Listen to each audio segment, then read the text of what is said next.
Morning. Welcome to the Thursday, May 28th meeting of the Delta Stewardship Council. I'd like to call this meeting to order and begin with a roll call, beginning on my right. Tatai and I are here. Fiorini here. Eisenberg here. PFO here. We have a quorum. We will now recess to closed executive session for two matters. One, a personnel matter, lead scientist vacancy, Government Code Section 11126A1. And the second item, litigation, Delta Stewardship Council cases, coordinated proceedings, JCCP number 4758, Government Code 1126E2A and E2BI. We will now recess to closed session. I expect, for those of you that are following on the webcast, we shall return around 10 to 10:30. Thank you.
Okay, Bob, thank you.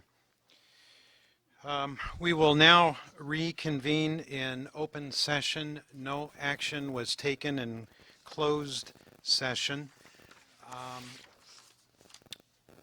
Judge Frank Damrell has joined us, and Asia Brown sends her regrets. Her flight from Los Angeles this morning was overbooked, and she was bumped and was unable to make the journey to Sacramento this morning. On to file item 5, adoption of the April 23rd, 2015 meeting summary. Looking for motion. Eisenberg moves. Second. PFO seconds. Any discussion on the meeting summary? Beginning with Susan, a vote. Tatai and I. Fiorini, aye. Eisenberg, aye. PFO aye. Motion passes. File item number 6, Chair's Report. I have one really big thing to mention, and then Taryn Ravizini will be providing a detailed report later. The Delta Plan Interagency Implementation Committee met for the third time on May 11th. The meeting was very productive, and you will hear more details on that. As we've mentioned in the past, planning for that meeting has required a lot of effort, and I'm pleased to be able to call on Taryn. As she's coming up to provide the details, I also had the opportunity to attend a modeling summit sponsored by National Science Foundation and the Delta Science Program at UC Davis last week. It was a 2.5-day event. I attended the second day and was part of an introductory panel. Everything you read today relates to science, and the Delta suggests that we need to be able to better model the dynamics of the Delta. And many models exist, but there is a lack of integration. And so the purpose of this summit was to bring all of the modeling experts from essentially all around the world and highlight what is available and to suggest ways to better incorporate the existing models into something that will produce meaningful results on a quicker pace. And Dr. Peter Goodwin will be describing more from that, but it was very informative. I enjoyed my day there with those folks. So with that, Taryn, please describe for us the May 11th Delta Plan Interagency Coordination Meeting. Thank you, Mr. Chairman. Good morning, council members. It's a pleasure to be here before you today. As the chair mentioned, we hosted the third Delta Plan Interagency Implementation Committee meeting on May 11th this year, so it was 3 meetings in 13 months. And this was an exciting, if you will, kind of inauguration into the second round of annual meetings. As you know, the committee does consist of 17 state and federal agency leaders, and all of them were present at the May 11th meeting, with the exception of the Department of Interior, U.S. Department of Interior. But they did provide feedback with the chair after the meeting, so we did have interaction with them. The committee is intended to highlight progress in agency coordination during these meetings, and they are intended to promote and facilitate Delta Plan implementation as it relates to the California Water Action Plan and federal investments in the Delta region. Our May 11th agenda included items regarding new momentum in habitat restoration, including flood and ecosystem planning integration in the Yolo bypass. Actionable science was also a key issue, funding criteria for water storage projects, and interagency coordination to eradicate invasive aquatic vegetation. So a few highlights for the council. I'm just going to pick on a few moments, particularly to begin, was this special occasion to promote the work of an interagency work group on creating a list of high-impact science actions for the Delta that could be implemented in the near term.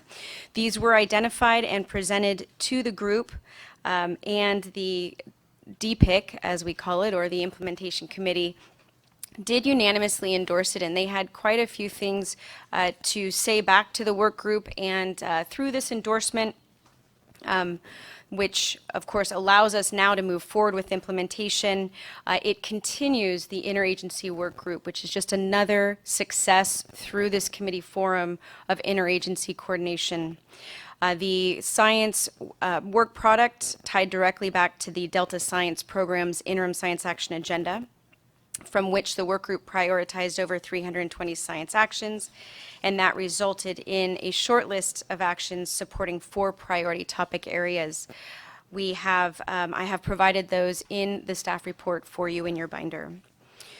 So again, through the endorsement, the Implementation Committee member agencies therefore committed their staff and resources to help implement these actions. So they'll continue to work with the council staff and the Delta Science Program staff.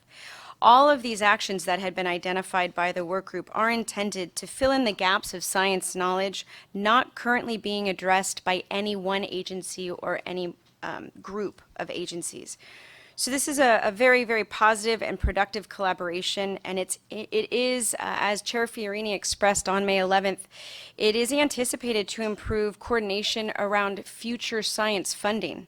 So we're looking at creating better communication among these agencies around Delta Science, and hopefully that then feeds itself into improving funding for Delta Science. Another highlight is the series of state and federal connections that were made throughout the meeting. For example, we did have the great pleasure of Chair of the California Water Commission, Joe Byrne, who flew up specifically from LA to provide a 10-minute presentation to the committee. And he presented on the Commission's current development of the competitive public process to allocate $2.7 billion in funding for public benefits of water storage projects. And the discussion ensued around the categories of public benefits suitable for funding and their definitions.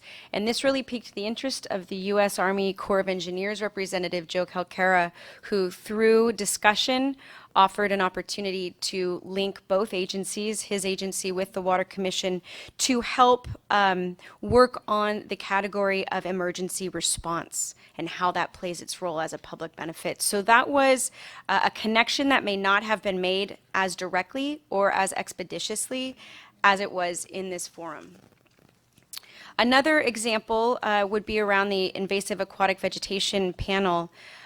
This, as you know, is a major issue within the Delta, and it does have extensive impacts on residents' quality of life, the economy, and water operations, to name a few.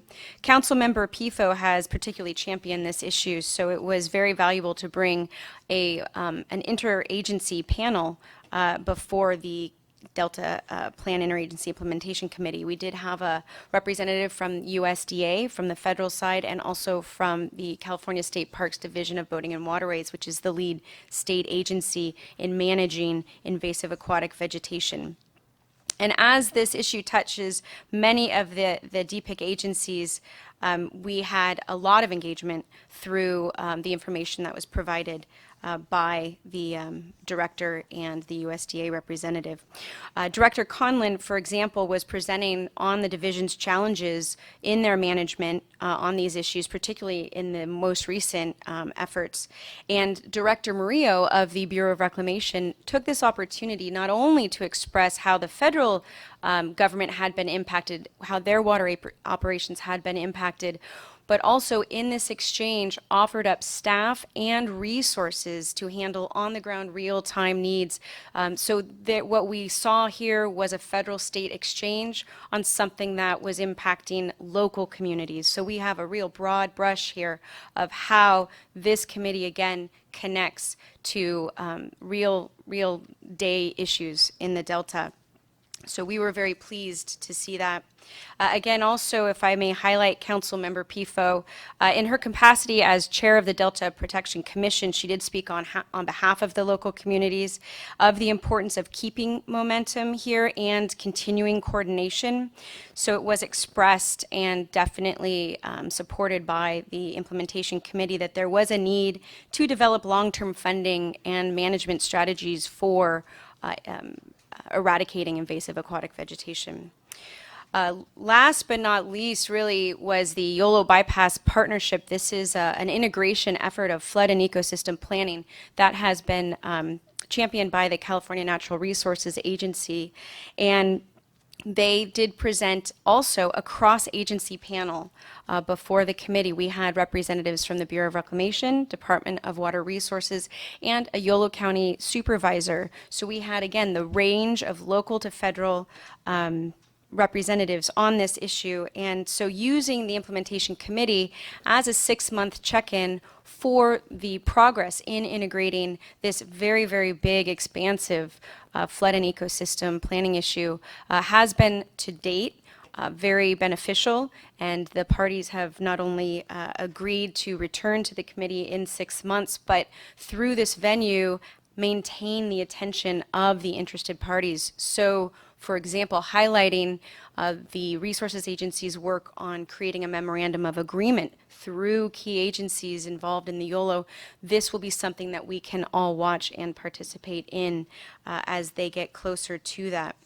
And what this did, by the way, also dovetails into a discussion or a presentation, brief presentation by Carla Namath, the Deputy Secretary for Water Policy with the California Natural Resources Agency, who briefly spoke on the administration's California Eco Restore program, that recent launch targeting 30,000 acres of habitat restoration in the Delta. And what Deputy Secretary Namath was proposing was utilizing the DPIC forum as an opportunity to highlight some ecosystem and habitat restoration projects within the EcoStore program, but also as a way to engage the key agency leaders to ensure movement and momentum on getting these important habitat restoration projects moving forward. And so there have been a lot of, through that meeting on May 11th, we've had a lot of very, very positive developments that we saw reaching from Delta residents up to Washington, D.C. level leaders. And in my opinion, if I may share that, I think that it is now a great opportunity to begin the real work with the committee. So after 13 months, I think we're in a very, very good spot. Taryn, thank you for that. Comments, questions of Taryn? Mary? Thank you, Mr. Chairman. Just a comment. And you have listed in the report, Taryn, those that were in attendance. And I just wanted to highlight that these are people that have high responsibilities, attend a lot of meetings, and it really is nice to see them not only attend, but engage and stay for the duration of the meeting. They're not in and out. And I know that's hard to do. So I respectfully want to recognize that investment of time and leadership, and hopefully as this effort moves forward, we can really see tangible value from that in the interagency implementation. No matter what the issue is, it's that coordination and that networking. So, Mr. Chairman, I just want to recognize that investment of time and leadership and its value to our outcome, but in current day time, that's significant. Yes, very significant. Anyone else? I would echo that, and it has only been 13 months since we initiated this. The level of trust among these agency leaders has grown to the point where there was recommendations around the table that we can begin to transition from a committee that receives reports to a committee that comes prepared to provide reports. And particularly with the governor's announcement on EcoRestore, every agency at the table is going to have responsibilities, and if we are serious about moving things forward at a quicker rate toward implementation, it's going to require that high level cooperation. So I am really pleased with the way this group has come together, how it's developed, and Taryn, you know, the credit goes to you for quarterbacking this operation, and thank you for your leadership. Any comments on file item 6? Hearing none. File item number 7, the executive officer's report. Jessica? Thank you, Randy. Well, today's meeting features a few important items that I want to draw your attention to before I get into kind of my routine updates. We'll have an update from the Delta Watermaster, Michael George, as part of his quarterly reporting as envisioned in the Delta Reform Act. We have a recommendation of 1 new and several reappointments to the Delta Independent Science Board. We'll have a progress update, as we do every month, on our Delta Levies investment strategy, and then notably a discussion of the proposed policy principles to guide our levy investment work. I like to report each month on the comment letters that staff are preparing as we engage in a variety of Delta projects and planning and programs, which usually manifest in a comment letter. It's a significant part of our job as we implement the Delta Plan, part of early consultation and part of ensuring that projects, whether they are covered actions or not, are proceeding in a way that's consistent with the Delta Plan. So this month we sent letters on 2 different projects. Similar to our April comment letter on the Department of Fish and Wildlife's Prop 1 water bond grant guidelines, we also sent a letter after consultation with the Conservancy staff on their Prop 1 funding guidelines. This round of grant funding by the Conservancy is focused on recovery of special status species, improvement of watershed water quality, and promoting agricultural sustainability. And the first tranche is a total of about $9 million. Our comments focus on Delta Plan consistency issues, specifically making sure the guidelines require adaptive management plans and monitoring for funded projects that will be based on best available science consistent with our Delta Plan.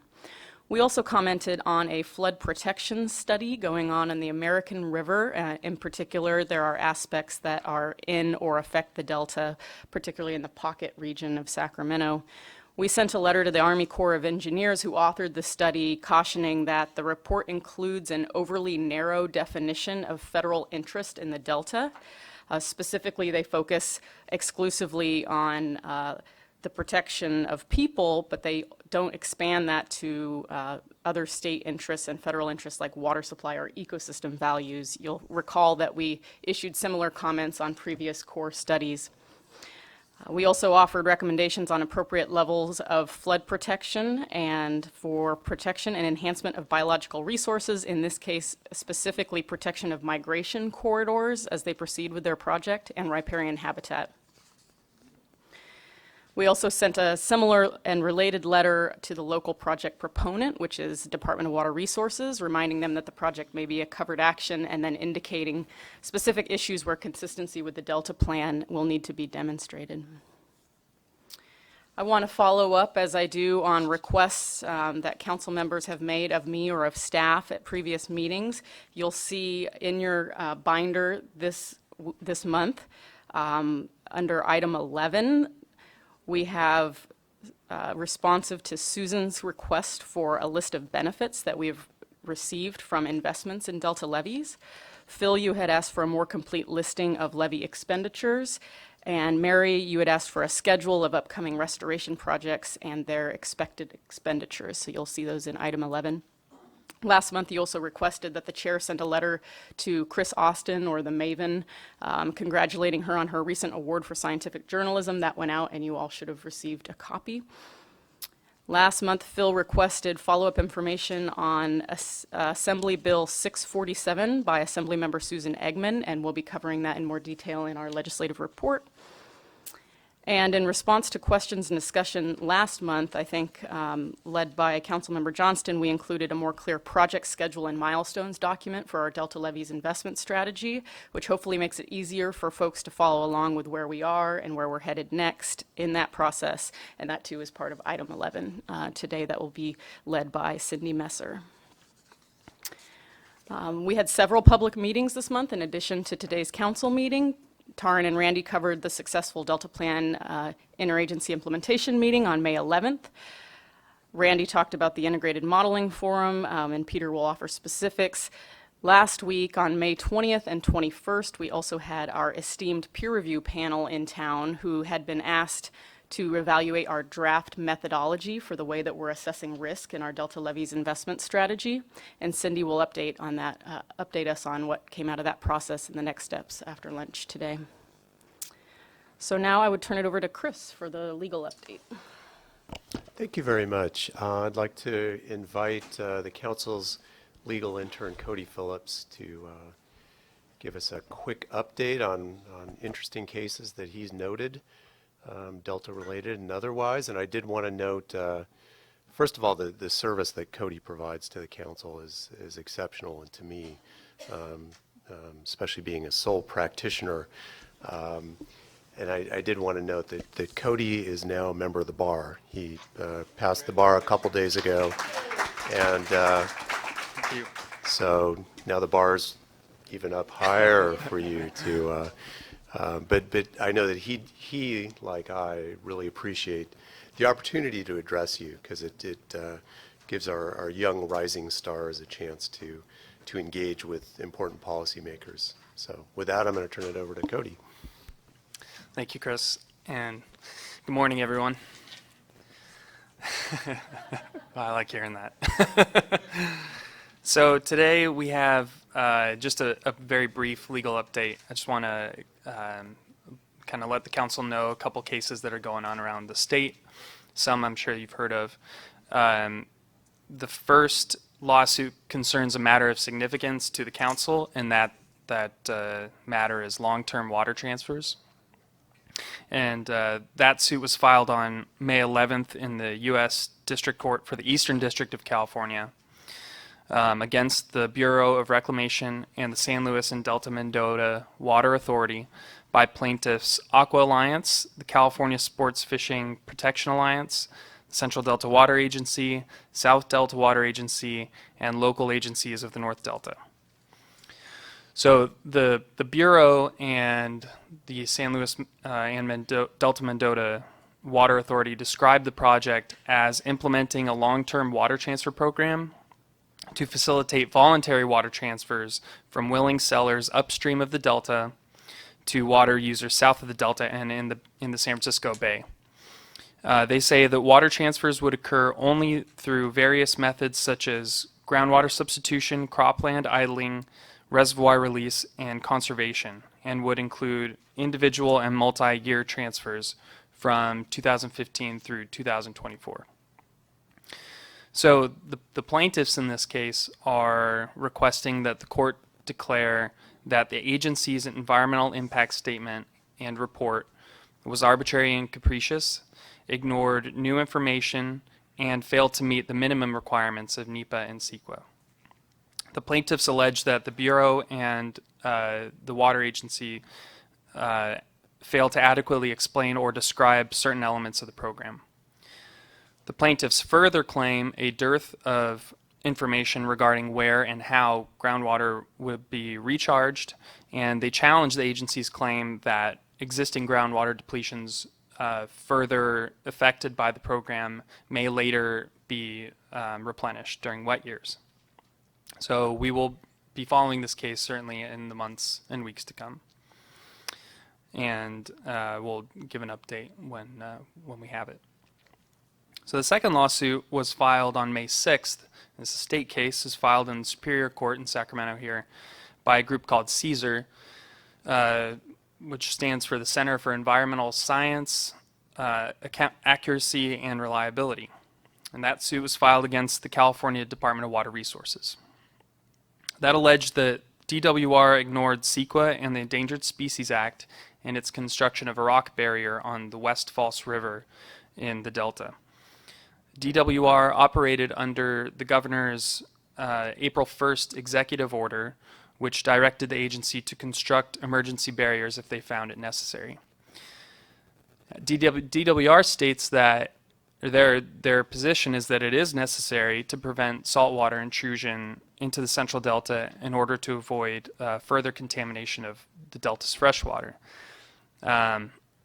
Typically, in this sort of situation, the first line of defense will be either increasing the flow of freshwater into the Delta or by decreasing the amount of freshwater that's pumped out of the Delta. But as we all know, we're in our fourth year of drought, and DWR has cited the fact that, you know, any flow, increased flow or decreased pumping has been has had a minimal effect on decreasing salinity in the Delta, because there's just not enough to make that happen.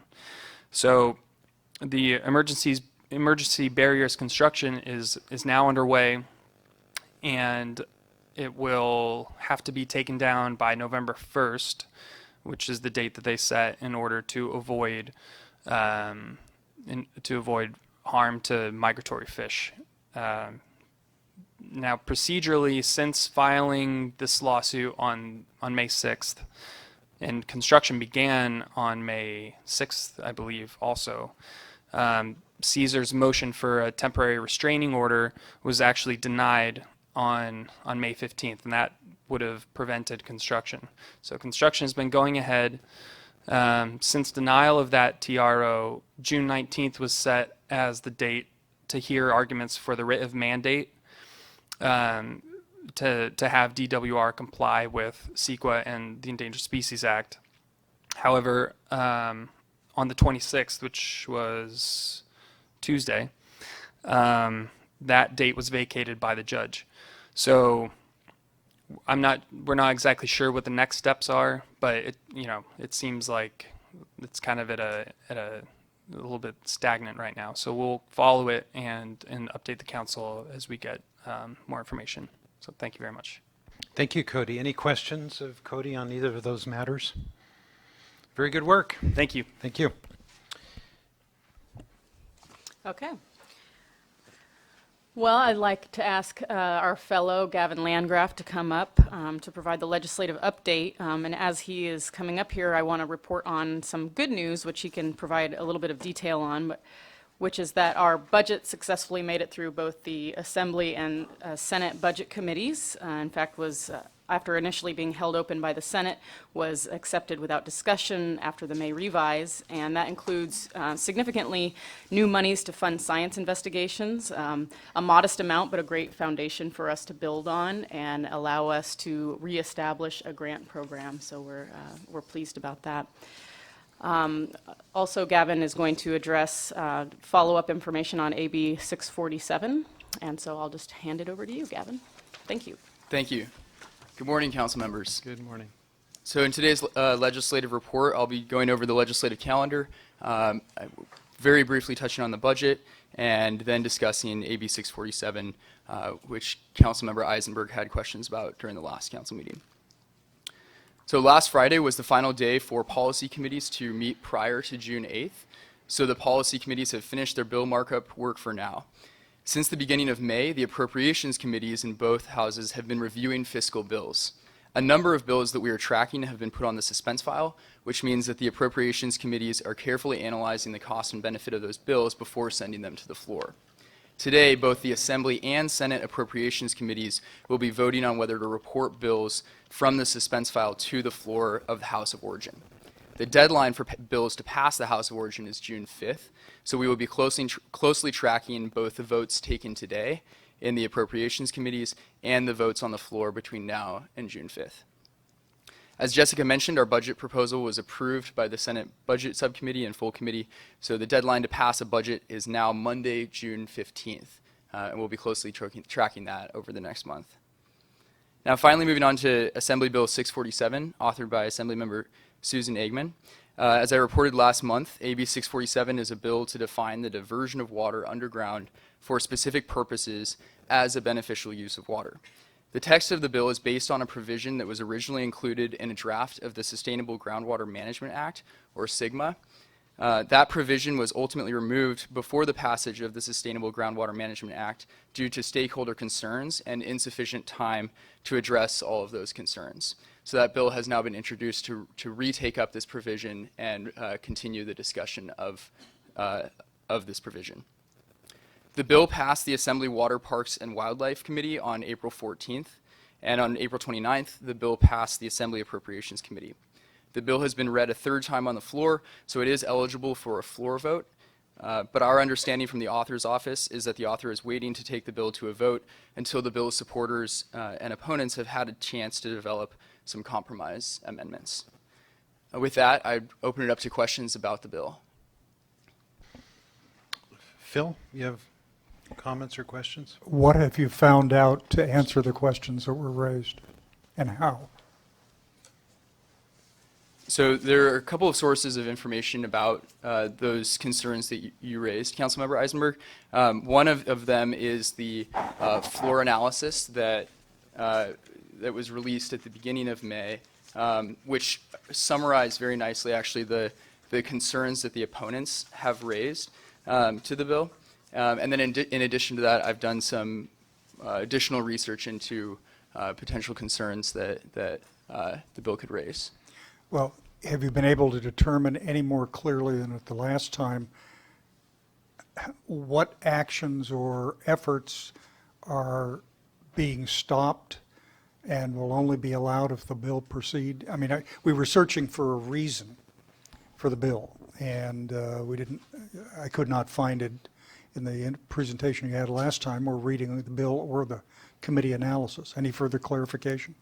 No. So the floor analysis makes note of your point, which is that opponents have raised the issue that it doesn't seem like there are examples of a situation that in which water right holders would be prevented from putting water underground in the current system. And then beyond that, I have reached out to the author's office for examples, and we haven't yet seen any.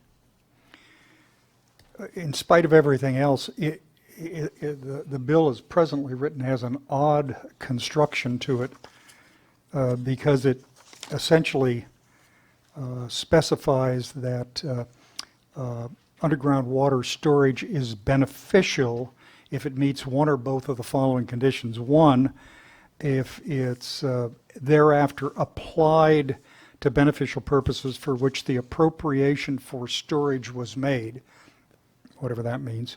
And then two, while it's in the underground storage for one or both of the following express purposes: protecting water quality, including providing a hydrostatic barrier to saline water intrusion or other contamination.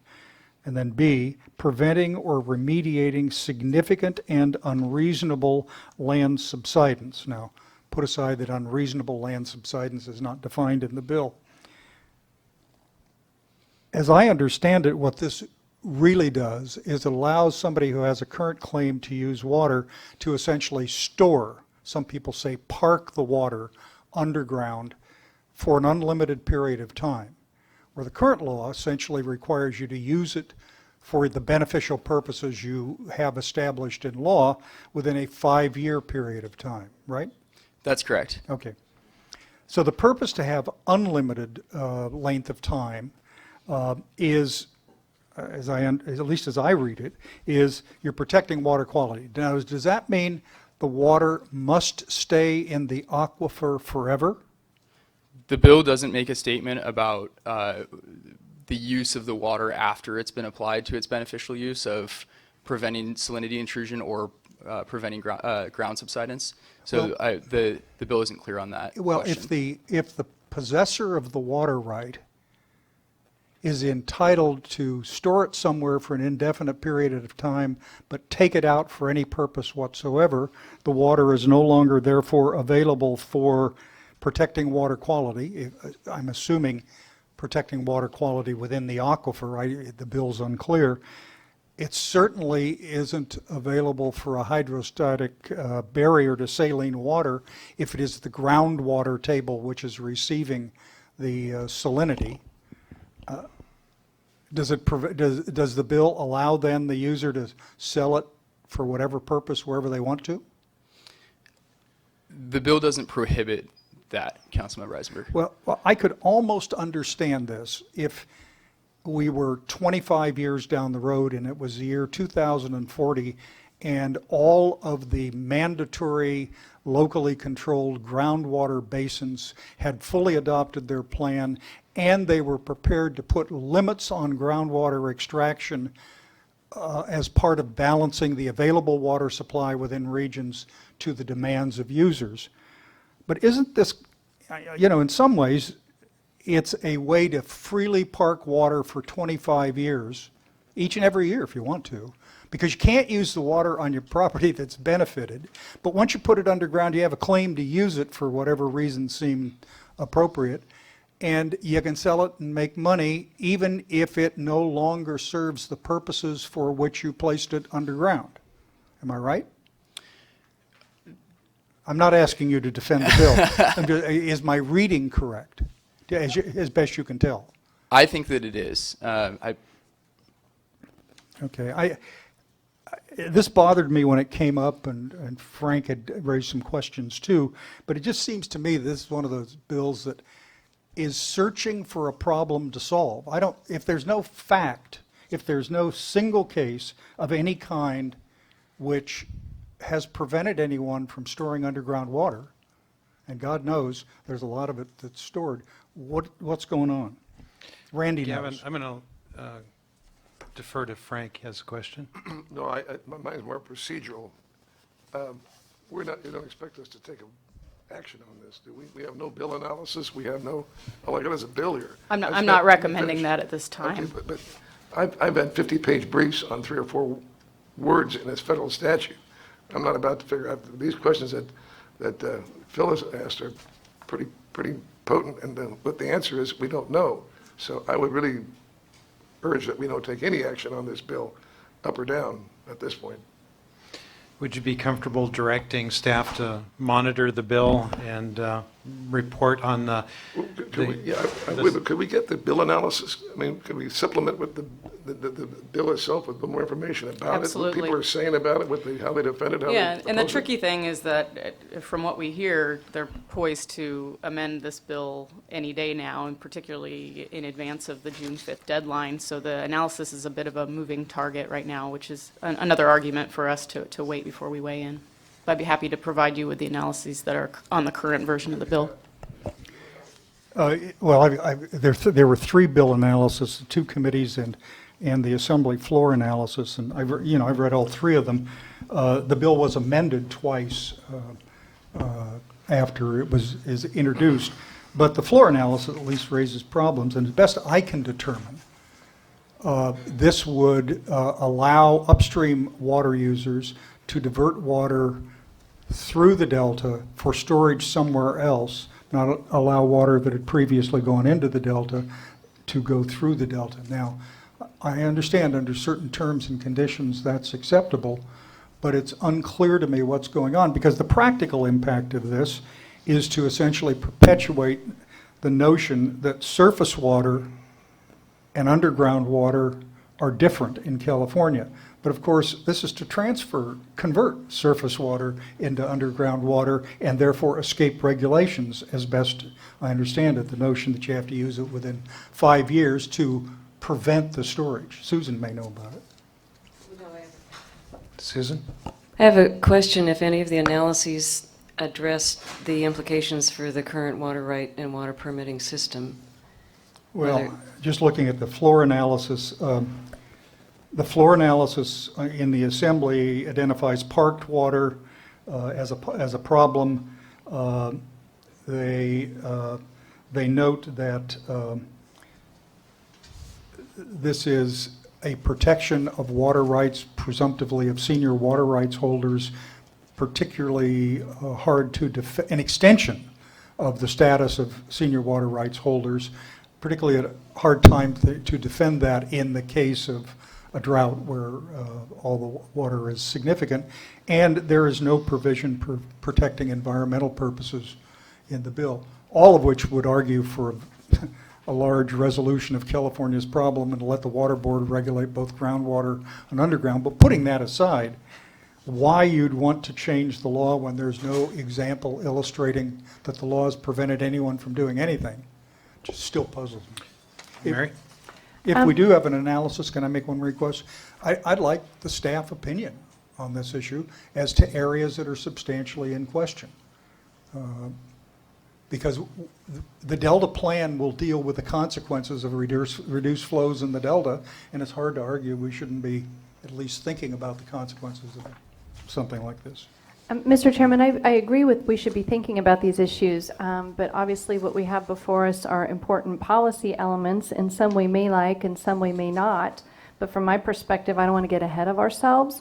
Our legislative policy indicates that we can look at legislation at the request of the governor's office, which I do not believe has come through on this particular bill, or upon our own initiative. And upon our own initiative, our policy states it would be on occasion and a rare occurrence. So if this bill has hit that high bar, I want to see that determination first, really before we spend too much time directing staff to do analyses and give us direction on how we should consider it. I think looking at the legislative analyses as they exist in the legislature, as it's going to evolve today and moving forward as it's going to evolve through the process, I think is sufficient. We do not have certainly the author here or to defend or answer some of these questions. I don't even know if it's an appropriate forum for that. I think we need to be cautious. I think we need to be careful, and I think we need to be judicious in selecting how deeply we want to go on a particular bill and for what purpose. So I think it's premature at this time to spend too much time on it, but I do agree that we need to be cautious on the policy piece, and again, as Mr. Eisenberg recognized, how it relates to the Delta plan. But I think we're really premature of that process at this time. Jessica, it sounds like we have some opinions about the bill and the need for further information. I think the best thing to do would be to monitor it, bring back a report in June, and provide council members with the staff reports or Of course, and then our policy that Mary was referring to, I mean, also indicates that should something be moving forward in advance of our council meeting, that I will work directly with you, and then we can pull in other interested council members to give an interim update, if that, should that be appropriate. is that approach satisfactory to council members? Patrick? Jessica, is the Water Board engaged in the discussions over the bill and some of the issues Yes. Bill cited? Yes. So I would be interested in its view, and particularly if our concerns are consistent with the Water Board. If it's engaged, then we should track that. We should be part of that. And I think all the council members would want to be updated, particularly if things are moving quickly. We may not see this again formally until our June meeting, but some updated information if the bill changes, and particularly if the view of the Water Board is articulated in the process. I would like to know. Well, do we know, is the Water Board opposed or in favor of this bill? What's their position? The board does not have an official position. But there's a difference between having an official position and raising the concern. So what we have here is an absence of a case for why the bill is needed, and therefore, we're trying to speculate on the effect of the bill. So it's a proper subject for us to review. More information would be needed, and pretty soon, as good a job as Gavin's doing, I understand we're going to have a person help on the way, who helps coming, right? So Right. our legislative work can be expanded. Absolutely. Phil? As you prepare for the June meeting, perhaps you might at least consider the possibility of consulting with legal experts not involved in the legislation to see if there's any information that they'd be willing to share with us on their views of the legislation. Don't spend a lot of time doing it, but, all the water world is full of smart lawyers to talk to. Yes, sir. Okay, we have direction? Yes, absolutely. Okay. Well, I will keep you apprised every Thank you. step of the way. Thank you. I think we have more than just this bill on our list, so I'll point to Gavin again to conclude the legislative report. So to conclude, since the last meeting, many of the bills that we're tracking, as I mentioned before, have been put on the suspense file, and today the decisions will come down about whether those are moving on to the floor. So really, the next council meeting is when we're going to know exactly what bills are going to be making it beyond this important milestone, what fiscal bills are going to be making it beyond this important milestone, and those that don't come off of the suspense file may be taken up in the next year. But those that do will go to the floor for consideration in the House of Origin, and then if passed, will continue on to the corresponding other house. Thank you. Gavin, when you first arrived here, did you ever expect to become a legislative expert? I want to commend you. You have done a marvelous job filling a big gap at the Stewardship Council, and the research that you've done on this particular bill is an example of how thorough you are, and in Which is why he's responding headed to to law school, I heard yesterday. in responding to council inquiries such as Phil has made on this particular bill. So, thank you for that. Thank you, Mr. Chair. Thank you, Gavin. And you certainly have not seen the last of him, although as I'll go into the next part of my executive report, I would like to talk about new hires. So I'm pleased to report that Governor Brown announced last week the appointment of Ryan Stambraugh as the council's new legislative and policy advisor. He's been chief legislative consultant at Cal Recycle since 2008, and he was also in the role of acting deputy director there for a time. He served as a legislative analyst for 2 other state agencies, as well as a private law firm. He has a master's degree in government from Cal State Sacramento, and he starts on Monday. Great news. Also, Joanne Sharma will join us next month. She comes from Department of Fish and Wildlife and has a bachelor's degree in accounting, as well as 6 years of state accounting experience, and she'll be primarily responsible for processing invoices, travel expense claims, as well as other accounting duties. So we'd like to welcome her as well. Last item is I wanted to provide kind of an informational update, at least to the extent I have information on the BDCP decoupling is what some might call it.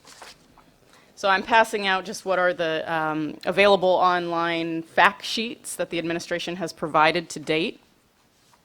In April, the administration announced a new preferred alternative to the Bay Delta Conservation Plan. The new alternative would not complete the BDCP as a natural communities conservation plan, but would rather be limited to the construction of water conveyance facilities through an initiative that they're calling California Water Fix. In addition, they announced a parallel effort called California Eco Restore, which proposes to accelerate the implementation of a suite of habitat restoration actions in the Delta. Water Fix proposes to upgrade the State Water Project's Delta Water Conveyance System with 3 new Sacramento River intakes near Hood and near Clarksburg, each with 3,000 CFS capacity, and with 2 gravity-fed 40-foot diameter tunnels to convey diverted water 30 miles down to Clifton Court and the existing State Water Project pumping plants. The project's fact sheets state that it would provide an average annual yield of 4.9 million acre-feet. The project is still quite similar to that which was described in DWR's briefing at the council meeting in January, with refined designs for the North Delta intakes, notably, that convert previously proposed concrete sedimentation basins into 2 earthen bays. This is important because this change, which I'd like to think is in part responsive to comments made by the council and by other parties, eliminates the need to drive hundreds of piles into the ground, which reduces equipment noise, truck trips, general disturbances, and significantly reduces the volume of concrete needed to build the intakes. California Water Fix would include 2,100 acres approximately of habitat restoration as mitigation for the construction and the operation of the new facilities. That acreage is in addition to the habitats to be restored under the Eco Restore initiative. So Eco Restore is, could be described as a pared down but probably more achievable proposal to accelerate and implement a suite of long-planned habitat restoration actions that support the long-term health of Delta's fish and wildlife species, terrestrial and aquatic. These include approximately 30,000 acres of habitat restoration. The breakdown is indicated on the fact sheet: floodplain restoration, tidal and subtidal habitats, and also wetlands managed for both subsidence reversal and carbon management. And then more than 1,000 acres of aquatic, riparian, and upland habitat projects. So Eco Restore would implement multiple fish passage improvement projects in the Yolo Bypass and other key locations, many of which are similar to those or identical to those that are called out in the Delta Plan. And also the project proposes to coordinate closely with existing local habitat conservation plans and natural community conservation plans. So in June, I'm proposing to the council that we begin discussion about the implications of these initiatives for the council's role and the Delta Plan, since the BDCP that was envisioned under the Delta Reform Act and the way that it docked into the Delta Plan, the game has changed.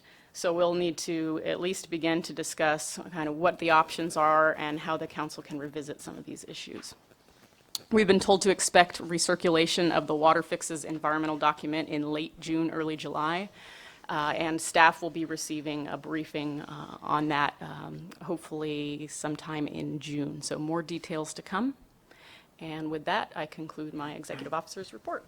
Jessica, thank you. Questions of Jessica? Mary? Just a quick question, and Jessica, you may not know it, but so certainly for the next meeting in June to have the information. I'm a little curious, and I apologize, I met with Secretary Laird yesterday on this, and the question didn't come to my mind. But on their water delivery upgrade in the middle of the page, in the middle picture, when they're talking about the average annual yield from this project would be 4.9 million acre feet. 2 questions. One, what is the current yield? And 2, does that include any new water? So again, you may not have that answer now, but I'd like to see if that information can come forward in June of what exactly that 4.9 million acre feet, how it's identified. Sure, I could offer a guess, but I'd rather go back and get the facts. Thank you. Thank you, I know Mr. that Chairman. it's significantly less than that right now, but I will come back with that information. Thank you. Okay, anything else? Jessica, thank you. Any, Pat, do we have any public comment? Okay, that concludes file item number 7. On to file item number 8, the lead scientist report. Dr. Peter Goodwin, welcome. Okay, well, thank you, Chair Fiorini, and good morning, members of the Council. Before I get into the formal report, I just wanted to draw your attention and to the members of the public here that, as the Council had requested, we do have 2 posters outside the room, so as you come in and out, please take a look at them. These are posters which were developed at the Science Conference, and the 2 topics which have been chosen, one is the relationships between habitat restoration and water diversions effects. And even though that this was primarily focused on BDCP, of course, there's great relevance to the science that is described on that poster. And the second poster is a summary of the measured effects of outflow on salinity in 2011.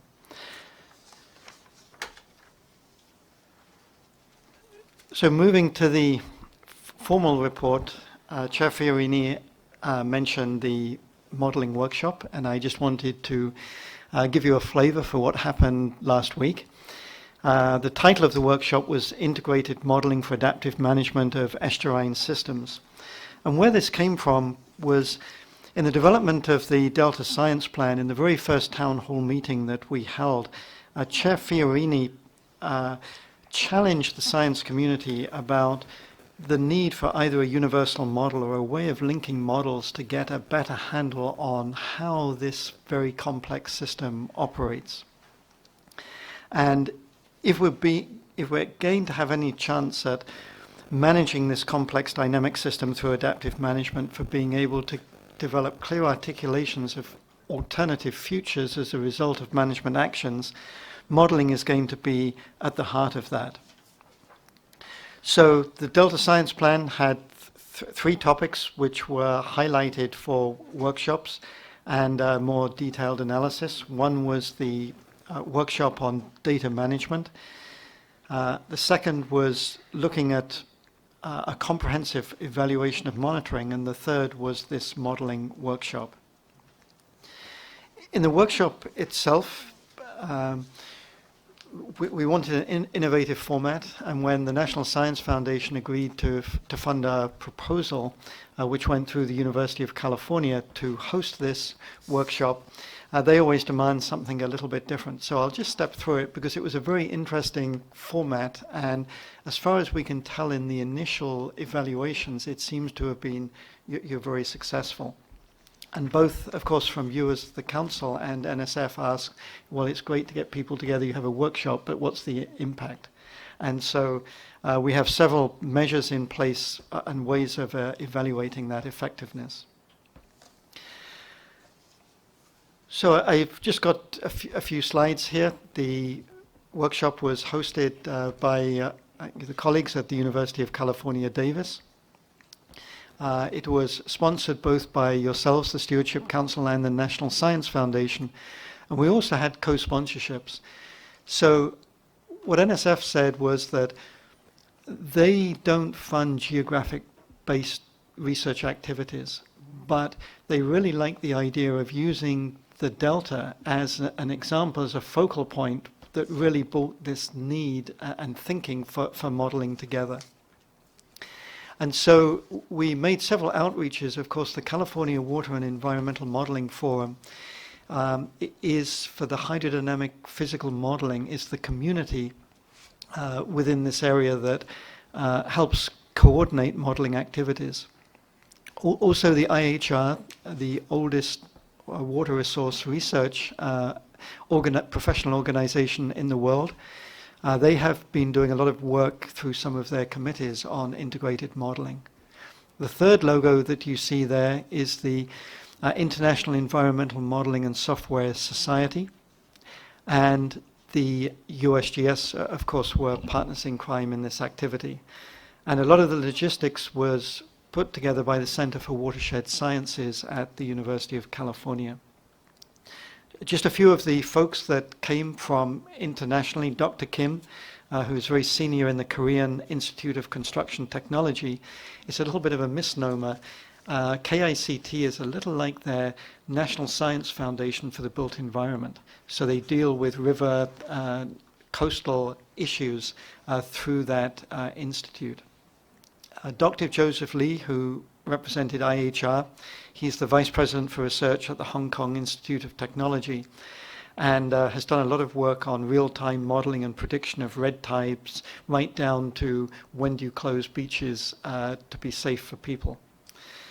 And then Dr. Rob Argent, who works for CSIRO in Australia, he gave a series of very interesting talks on data and monitoring in the wake of the Australian drought and the very significant changes that they made in their national system to account and track water. So those were the outsiders, and we just had a great planning committee working on this. I won't go through everyone's names now, but this planning committee put a lot of effort up front to really make this work well. Our guiding documents, of course, the California Water Action Plan. There's many aspects of modeling that we wanted to touch on there. The National Academy's report from 2012 that had a lot to say about modeling activities. And then the Delta Plan, of course, the Delta Science Plan, and also the recent update of the California Water Plan. These were all guiding documents into some of the questions which were posed throughout the workshop. So this is just part of the complexity, the linking of conceptual models where you just get the science community together to decide what's important before you jump into the much more deterministic models. And one of the things that the workshop did was to highlight the rich tradition and the depth of intellectual capacity which we have to work with on Bay Delta issues. And we're also very cognizant, if you look at how models developed over the last few years, it really does change how we interface with each other, particularly in the world of integrated models of community modeling, where you can bring large numbers of people together to work around models. Once those models are in place, it changes how we interact with each other and, of course, how we think. And this is a quotation from Wilson Miner, who's one of the really deep thinkers in Silicon Valley. The other thing which we had in the back of our mind here is the power of community modeling, and Chair Fiorini led the delegation that went up to Idaho to celebrate the Snake River plain water rights adjudication. And if you recall, one of the things which was captured in Randy's paper was, despite in this very contentious issue of water rights adjudication, and the fact that they had administered more than 157,000 claims, the focal point of that adjudication was around a computer model that wasn't perfect at all. But the way the model had been put together, there wasn't a single legal challenge to the model over that 15 plus years that it took to complete that. So we were wondering, how on earth do we build this community of modeling here? The first day was open, a series of well-structured presentations and panel discussions. Chair Fiorini was one of the invited speakers to set the scene, along with Will Stell from the National Marine Fisheries, NOAA, and Gary Bardini from the Department of Water Resources, and Bill Cooper from the National Science Foundation. So we had about 200 people the first day. The second day was a much smaller group. So we wanted to take the discussion, the panel discussions from day one, and we structured 6 questions to be discussed in round tables in much smaller groups during day 2. And this is, of course, Dr. Jay Lund, the incoming chair of the Independent Science Board, and of course he had some really interesting perspectives. This is just an example of one of the questions which was discussed. These are the table leaders that moderated the discussions during the day. And you'll recognize several of the folks there, like Campbell Ingram. And then on the third day, we took all of the input from those 2 days and we asked the lead writers around certain sections to give up a Saturday to actually make a start on the writing of the white paper. I'd also stress that we didn't pay anyone to be there on a Saturday. They were there just because they really believed in what was happening. And as you can see there, we have a couple of staff members. I should have mentioned that Chris Enright, who's had a whole career modeling Bay Delta issues, is our lead staff person. And Jiro Ariyamo, one of our new hires, worked closely with Chris. So we were looking there at a mentoring to pass on some of Chris's extensive knowledge. And some of the questions which were posed is what's actually possible in California. These are examples of similar modeling centers that have been set up to resolve special issues and problems. So when the white paper comes out in a couple of months, we're not quite sure how long it will take to get the draft back to the various members of the folks who participated last week and to come up with a final draft, but we're certainly looking at completing that within the next 2.5 months. Okay, are there any questions about the modeling workshop? Okay. The next item there, this is just informational, the Invasive Aquatic Weed Symposium Planning. The staff lead on this is Rainer Honecke, and I think this is just an indicator of how important we're taking this particular activity. The symposium is being developed with co-sponsorship not only from the Delta Science Program, but the Delta Conservancy and the state parks. And by June, we will come back to you with a lot more details, including the date of the symposium. Mary? Just a comment on that. I do not see USDA identified in the paragraph. And Dr. Patrick Moran with the United States USDA, as you know, was a presenter at a panel at our last meeting. I want to make sure our table stays complete with those folks who are invested in it. Absolutely, they're intimately involved. Yes, so I just, okay. Thank you. So sorry for that omission. The third item on here is the Delta Levy Investment Strategy Prioritization peer review, which was also conducted last week. This was run by Marina Brand and Jiro Iriyamo. And I think if that's going to be on the agenda later on, maybe the comments I was going to make that, I suggest we just defer that, and I'll supplement what Cindy Messer has to say after lunch. Good, thank you. The next item here is an update of the state of Bay Delta science.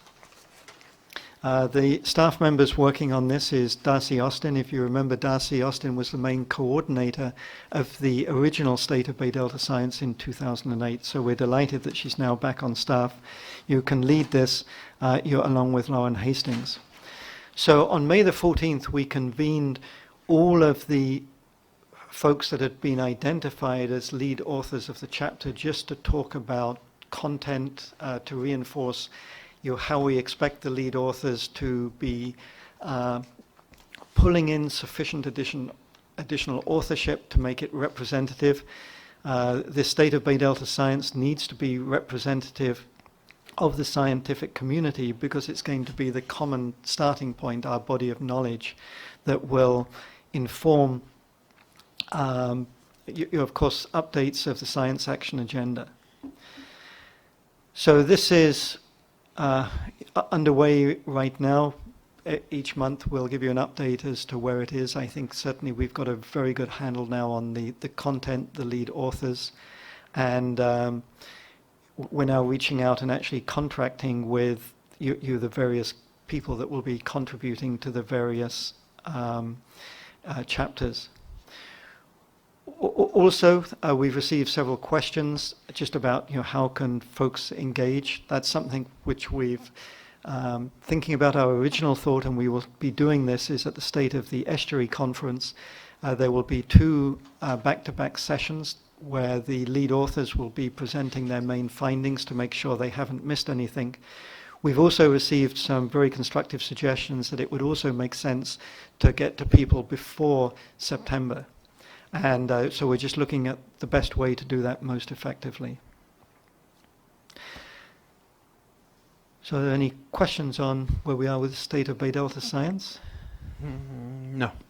Okay.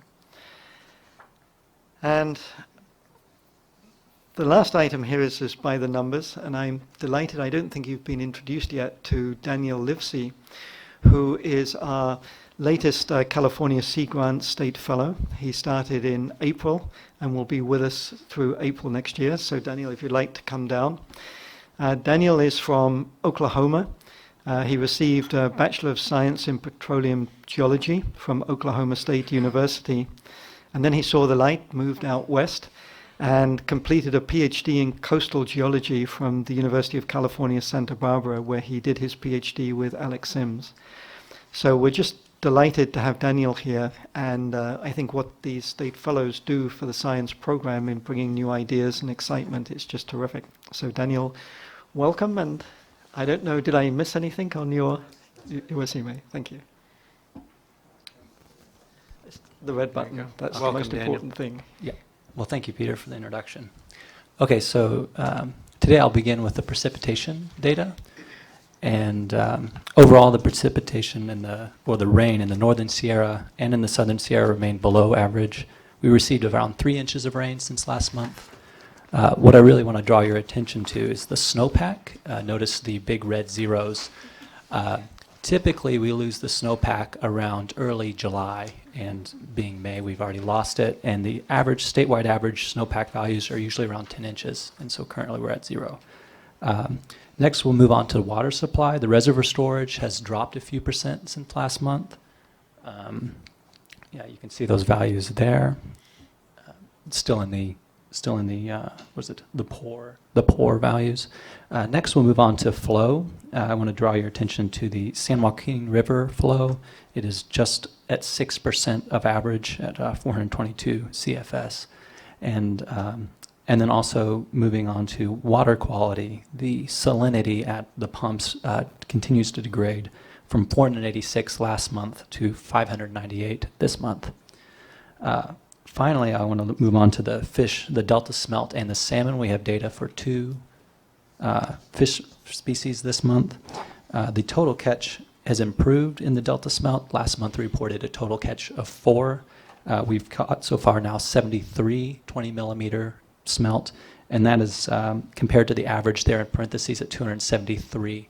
So we're still at half of the average, but it's at least more than 4. And finally, we compiled data for the winter run Chinook salmon, the juveniles at Chips Island, so that's just below the river confluence. And we looked at that value because we wanted some salmon data that would be more reflective of the current drought conditions. And the current value of for the March value, which is the peak in return for the juvenile salmons from upriver downstream, it peaks in March and declines April to May, is at 11. The average value of juveniles caught at Chips Island trawl is generally 65. So that number again well below our average. And that's all I have for the below the numbers or by the numbers. Does anyone have any questions? Well, below the numbers is Below the probably numbers, a good yeah. title, too. Any questions of Daniel? Thank you. Thank you. Peter? That concludes our report. All right, very good. Pat, we have a request for comment on file item 8.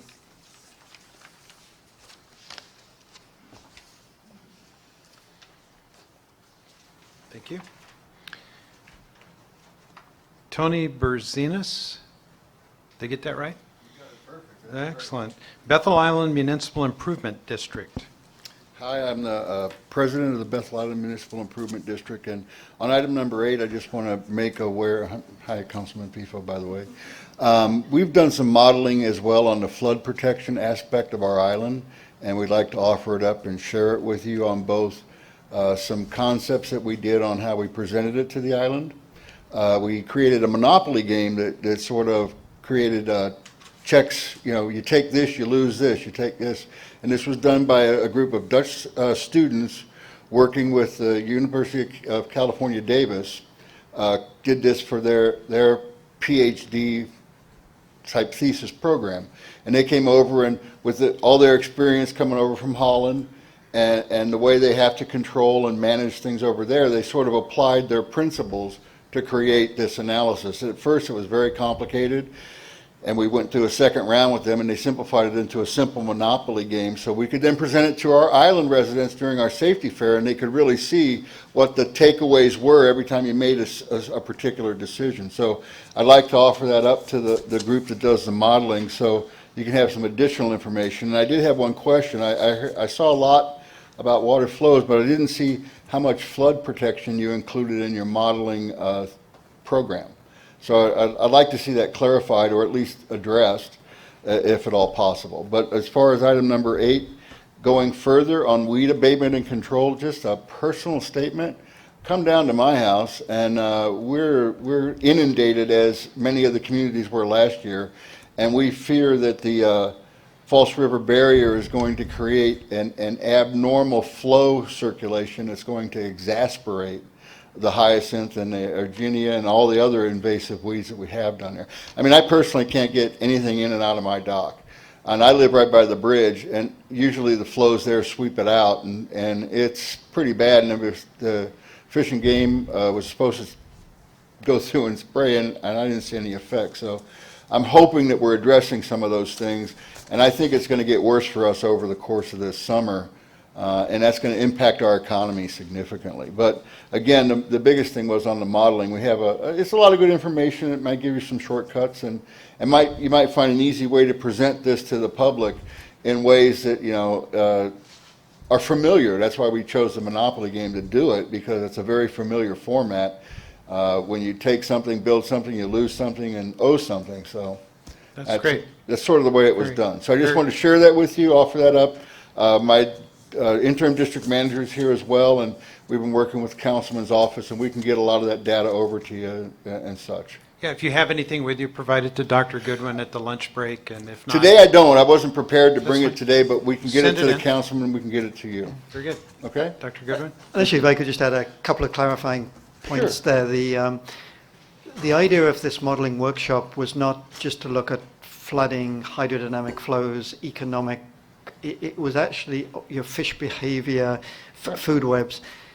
The purpose of this was to just look at how can you do modeling in a very open and transparent way. In fact, if you go to the web page, it's on there, you can actually see.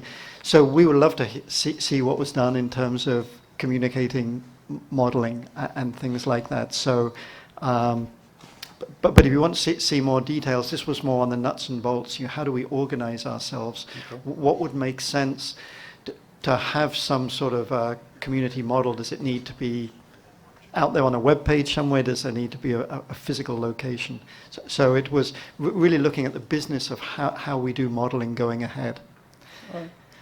But that was great. So, but please, the game sounds intriguing. We'll get to that, because it was an interesting way to present it that really simplified it. Even kids could understand it at that point, which is a really important thing, because those are the generations we need to influence in order so they're engaged in it now, rather than wait till they get to be my age and we're already, trying to get to the over the sunset areas. So, and that was what we really enjoyed about it, is it engaged the kids even somewhat more than the adults, and they got it. So it was a really good thing to do. Tony, thank you. Thank you. That completes file item 8. File item number 9, Delta Independent Science Board reappointments and nomination to fill vacancy. I have an announcement and a request. The announcement is there are 2 public copies of the resumes on the table outside for your review, for the public review. The request is leave them there. They're not to be taken home. Those are the only ones we've got. So with that, Dr. Goodwin, your recommendation. Okay, and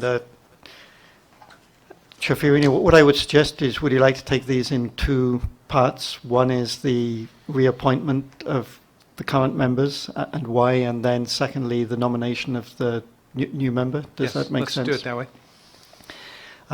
So there'll be 2 action items. Right. So the members of the council, in your packet there, you'll see the terms of the Independent Science Board. And ISB members can serve 5-year terms that can be renewable or renewed once. And one of the concerns we realized last year is that we ran a real serious risk of going through a 5-year term and then suddenly all of the ISB members going, and then you bring in a totally new group. And so we have seen a 40% loss in the Independent Science Board in the time that I've been here. So there is some natural attrition that's been occurring. And at the Independent Science Board meeting, in their retreat and review of their own performance, which will occur next month, the ISB are actually going to be reviewing staggered terms. So for the 6 members of the council that are up for renewal, when we took a look at this last year, each of these members had indicated a willingness to serve, but many of them said, in their minds, 10 years is an awfully long time, so that they're willing to be reappointed, but it's unlikely that they will see their term out for a full 5 years. So what we're respectively requesting is that you reappoint or consider reappointing the following 6 members. Brian Atwater, who's a geologist with the USGS located in Seattle. His expertise is in earthquakes and wetlands. In fact, his PhD is still very, very widely cited and used both for restoration and also earthquake hazards. Elizabeth Canuel, who's a professor of the School of Marine Science at the College of William and Mary. She's an internationally recognized researcher in the area of biogeochemistry, particularly as it affects food webs.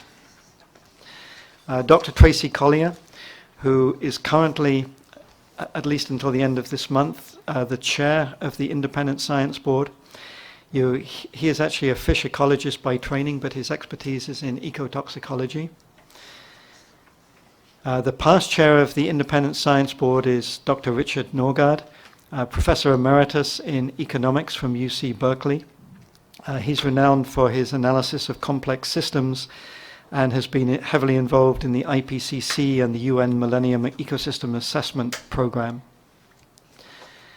Dr. Vince Resch, also professor from the University of California, Berkeley. He's a world-renowned ecologist, but particularly how changes in ecology affect human health. And the 6th member is Dr. John Weens, Professor Emeritus from Colorado State University. He's a landscape ecologist, and as Vice Chair Eisenberg certainly knows, he's also well known for his good enough adaptive management. He also serves as the Winthrop Research Professor at the University of Western Australia. So those are the 6 members up for your consideration for reappointment. You've heard the recommendation. Eisenberg moves. PIFO seconds. Discussion. Hearing none, begin the vote. Tatayan, aye. Fiorini, aye. PIFO, aye. Motion passes unanimously. We have 6 reappointed Independent Science Board members. And Well, thank you. If you recall, this gap in the Independent Science Board was created when Dr. Judy Meyer stepped down at the end of last year, although she indicated a willingness, as she's done, to complete the fish flows and other stressors report. Before we get to the nomination, I would just like to acknowledge Judy. I think she was the longest serving member on the Independent Science Board, and she truly served as distinction, particularly in bringing on new members. Years ago, when I was appointed to the ISB, I had no idea what was going on, and she was the, I think, vice chair at the time and really took it on to get folks up to speed. And we will greatly miss her mantra of accountability and performance metrics, as you've heard her speak very eloquently on many times. So I just wanted to acknowledge Judy's very significant contributions over the years.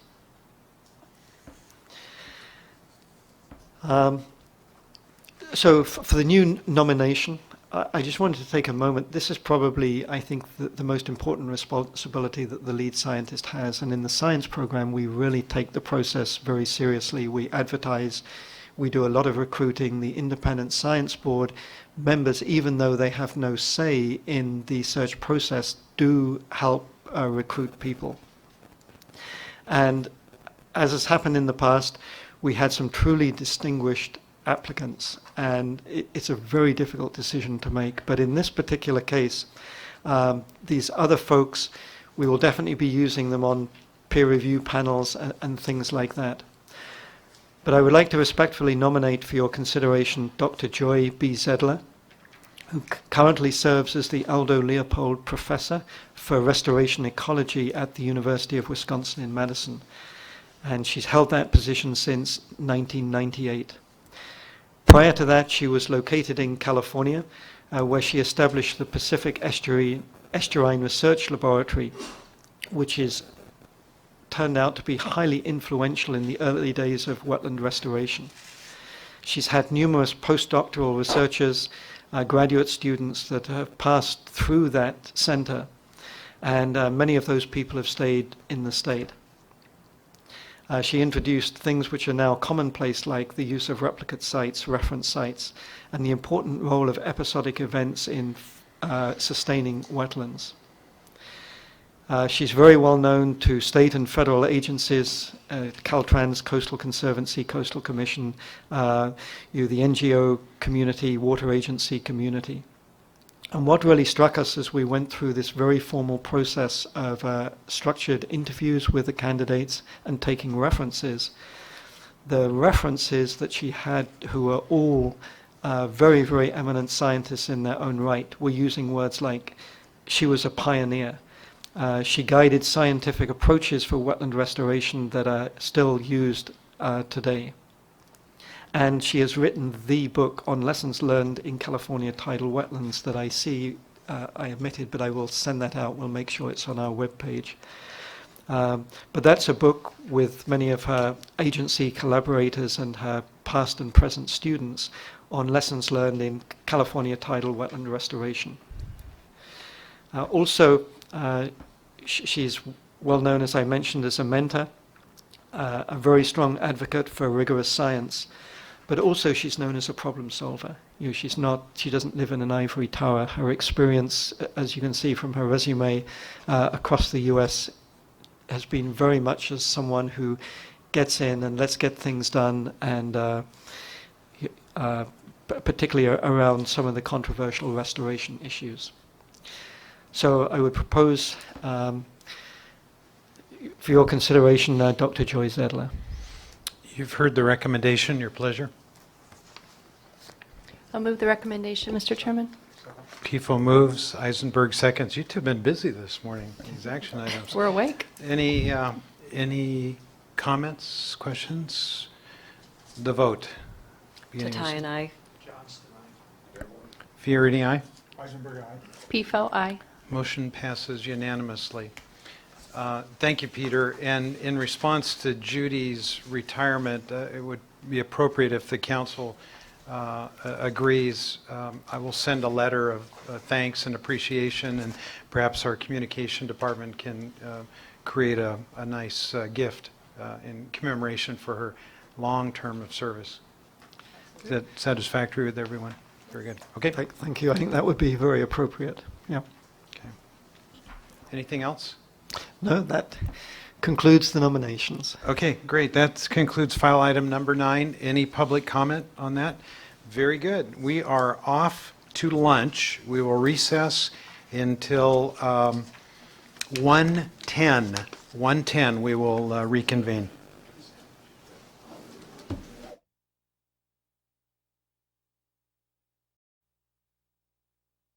Bob, we good to go?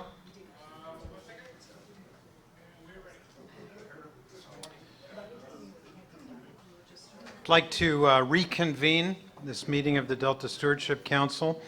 We are moving on to file item number 10, It's a quarterly update from the Delta Water Master. Michael George is with us today. Michael, why don't you have a seat? There is a button to push, and if you push the right one, a red light comes on. Your mic is hot. Got it. I've done this before.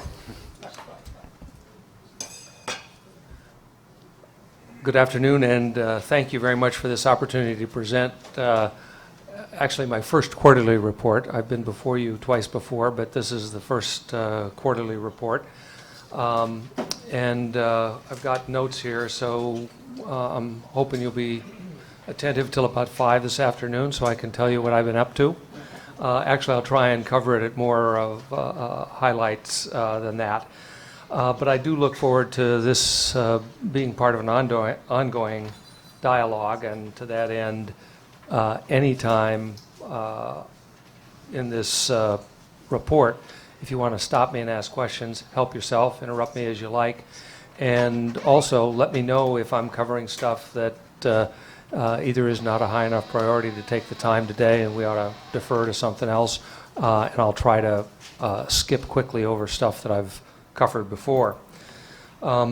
Obviously, I'm still in early days. I'm about 5 months into the job, so I'm spending a lot of time in the Delta. I'm trying to spend at least as much time listening as I am talking, which is a challenge for me, but I'm on a steep learning curve, so I'm picking up a lot as I'm listening. And I guess 5 months into it, I'd say that I remain extremely enthusiastic about addressing the challenges and the opportunities in the Delta that are crystallized or brought into sharper focus through the drought that we're going through.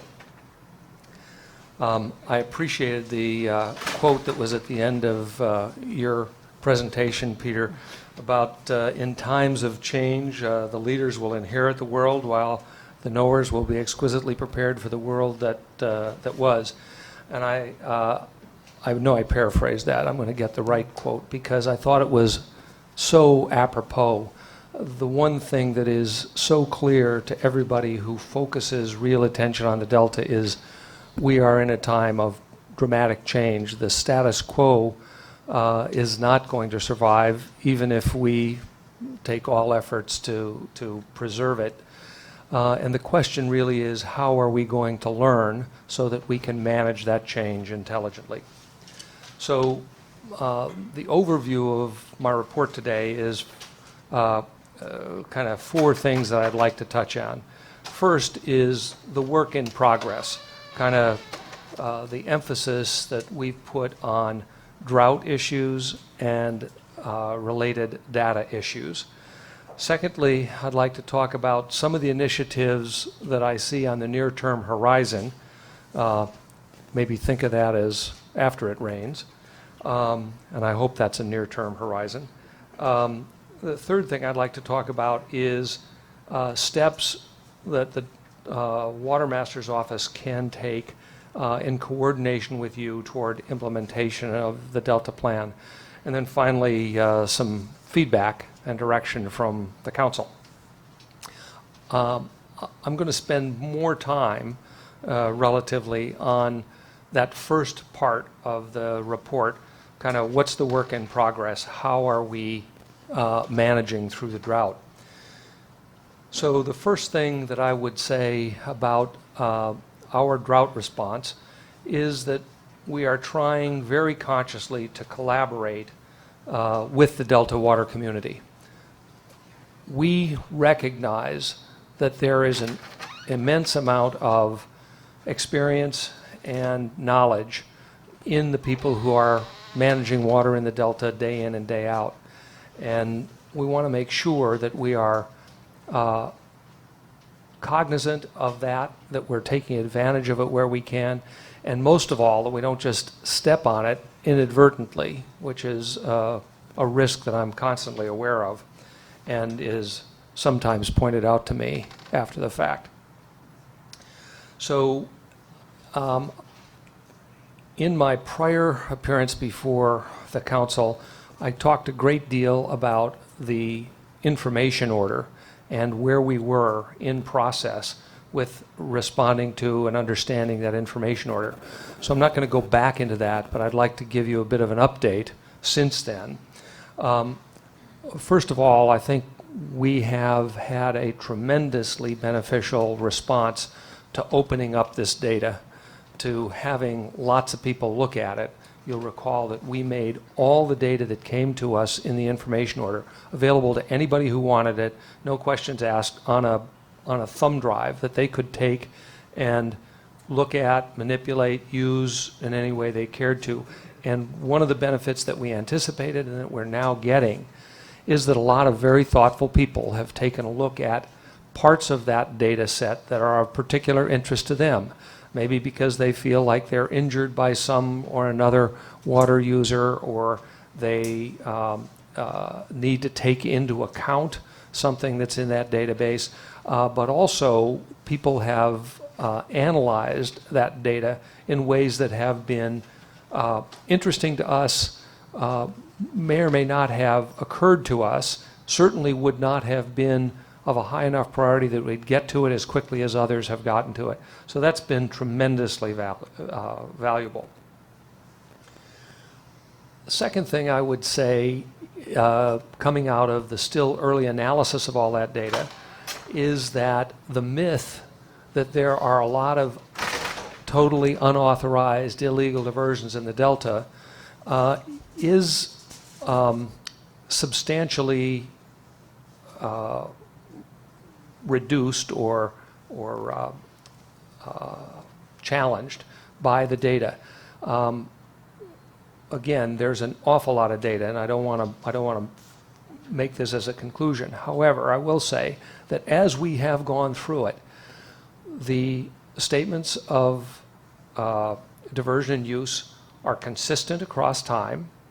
The responses to the information order, insofar as they request information to support claimed water rights, is pretty robust.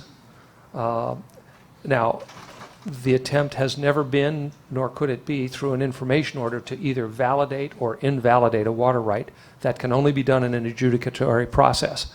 But the data is pretty robust about the underlying evidentiary base for claims of water use in the Delta. Now, there begs a lot of other questions, but that's an important early hypothesis from the preliminary review of the data in the Delta. That said, we are pursuing some enforcement activities. Have not yet announced any. We're still in the investigatory stage, starting from the data provided to us in the information order and in the prior information that's supplied to us. We have found some anomalies. We're doing the investigation, and we will be taking some enforcement action probably toward the end of the summer. Second big area activity, which you've all read a lot about, is curtailment efforts. That is, review by our office as respects the Delta, but in coordination with the Division of Water Rights as respects other areas within the Delta watershed. The Division of Water Rights is looking at the supply-demand curves, recognizing what critical supply shortages there are in the system this year, and trying to figure out when and how best to bring to the attention of water rights holders when there is or is not water available at their water right, either from a riparian perspective, that is the percentage of correlative curtailment of a riparian water right that will be required, or within the priority system, what the cutoff dates might be. As you can appreciate, that is extremely serious business. It's giving a notice that there is no water available at a certain priority has real-world consequences, kind of irrespective of how it's followed up or how it's related to by the user community. It's not unlike when the National Weather Service gives a hurricane warning.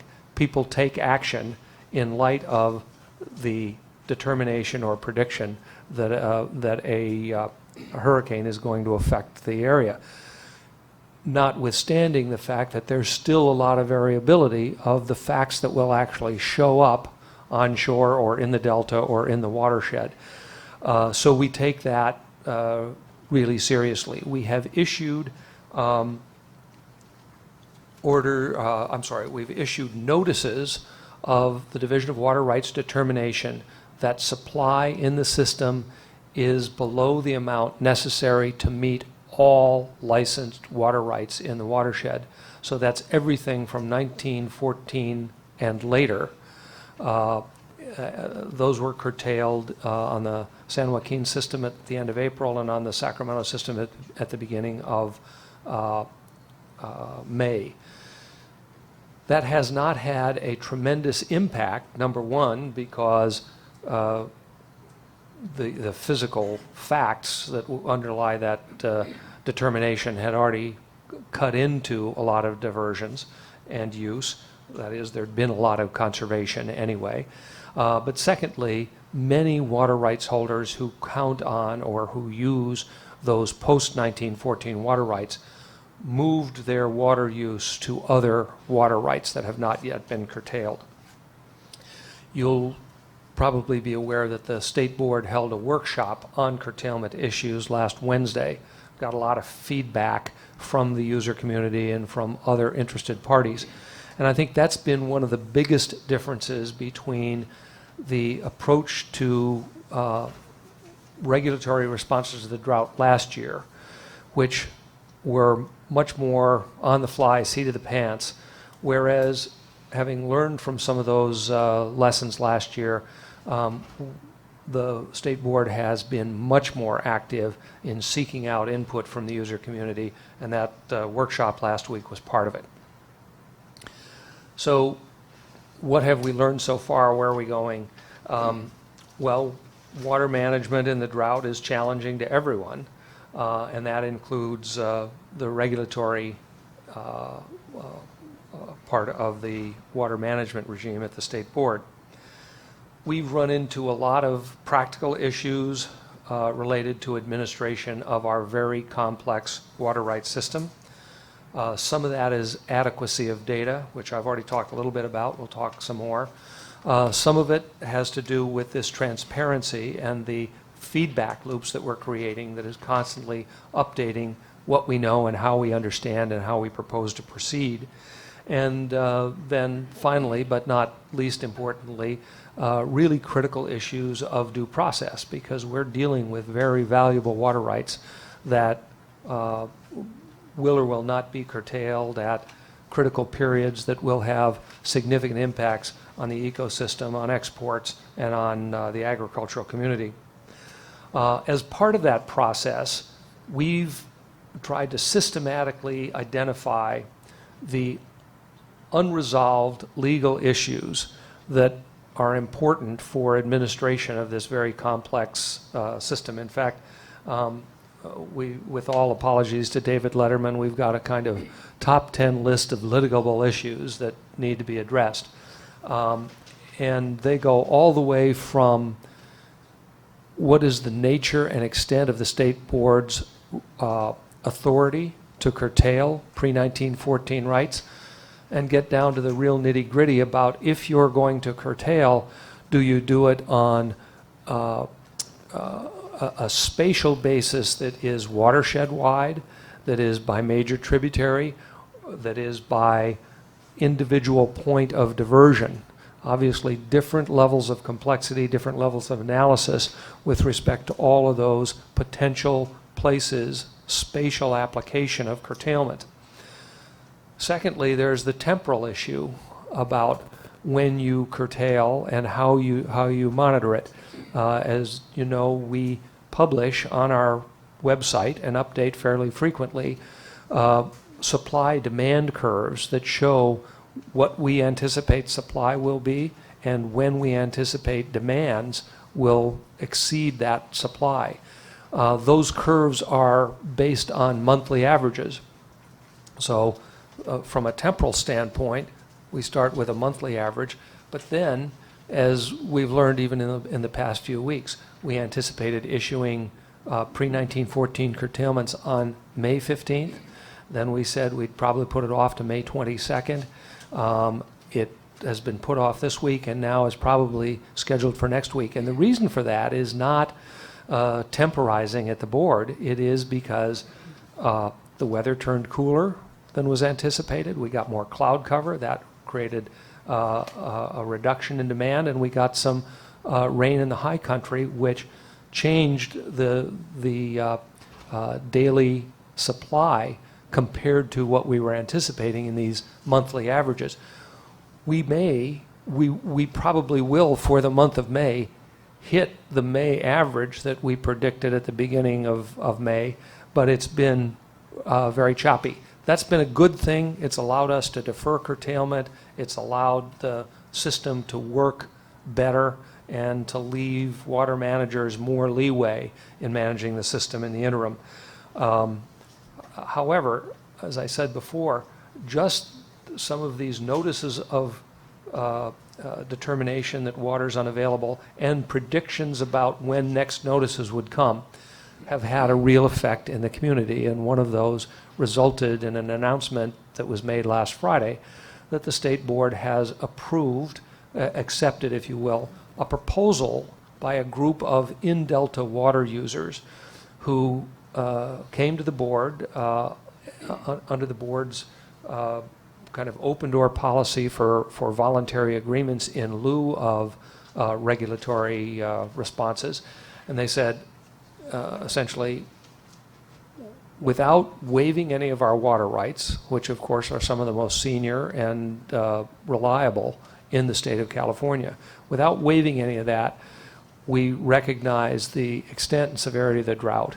We recognize the potential for even our riparian rights to be curtailed, and therefore we'd like to propose a kind of upfront voluntary certain curtailment, I shouldn't say curtailment, that's a technical term, of certain reduction in use that would allow for the system to get real relief and allow us in the Delta to have some assurance about how the state board would exercise its enforcement efforts later in the season if curtailments cut more deeply than the 25%. So it was a proposal, a creative proposal, to provide certainty both of relief for the system throughout the course of the growing season and certainty for the growers as to how further curtailment of their riparian rights would be enforced against them. So there have been a lot of questions about whether 25% was the right number, how it'll be administered, how it'll be monitored. So I'll give you just a moment on that, and then if there are questions, I can go into it in more detail. But basically, farmers in the Delta are given kind of two paths. One is to reduce by 25% the area that'll be cultivated to crops in the next 4 months. So the program goes from June 1 to September 30th, and if you simply take a quarter of your land out of production, disc it so that it doesn't grow weeds and so forth, that's one path to getting the safe harbor that the board will not take further enforcement action if later in the year riparian curtailments go deeper. The second path to that safe harbor is to reduce by 25% your actual measured diversions versus a base year of 2013. A lot of discussion about what should be the base year. It cuts differently in different places in the Delta, but generally the notion was 2013 was a dry year, but it was before the significant drought management and drought regulatory apparatus was brought into play. So against that 2013 actual diversions of surface water to riparian lands. If you reduce it by 25%, you get into the safe harbor. So the people who would like to participate in that voluntary plan, because it is voluntary, if you don't participate, it doesn't increase your risk of enforcement. It doesn't increase the likelihood of curtailment at your riparian right. It simply leaves you to the system prior to the voluntary agreement. However, if you come into the voluntary agreement, by next Monday, you have to submit a plan for how you're going to meet the conservation program objectives.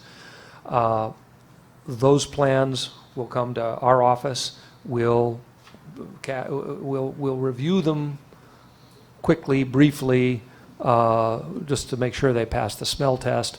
We'll catalog them, and then over the course of the summer, we'll do kind of the trust but verify routine.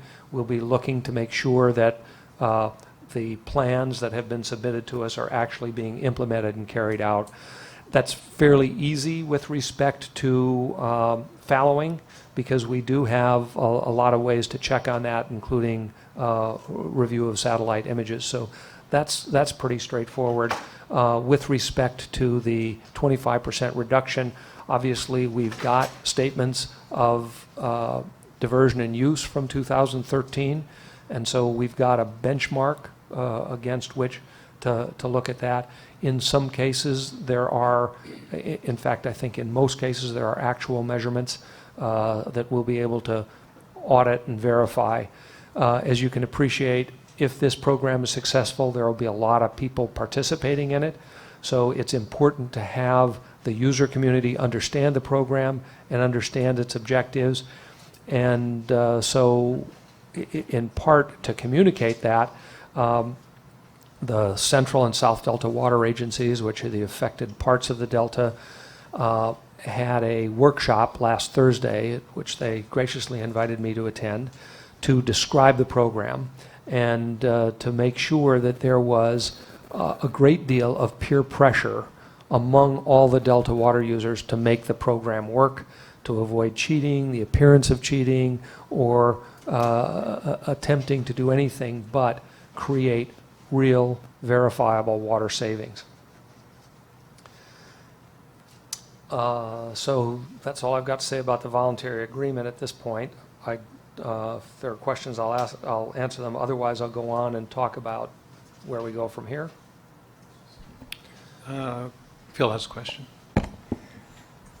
It's obvious that the ability of the Water Board to make nuanced judgments about how insufficient supplies can be allocated under means depends on consistent, over time, accurate information on actual water use and solid information on projection of supply to the extent you can.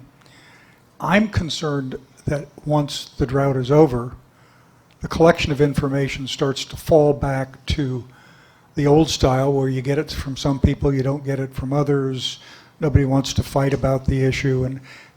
And in many ways, the agreement with the Delta users is a signal of some fairly adult discussions about water use where they're trying to temper the most extreme thing that could happen in exchange for going in early and offering to reduce their own water use.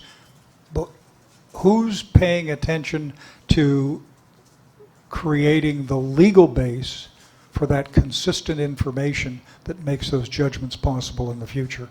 And what are you going to do about it? Because you can't depend on an executive order forever.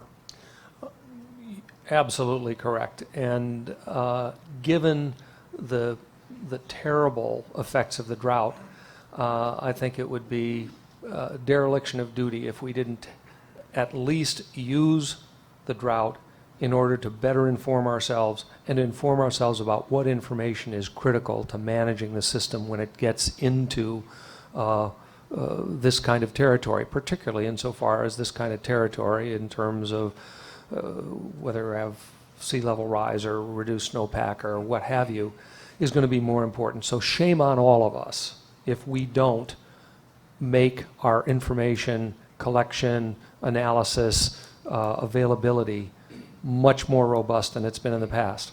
So what are we doing and what's going forward? First of all, we believe the Water Board has gotten a good deal of budget and, as you say, temporary authority to collect information. A lot of the information we collected under this information order, even though it was done under emergency circumstances, is a database of water rights and water rights information going back to the earliest days of reclamation in the Delta. So from that standpoint, we will have a much more robust database based on what we've already done. In addition, however, we have requested, the State Board has requested additional funding in order to improve and make consistent over long periods of time the data collection process. As I will say here in my next section about data enhancement, it doesn't make any sense for a temporary 270-day period to ask users anywhere in the state, but particularly in the Delta where there are 1,500 diversions, to attach expensive measurement devices under emergency authority for 270 days. It would only make sense to do that because it would be very valuable on an ongoing basis. So there's no way that requiring better data availability, whether it's simply putting meters on or whether it's going all the way to real-time telemetry and monitoring and management, which is where I think we need to go. It wouldn't make any sense to order that under a emergency declaration because those responses could not be put in place.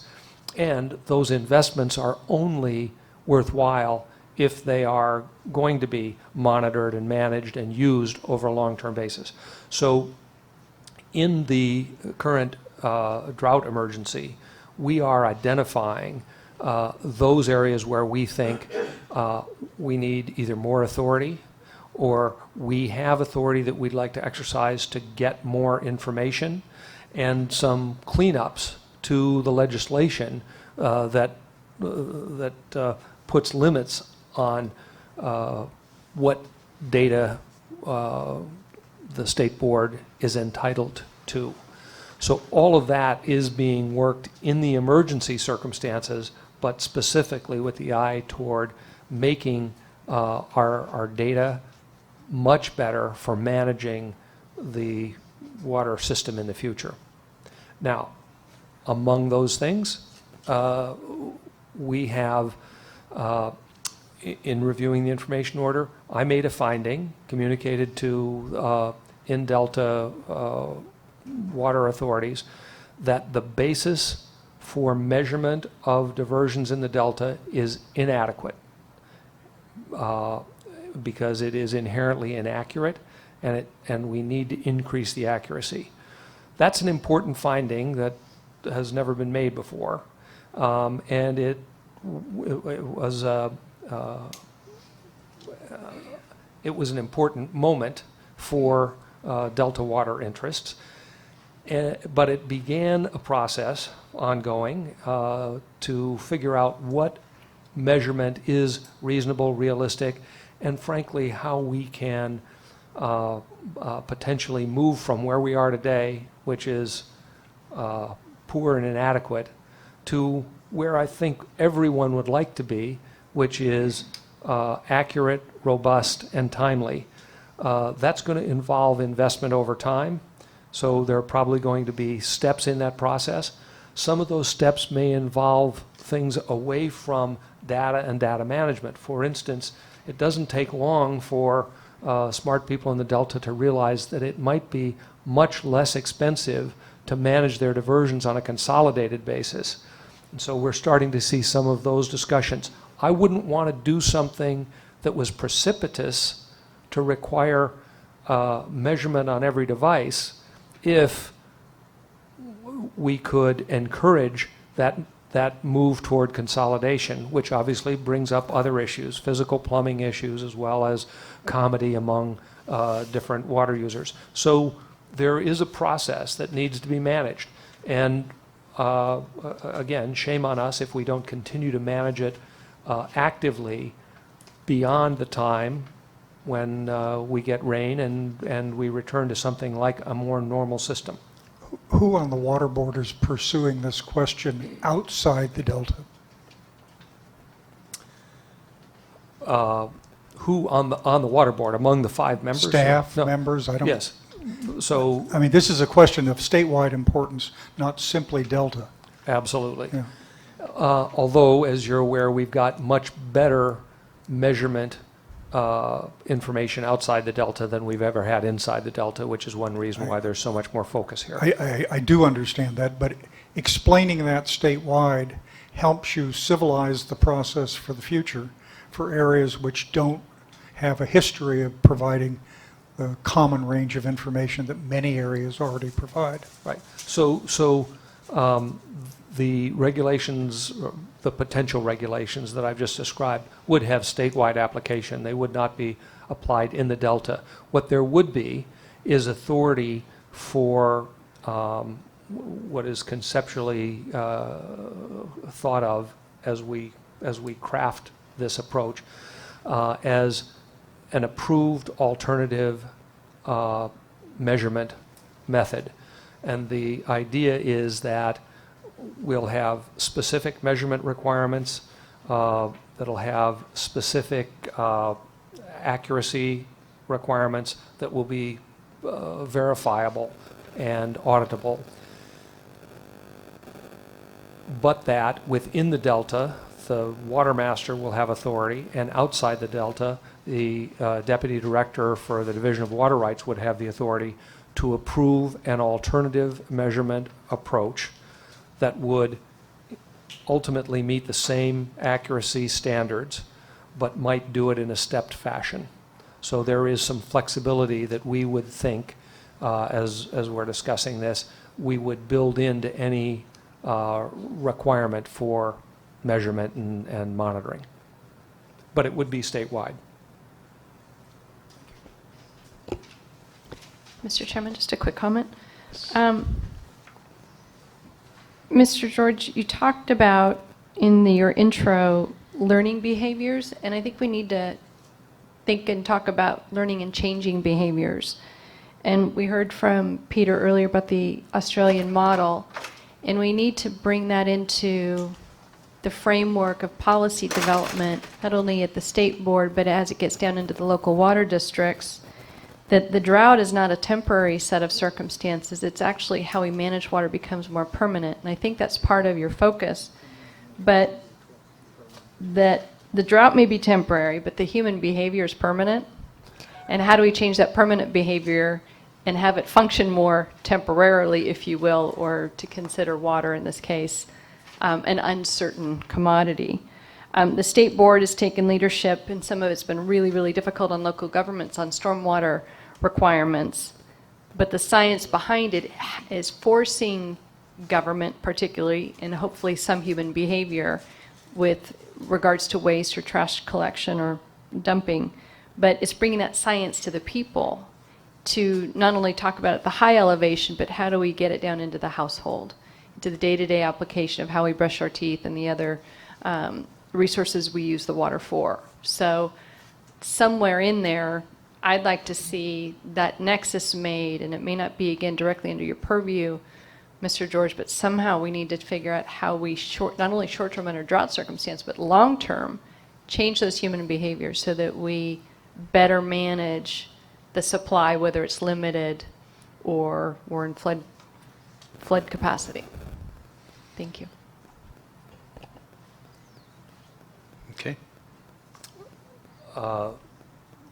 So I don't think you asked a question there, but I agree completely with what you're saying. And I would say two instances. I mentioned before that the state board is approaching curtailment differently than last year based on what it learned, and we're trying to make sure that we learn for the future, get better data, et cetera. But I'll also say that this voluntary agreement, I hope, is an example of a creative approach that could have other applications going forward, and that we will, it's one of the reasons why the State Board gave so much publicity to the effort, because it wants to encourage creative approaches to the problems that we're facing. Having said all that, notices of insufficiency of water are likely to be issued affecting pre-1914 water rights holders. This has been announced on a number of occasions.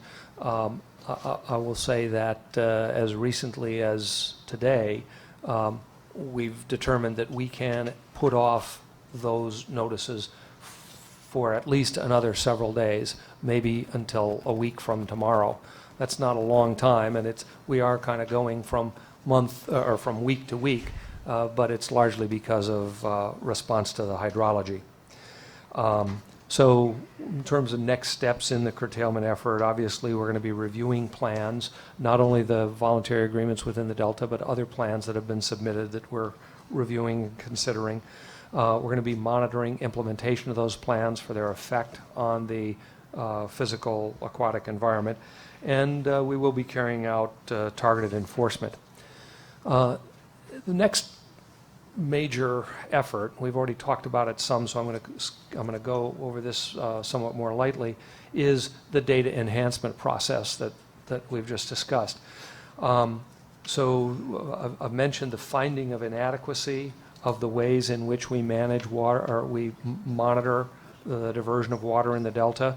So we're working very cooperatively with the water community to try and identify better practical approaches to measurement and monitoring, and we'll probably move through that in stages and steps.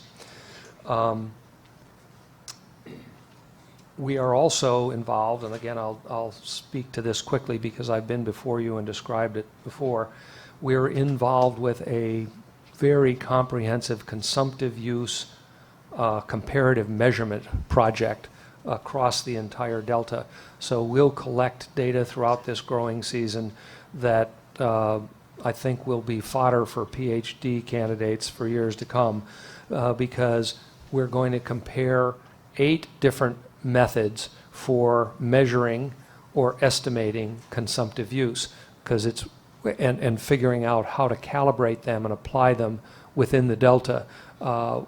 We're also luckily having a lot of people participate with us, work with us, who are trying to perfect those tools for use outside the Delta as well. You probably won't be surprised to know that the scope, schedule, and budget for the effort has expanded. That's good and bad. It's good in the fact that we're gathering lots of people who care about this and who want to contribute or want to be part of it, want to make sure that they're part of the Delta or specific concern is addressed within this study.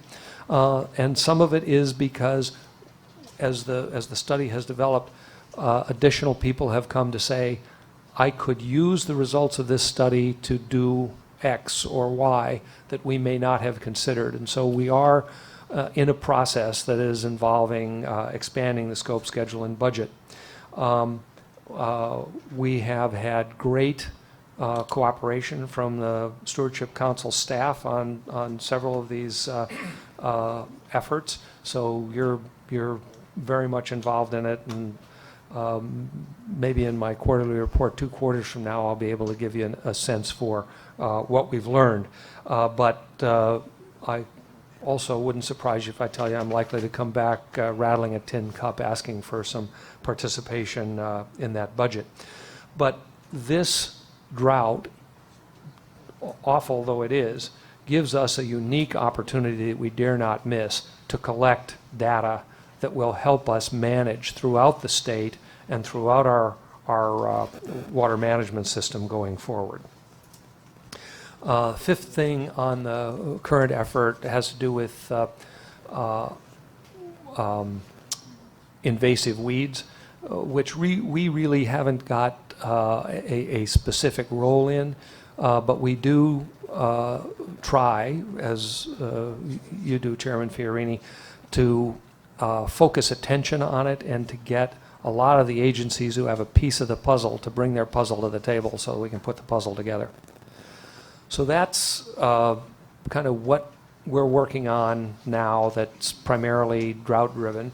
But I'd like to talk about the near-term initiatives, and near-term, again, maybe means post-drought.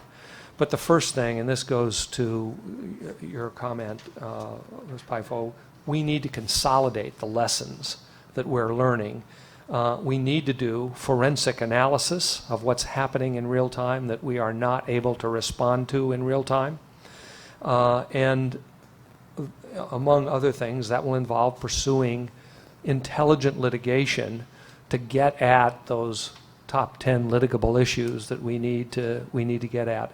And one of the things that I'm doing in consultation with the Division of Water Rights, the Office of Chief Counsel, and the Enforcement Division, all within the State Water Board, is to try and avoid simply being inundated with a tsunami of litigation, which is the normal course of things in a crisis, and instead to see if we can identify and cooperatively develop factual case statements that will clearly present this list of 10 or 6 or however many it is, issues that need to be litigated to conclusion so that we get 3, 4, 5 years from now when the process that begins with a cease and desist order proceeds through rehearing by the state board, the evidentiary process results in a state board decision, which because of the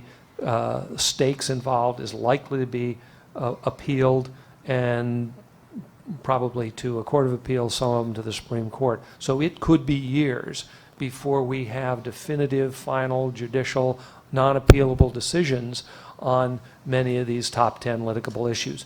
But we're committed to making sure that we use this opportunity to frame those issues as well as we possibly can and to try and head off the tsunami of primarily procedural litigation that is the usual circumstance in a water crisis.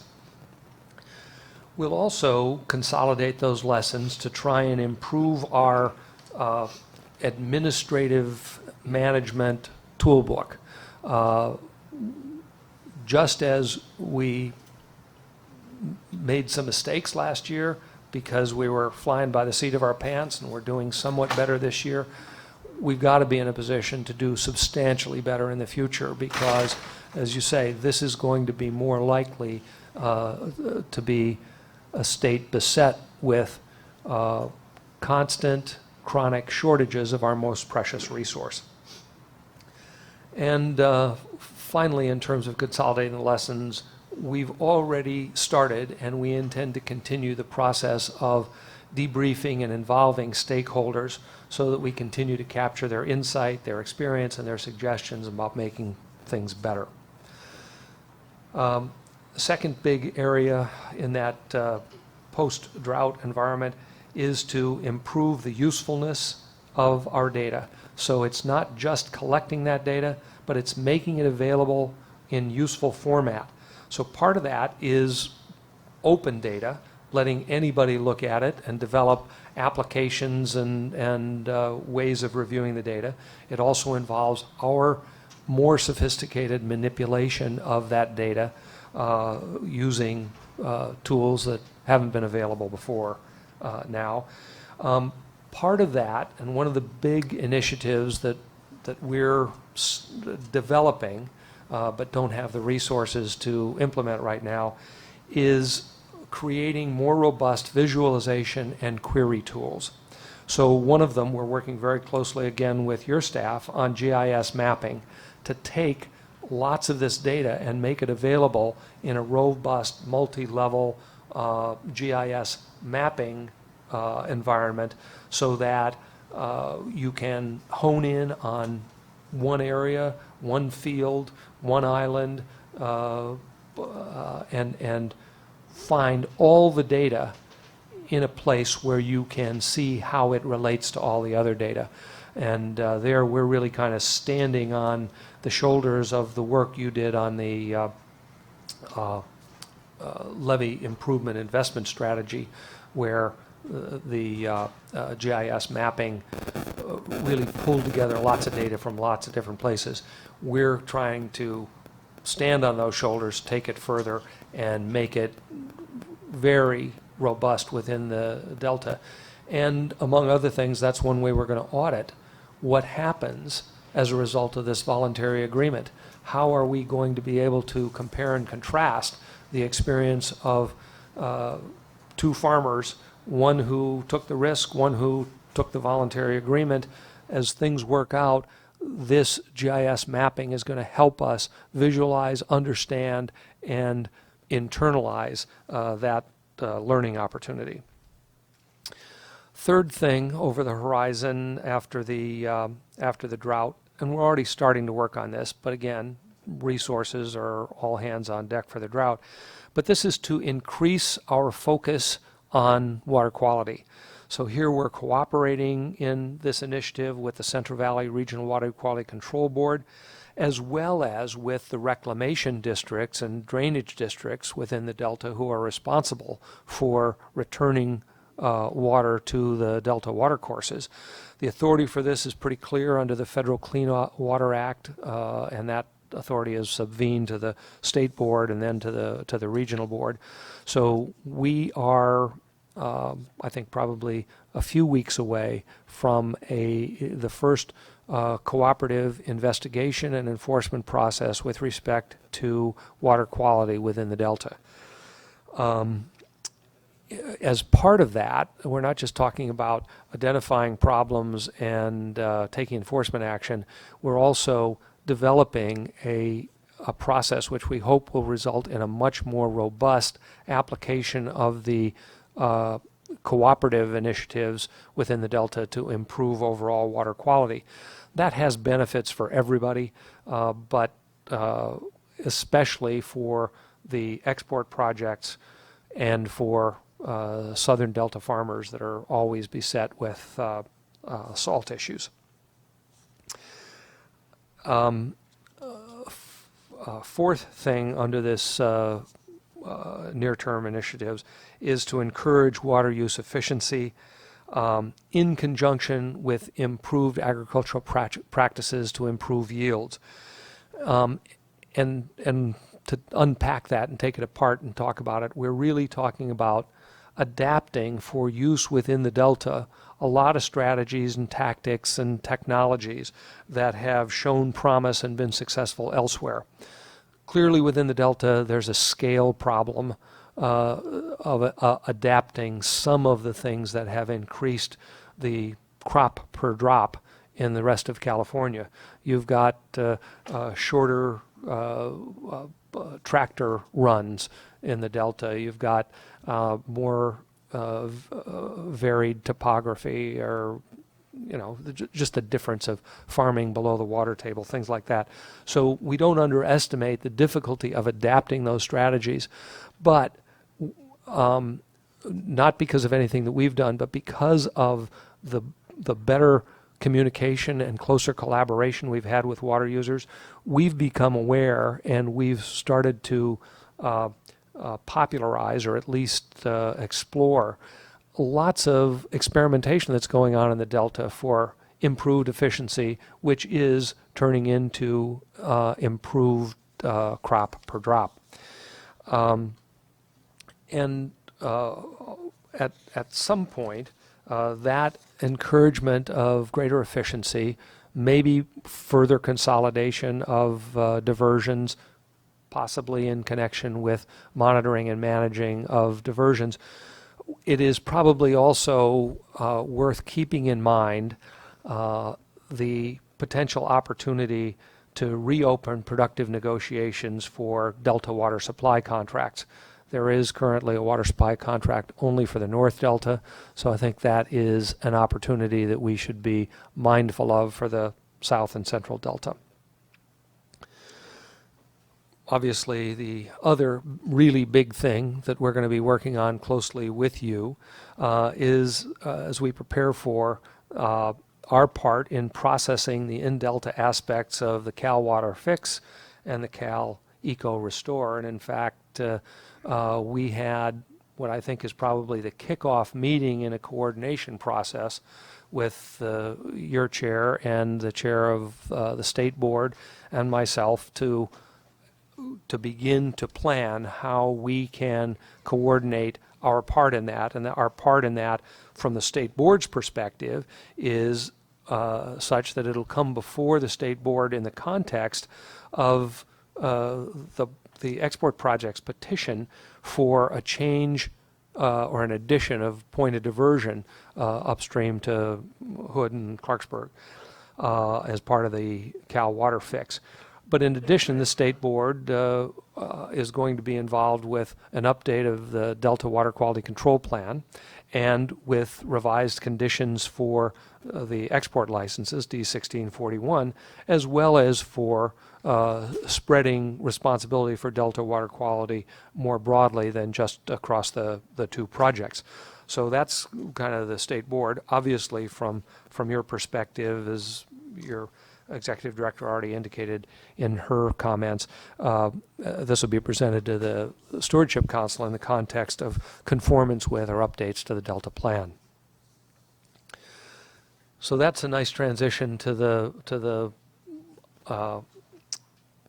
thing I wanted to talk about in terms of implementing that Delta Plan and kind of looking forward to what we'll do as we get these better tools, as we approach water shortage on a more consistent long-term basis rather than on an emergency basis. So Chair Marcus likes to quote Yogi Berra, and I think this quote comes from him, that if you don't know where you're going, any road will take you there. And the Delta Plan, as it will be updated, is going to be the plan that people hopefully will follow and implement. And certainly the Delta Water Master's responsibility for helping in that process is pretty clear. Beyond the plan itself, beyond the statement of co-equal goals and the need to preserve those things that are special about the Delta, even as the Delta is beset with change, is to develop and consistently articulate a long-term vision for the Delta. I think of it as describing the Delta that we'd like to be proud to hand over to our children and our grandchildren. And one thing that I've found even in my early days as water master is when you start a conversation or move a conversation to that vision for the future, it completely changes the conversation. It gets out of the context of standing on my legal rights, managing in a crisis situation, dealing with my unique circumstances, and it starts to open up the dialogue about how change could work for you and you and you.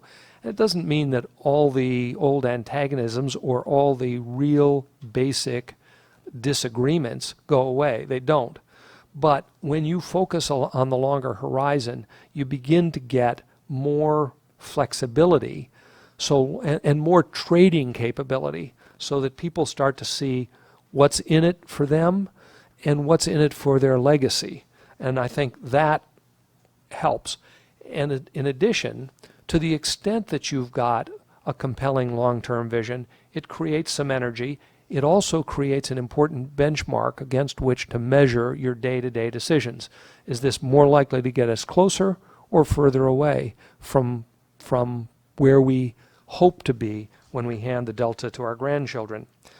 So that's part of what I'm trying to do, is to create opportunities for interactions over that longer term vision, not just the nuts and bolts of how we get there, not just what the plan is, but what does it look like if we're successful in all of this, to get people to converse on a different plane, to introduce incentives for getting involved with managing the change, as well as illustrating the risks of not being involved, to hold parties who claim to share that vision accountable for their actual on-the-ground interactions, and make that accountability transparent.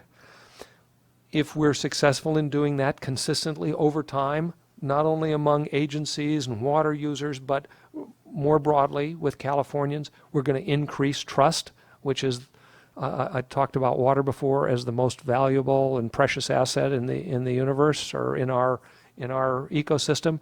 I actually think that trust may be in shorter supply and more difficult to reestablish. But the whole point of this is to empower real change management. I also think that over the longer term, I'm coming to believe that we need to recognize as Californians that the in-Delta interests and the Delta export projects, notwithstanding all the disagreements they have with each other and all the long-standing grievances and history of litigation and so forth, they are locked in a symbiotic relationship that I think California has an interest in developing and managing and maintaining on a more productive basis.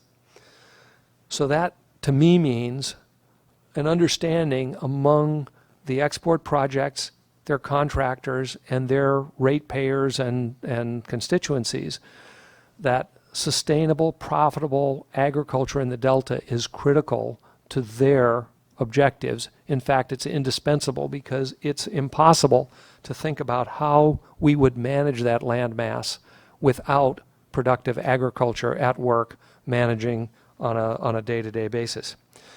By the same token, it strikes me that the investment and attention that the export projects and their constituents bring to the Delta is critical in terms of bringing the necessary investment, expertise, and basic interest that's going to be necessary to manage this critical part of the water system, ecosystem going forward. And I think with an understanding of that symbiotic relationship, we should be able to do a more enlightened job over time of true adaptive management. And I used the term the other day that I borrowed from Peter Moyle at UC Davis, and I was kind of slapped down for it, but the term was reconciliation ecology, and the notion, as Peter has developed it in his work over the years, is that there has been dramatic human intervention into the natural ecosystem, and restoration of what was is a fool's errand, and that what we ought to be doing is reconciling so that we get better outcomes for ecology as well as the changed human engineered system. And I got kind of slapped down because I was told, no, that is code. Reconciliation ecology is code for letting those who would rape and pillage the ecosystem off the hook.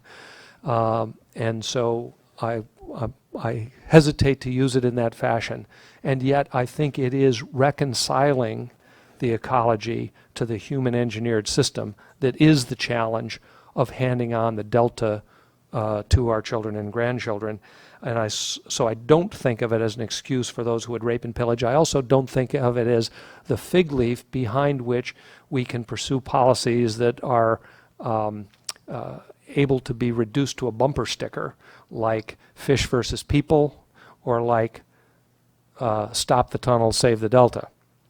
So that's kind of where I hope to go. That's my quarterly report for this quarter, and I invite your questions if I haven't taken too long already. Questions of Michael? Susan? I'm curious, Mr. George, how do water transfers and the whole water marketing fit into your current efforts and the idea of carriage water and all that accounting and Right. So water transfers are a critical tool in the toolbox, and they become more critical in times of shortage. And so there are a number of proposals that are going through. So how does it relate to us? Well, many of the water transfers have to go across the delta. So we've got all the typical issues with respect to managing in the delta under biological opinions and pumping restrictions and so forth. So finding those windows of opportunity where real wet water could be transferred across the delta with an appropriate contribution of carriage water and with appropriate reliability and certainty of that water actually getting through the transfer process is really complicated. And before I took this job, I spent a lot of my professional life working on water transfers. I was for 9 years the chief executive officer of a company that was involved with water transfers, Western Water Company. So it's an area that is important. It's getting a lot of attention. It's fraught with friction in the system. There is no such thing in California today as a robust water market. I think we'd be better off if there were a more robust water market with lower transactional friction. There are models of that elsewhere, some of them in Australia, although I hesitate to try and put too much stock in transferring experience in Australia here because there are real substantive differences that we just can't overcome. I'm also reminded often that the population of Australia is about the population of the Metropolitan Water District of Southern California. So the spatial scale is huge, but the population is more manageable. So I don't know if I answered your question, but it's getting a lot of attention. well, I was just curious in terms of the monitoring and the improvements in accounting and the in-delta use of the water versus what's being transferred through. Is that going to be Monitored carefully. right? Yes, and that part of that will come from this consumptive use project I described earlier. We're going to have the most robust observation, data collection of water use in the Delta that we've ever had. In addition, part of the whole gestalt of curtailment is to make sure that the state board is implementing its responsibility to protect water rights. And that doesn't just mean priority, that you cut off somebody who's got a 19.2 priority before you get to somebody who's got an 1878.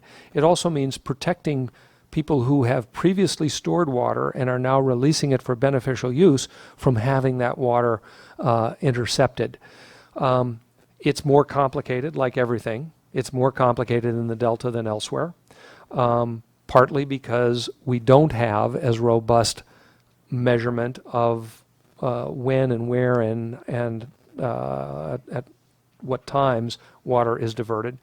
But given those limitations, there will be more observation and monitoring of that this year than there's ever been.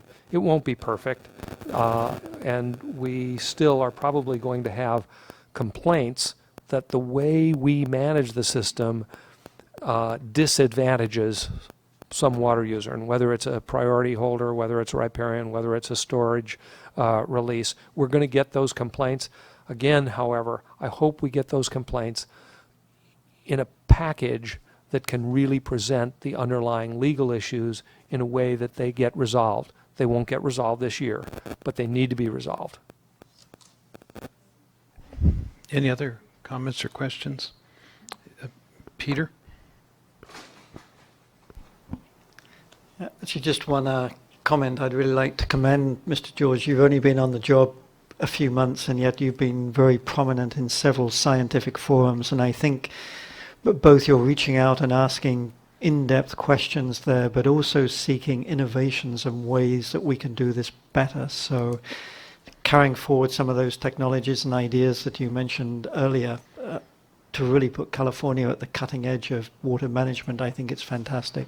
So it's just great to see the Science Policy Forum or Science to Inform Policy you're being used through your efforts. Well, I appreciate that comment. I appreciate it particularly because I was a no-show last week at the modeling conference, which I intended to attend at least part of it because it's critical for our consumptive use study. But I was deep in negotiations on the voluntary agreement, and as often happens, the immediate takes precedence over the longer term. But thank you, Peter. Mr. Chairman, I just wanted to thank Mr. George also for his transparency with getting the collecting the data and getting it out there for everybody to have access to. I think it's really, really critical and does actually help address the issues. You may not get 100% buy-in, but everybody has the same information. And thank him for his outreach. As he said, he's been getting out within Delta communities, and Mr. George did speak at the Delta Protection Commission last week at the Cortland Auditorium, and that's helpful too, to have access and engagement within the Delta communities with Mr. George's capacity. So I just want to recognize and thank him for that, and know that we'll see you more there as we will see you more here. And I want to thank you for allowing me to bore you twice with a lot of the same data. I was not bored, as I assured you. I was not bored. Thank you. So, Michael, thank you. Thank you. I also want to commend you for the level of effort you've put into this job. And it's a pleasure working with you, and we look forward to working with you in the future and receiving regular updates on your activities. Great. Thank you very much. Thank you. Pat, any requests? Okay. That concludes file item number... Yes, you've got it in front of you. I had 10 down there, and I have 3 different. I think you're missing the point. Well, you had 8, 11, and 12. I had You- on there as an original submission as well, and I think there's a point on the Delta. Wait. You're the wait. Stewardship Commission, Just a second. This is Tony Brzezinski Brzezinski with the Bethel Island Municipal Improvement District. responding to file item number 10. Thank you. Okay. You're looking at the end user in protecting the Delta. You're exporting an exorbitant amount of water to Southern California. Thank you for mentioning the Metropolitan Water District. And just as we say, slogans shouldn't be used. The Delta Fix is not a slogan that actually flies either. You need to look at working with the Building Standards Commission and changing the way people behave in the way they develop property in the deserts of Southern California and in the lower San Joaquin Valley, which will continue to overburden the Delta with which you're chartered to protect. If you did right now emergency action and forced all buildings being developed to install what's called the purple pipe, ready to cut over, your infrastructure could be changed down there for far less than your twin tunnels will ever cost, and it will create new water because it'll get use of that water 2 or 3 times. You cannot continue to build high-rise buildings or huge subdivisions where you don't have this infrastructure in place, ready to be connected, and expect to be able to take advantage of this type of technology. And it exists today. You're just not taking a look at it. And now you're looking at not what is needed, you're looking at quote unquote, what I call what is the greeded effect. Greed is not need. The Southern Valley farmers who are planting permanent crops, which they were never intended to be able to do in the Southern Valley, are creating a burden on the system that's permanent, and it can't be supported. To continue to allow development in the Metropolitan Water District and the other water districts down in that area that bleed the Delta dry, and then you want to now curtail the people that actually inhabit the Delta where the water is. We moved there because the water was there, because the advantages were there. You can't support life in the desert with water from the Delta without changing the way they do business. And that includes some of the Bay Area as well as Silicon Valley. You've had an opportunity to do this. You have a crisis that identifies this, and you're not taking advantage of it. And that technology is there, and there's many communities that use the purple pipe technology that captures their own gray water, reclaims the rainwater that falls and attracts on their buildings and lands, and repurposes it within that community or within that structure So they don't have to draw off the potable water system, and they also don't have to have the water go back to a treatment plant and come back, which is extra cost. That is also should be part of your task and part of what you're looking at, because without doing that, you further bleed the use of this water in Delta. And to think that the Sacramento River Valley can support what 5 watersheds support right now at Clifton Forebay is just a foolhardy adventure. There's many studies right out of UC Davis that state emphatically that one river watershed cannot support what 5 watersheds are supporting now. And that's what your Delta Fix is designed to do. One watershed cannot support the quantities of water that you want to pump out of Clifton Forebay without bringing the salinity level up to Walnut Grove or higher. And if you want to restore the salinity levels to where the Delta used to be historically, look at the C&H plant in Benicia. That plant was built there because it used to be able to draw fresh water. And that's where the salinity line was. And you're talking about bringing it up past Walnut Grove or higher with this Delta Fix. It's not a fix. So thank you for the comments on 10, and sorry for the passion, but I get a little frustrated when you sort of look at the small potatoes and not the big potatoes that are going on down there, and no development stopped. It's going on and on and on. And do it, but do it wisely. Thank you. I think that concludes file item number 10, and now we're on to file item number 11, Delta Levy Investment Strategy. Cindy Messer will be leading from the staff table.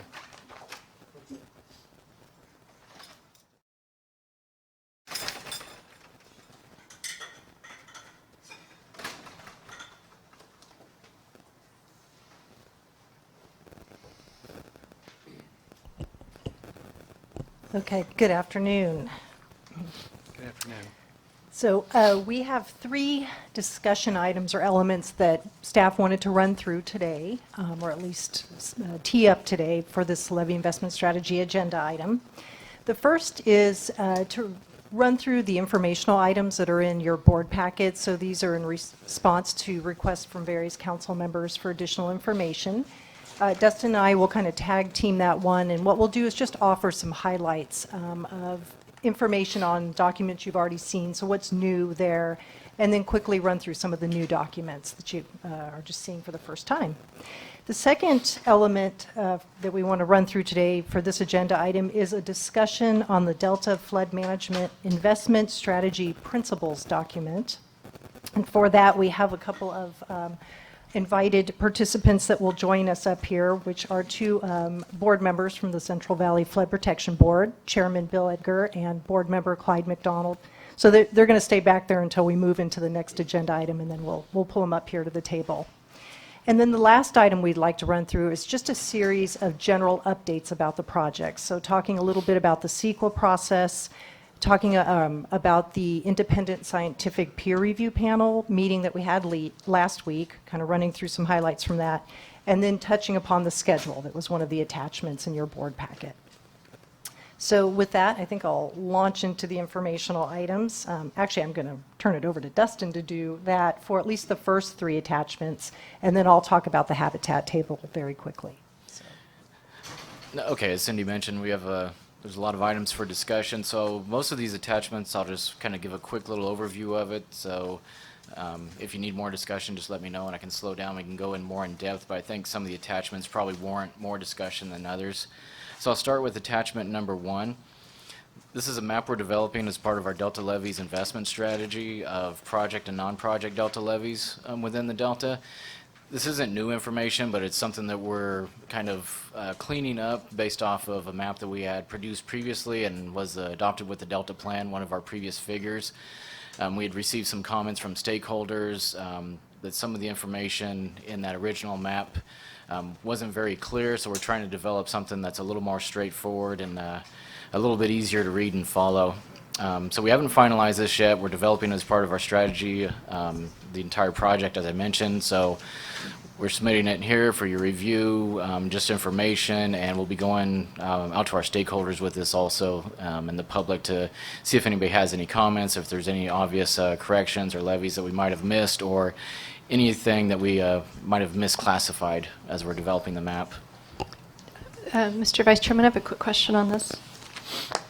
Thank you.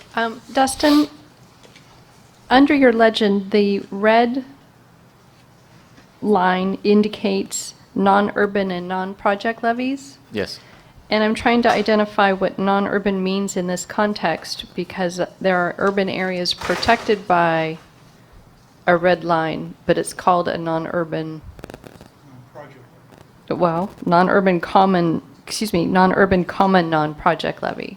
So my challenge is the word urban in this application, and I'm wondering if there's an inconsistency to it, or does it mean two different things? Does the red line mean both non-project and non-urban, which actually is confusing? The red line, and again, this is information that we've taken from some of the previous sources. So some of this were classifications that we've inherited from other maps. Okay. So there could be a possibility that maybe some of those are erroneously classified, but the intention, I believe, is for the urban areas, is what we'd call the higher populations. I don't know if they're strictly drawn off a 10,000 base population that we usually use to classify urban areas. I'm not certain that that's how these were split up, but I believe that was the intention of it. Okay, and even at that level, I would still question the definition. So maybe this is something we can consider to work on? Sure. Okay. Sure, and I think we took it as we received this particular data set. And Sure. we've recognized that perhaps we might want to simplify this even more with some definitions Okay. around the terminology. Thank you. One of the suggestions when you do it, you might want to consider just using the back of a page for annotations, explaining some of the comments of legends, because we typically print this with a back page until it goes into the final report, and that would be a handy way to answer Supervisor Peoples' concern. Pat? Can this be available so that you can look into an area and see more clearly what these boundaries are and match them by islands? Does that exist already in your data file? I'm sure it could be done. What you're talking about is just being able to zoom in on certain areas, I think. Yeah. Yeah, we have the electronic files. It's just a matter of how we would make that available. I'm definitely not a GIS expert, but I would think we could do some level of detail, either possibly on our website or... Well, I kind of have the same question that Mary has. I mean, I look at Stockton, and it's a big urban area, and it's a really tiny couple of lines there that is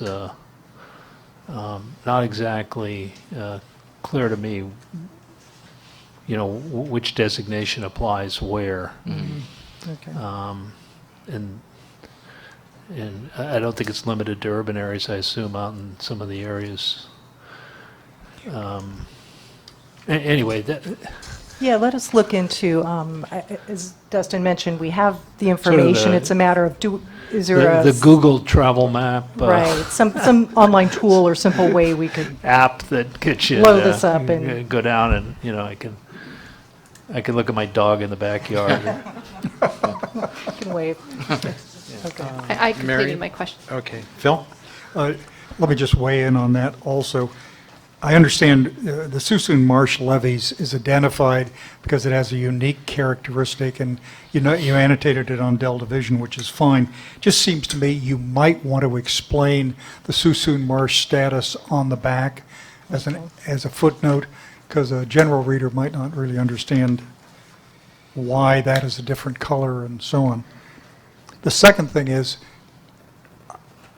I think I'm correct that the colors you've chosen for the various categories are not layered on top of one another in any case. At least I think that's right. They should be distinct. Okay. Because this is not an easily referenced map, as noted. But am I correct on reading this, that the only urban levies which are non-project appear on First, north of Stockton on the, criminy, I guess it's on the, well, I can't tell you where it is, but it's on the north, just north of Stockton, and then up in Sacramento County running down the ship channel. Am I correct in that? Yes, that looks correct. Okay. And within the remainder of the delta, there are no, oh, wait, okay. See, the map, one of the ways of considering it, non-project levies have a unique status when compared to project levies in operational, legal sense, and so on. And so one of the things you want the map to show is of the whole connected Delta Suisun Marsh levee protection system, where are the non-project levies? And here you have to look for a green line with a purple line, but the purple for non-project, non-urban, non-project. I mean, I think the color choice isn't quite right to allow an easy visual distinction between the categories, because the statutory boundary of the delta you've superimposed appears on this chart to have a color almost identical to the non-urban, non-project levy boundary. I mean, Right. these are minor formatting changes, but it really helps with understanding if you can straighten that one out. And you may, as Pat suggested, if you do a visual representation in print, you may wind up taking big urban areas and having a side blow up to allow an ease of consideration. So anyway, thank you. Delta maps generate much conversation. Yes. They do, but we'll get it. We'll get it there, so. Thank you. Okay, then we'll move on to attachment number 2. This was a follow-up to 2 separate maps that we submitted, I believe, as part of the February council meeting, state expenditures within the Delta. And at that time, we had it split between the subventions program and the special projects program. And so there were some suggestions that we should include more of information within the state's expenditures, not just the subventions and special projects, but some of the other programs that were available. So the map you see here is a combination of the subventions and special projects data that was previously submitted. And then we've also included a little bit of additional information. We have some of the Jones Track state expenditures that have been added in there, and that was, as if you can see in the footnotes in the bottom of the map there, the state portion of that was 7.4 million. And the values for the federal, state, and local split for Jones Track are from Cal OES, and these are based off of the accepted FEMA reimbursement portions of them. So the total there for the state, federal, and local, based off of the FEMA accepted reimbursement portions, or however the terminology, and the total was 29 million for that total portion for state, federal, and local of what FEMA accepted. And so of that 29 million, the 7.4 was for state. And so that's been added into the Jones Track portion. And in addition to that, the DWR's Urban Levy Evaluation Program, their investment of 16 million in geotechnical studies has been included with the areas down in the San Joaquin area and also West Sacramento. So those are the additional portions of information that we were able to add to the map. We just wanted to mention the state has spent a little over $74 million spent through the Sacramento River Bank Protection Program, plus PL 8499 improvements, plus other levee repairs.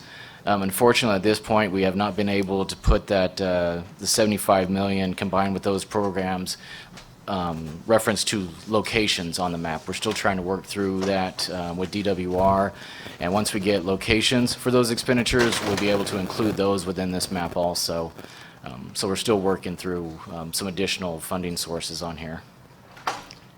Randy. Tell me your thinking. On Delta, on chart 2, the state Delta levy expenditures, you've taken the 2 expenditure categories that are noted, but they are for different years, or a different range of years. Yes.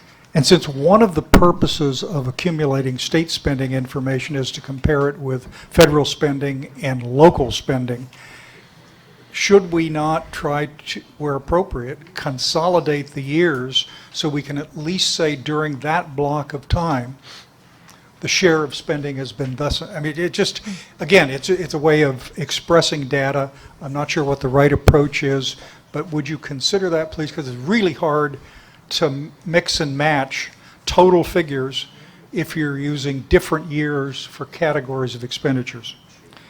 Then the second point is, Dustin, I heard your argument on Jones Track, but I must confess I didn't understand the dollars. Forget that for a minute. I distinctly recall reading figures of public cost related to Jones Track that exceed $50 million. Am I wrong? You're correct. Okay, is that not the important way to evaluate a levy program, by bringing in one place at one time all of the public monies and then separating that by categories of government entities, as opposed to taking just pieces of the government money and saying that's, by implication, it's all it was, but it wasn't all that. You're correct, and we do have some dollar amounts from DWR, but again, there's a level of detail that we're missing there. We did receive an estimate that DWR had spent, or state expenditures, I shouldn't just say DWR, but state expenditures were about 50 million. However, there were some items in there that were not. Well, here, the legislative analysts did evaluations on the Jones Track break also that provided information. You might like to take a look at that. Okay. I think it's important to have a Jones Track notation, but it's more important to give the full context of money being spent on the Jones Track experience and where it came from than to just take the categories. And if there's information pending, you probably ought to note it temporarily on the chart just to deal with it. Okay. Okay. Yeah, I think one of the struggles with this, putting everything into one map under this particular category, is that with Jones Track, for example, there's several different data sources, different numbers. Those numbers include different things. So we may rethink how we package this. It may not fit neatly into one page. It might be a series of. One of the things you're dealing with, you also have the major voter-approved levy subventions growing out of the ballot proposition in 2004, the post-Katrina stuff. And that put a vast infusion of money into various pots, and that was doled out, and a good slug came in. I think some of that is missing from these calculations. Yes, I would definitely think of this still as a work in progress. Okay, and then going back to your notation in the text of the thing, to the extent it's humanly possible, there probably ought to be a consolidated chart that takes the same block of time and for levies within the statutory delta of all types explains the total amount of state money regardless of which state pot it comes from, the total amount of federal money that can be attributed to those levies, and the same thing would be true of the local expenditures, I presume mostly coming from levy districts, but perhaps not. Perhaps counties weighed in significantly too. And then you're able to give us a picture, at least for the years in which the information's available, so we can, just make statements of interpretation that have a common database to support them. Got it? Mary? Mr. Chairman, and I would follow up, and I agree with Councilmember Eisenberg's comments. And when we talk about state delta levy expenditures, are we talking about state general fund dollars? Are we talking about bond revenue, or is it a mix of state resources? It's a mix, but I think we're still primarily focused on bond dollars. Is that correct? In this The subventions included version? some general and bond. I mean, I think the time period here, just from the later sources of what was available, probably includes the bulk of bond money, but the subventions program itself has general fund money also. For me, that's an important clarification or identification. Also, the source of the revenue is in of course, there may be some federal dollars in there too. And then secondly, on the expenditures, if I understood you correctly and read the report correctly, that includes flood response, levy subventions, and other activities when we talk about the amount of revenue that's been spent. It's across the board. It's not separated or Right, because distinct. Yeah, because naturally, like the Jones Track expenditures would include emergency response, whereas the subventions is a lot of maintenance and special projects would be improvements. So there is an array of types. And I could probably beat this thing to death, Mr. Chairman, which is not my goal. But that to me is something else that is, I would find important and relevant, is what was emergency response, what was levy subvention, and then whatever, maybe there's an other category that is everything else but, that might be a smaller pot, but a combined pot. Because I think it's misleading that we look at this at too high of an elevation. And the information can be distorted in its knowledge, and I don't think that's what we want either. And then lastly, and I don't know this, what huge investment in Jones Track from the levee failure, but do we have a dollar amount of what was protected, what the values of the assets were that were protected or reclaimed? And to the point of where we're going to move later on in this agenda, not too far from now, is where we're investing in levees, how we're investing in levees, and what's our goal and what we're protecting. And I think if we're going to look at this map and talk about what was spent on Jones Tract in an isolated circumstance, we can't. It actually is not an isolated circumstance. We're talking about how to develop a levee investment strategy. If we had it to, maybe I'll ask the question, if we had to do it over again, would we have done the same thing and spent the same amount of dollars? I don't know the answer to that. But if we can understand the value of what was protected from reclaiming the island after it was flooded, maybe it will help us determine or define how we approach our levee investment strategy. I hope I didn't offend anyone there, Mr. Chairman. Thank you. It sounds to me like you're headed towards a spreadsheet or a matrix to encompass all the data that has been requested and then use the map to reference either the RD number or the island by name. Right. And it might be a small series of maps I can envision where we can't consolidate some items. Yeah, I think we beg your patience as we plow new ground with the synthesis of some of this data and the inconsistency of available files. I think it'll be a process, but we'll get there. Yeah. It must be very frustrating to know what you need and not be able to put your hands on it immediately and then to present a work in progress. But we accept that and appreciate the effort that you've put into it thus far to get what we've got. Thank you. Yep, we will keep working on this. Question. Phil? Give us a status report. There's a brief mention in the staff report. I gather you've got Gavin off trying to figure out what the local expenditures from levy districts are? We have that. Do we have that? I think they might be referencing a separate project that Gavin was working on.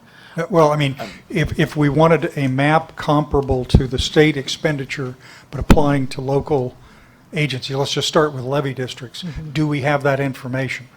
And for what period of time? That's the information that you pulled some months back. We have that. It is not complete. When we started to look at it, obviously there's, if I remember correctly, the way it's, and I'm trying to think of the report that it's in, it actually was a Controllers suggestion used. report Yes, on that's right, local the state agencies. controllers. So we've gone through that. We have looked. We can present that. There'll be a lot of caveats, obviously. So there's some lumping that goes on that made it difficult for us to kind of tease apart exactly which funds we're going to levy maintenance and whatnot. So it's another one of those data sets we have looked at, we can present, but there's a lot of caveats that go with it. I really understand the difficulties you're going through. One of the things you might think about is a brief conversation with Ellen Hannick.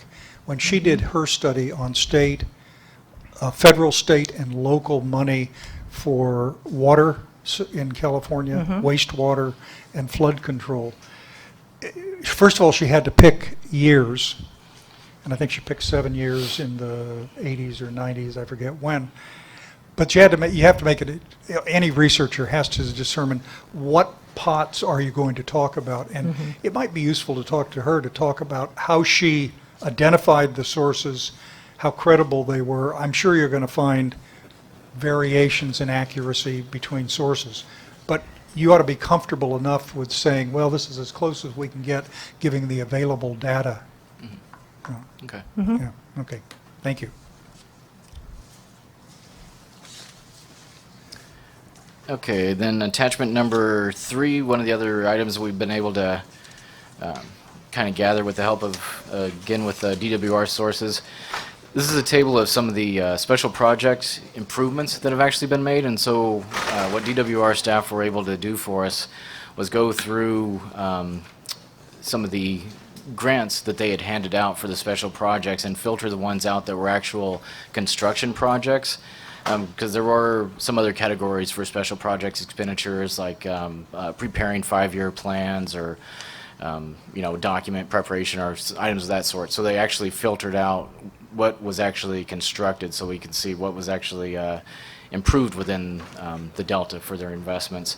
And so we've broken it out by some of the more common types of projects, and these were rehabilitation to H&P standards, improvements to PL 8499, some revetment projects, putting riprap and bolstering up the levees, constructing crown roads on top of the levees for easier inspection and monitoring, and then just an array of other projects. And some of the other projects that were included in there were just kind of general descriptions like environmental enhancements, stability berms, or levee widening.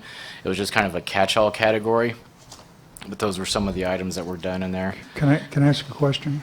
Sure. What, is this multiple years or is it 1 year? This is multiple. The special projects program is multiple years. Be useful just to annotate the years to see how close they are to the data we have otherwise. Secondly, did DWR give you any information on the sources they used, or is this just kind of raw data from somewhere in the files, or do you know? It was just a table that was provided. Okay. I'm sure it's from the their, years would be very useful, please. Okay. And I think with this table, some of the main takeaway points we wanted to have with this was that it was a diverse set of projects that were funded through Special Projects Improvement Program, that the failure rate from levee failures was reduced, and that's that figure 1 that's in the staff report. So through some of these that was a investments. very useful chart Oh, good. to consider. Thank you. Well, it was. I was laughing at Cindy saying, "Oh, good." Not your compliment. Yeah. Okay. Okay, so those were some of the main points we wanted to impart with the table and the figure. Thank you for being so responsive. Mr. Chairman, I'm sorry. If I could go to the DWR Special Projects Improvement, and I think we've touched on it already, but this is another place it could be reflected, is what the local districts are spending on these projects. it's hard to determine from Can the we ask special them? We 'Cause I did. think, okay. and the- Yeah. It's not much on special projects. A lot of their information has been anecdotal, but Okay. DWR, I think we averaged it out on what was available, and the state portion was about 95, 96%, so locals roughly would be about 4 to 5%. So we do know it, it's just not significant enough to indicate in the chart, possibly? And part of it with some of these projects is they're multi-year. So Right. if you have that percentage, and we went through trying to figure out, so how much per year and what phase of the project. Okay, And too so tedious. It gets unwieldy with the special projects Okay. from what I've seen anyway, Thank you. versus subventions. Okay. Did you want to talk about 4? Yeah, I'll go ahead and, so the last item that we have, informational item, is the habitat restoration projects. And this is a summary table that we created in response to a request from Councilmember PIFO back in February. And let me just add a little context to this table, and then, of course, we can talk about your questions and your comments. So what we did with this table is we took information from different programs. So this includes some of the DWR's Delta Levees programs where they actually had habitat enhancement or mitigation elements to levee projects. This includes the fish restoration program projects. So this is the program that is run by DWR and Department of Fish and Wildlife and addresses the targets set by the biological opinions for the state water project operations. There's some projects from Department of Fish and Wildlife's ecosystem restoration program, and make sure I'm not missing any here. And we also looked back at our habitat issue paper that was adopted by the council last year to make sure that that was the basis for this list, and then we added some other elements to this. Oh, and I know what else is in here as well is the Army Corps' Delta Islands and Levees feasibility study, the two areas where they identified for restoration, which is Big Break and Little Frank's Track, are also included in this list. What we did not include are projects that have been completed or projects that have been stalled, for lack of a better word, indefinitely. So there are some projects that we know haven't moved forward, and there is not a plan at this point to move those forward, so we left them off of this particular list.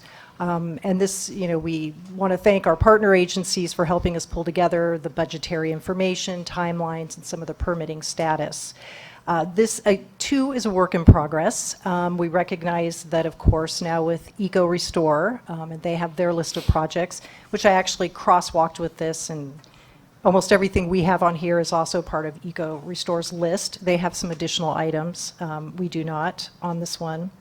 And I'd also like to mention the Delta Conservancy's Eco Atlas, which is, they're developing their Delta module. I think their launch date is in September of this year, and it will include a lot of this same information and probably actually be a bit more comprehensive. So we're kind of working to coordinate all of these lists, if you will, together to have this kind of information in one place. So.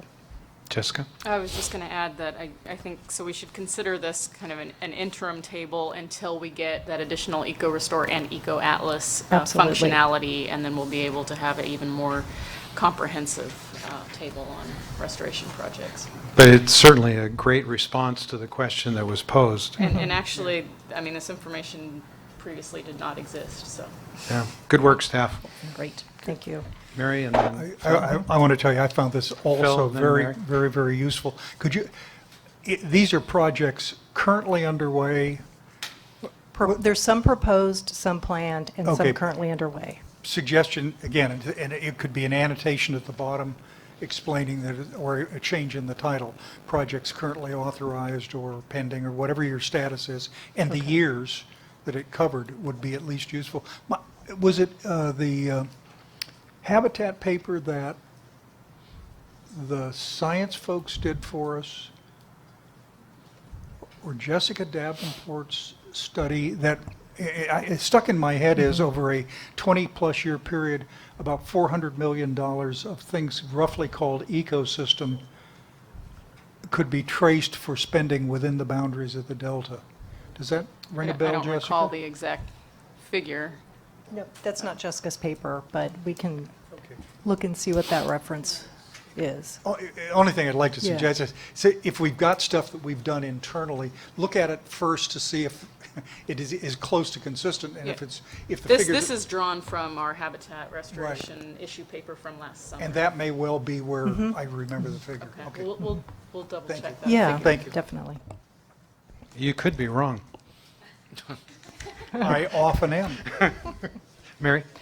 Thank you, Mr. Chairman. Great chart. I really appreciate it. It helps. It just helps get all the information on one page and really highlight what's going on and where it's occurring. A couple quick thoughts. I agree that the timeline is important, is an important element to include in this. I would suggest an asterisk with the two Dutch slough projects because it's maybe phased in, but they are connected. You have them separate, and when I looked at the chart, I missed one Dutch slough, and I'm thinking that doesn't sound right. I thought it was much more money than that, so maybe just an asterisk in the box that says Dutch slough to connect the two in case someone looking at it isn't catching it all like I did.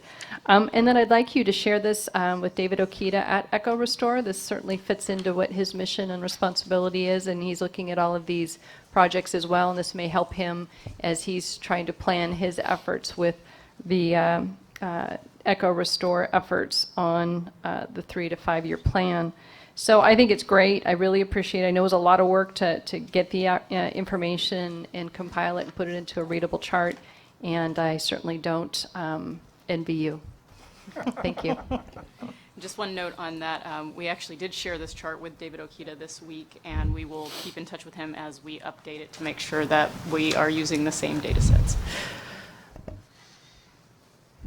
Okay, anyone else? Please proceed. Okay, well, I believe that is the end of the informational items. And so now I would propose we move into the second element, which is the discussion of the Delta Flood Management Investment Strategy Principles document.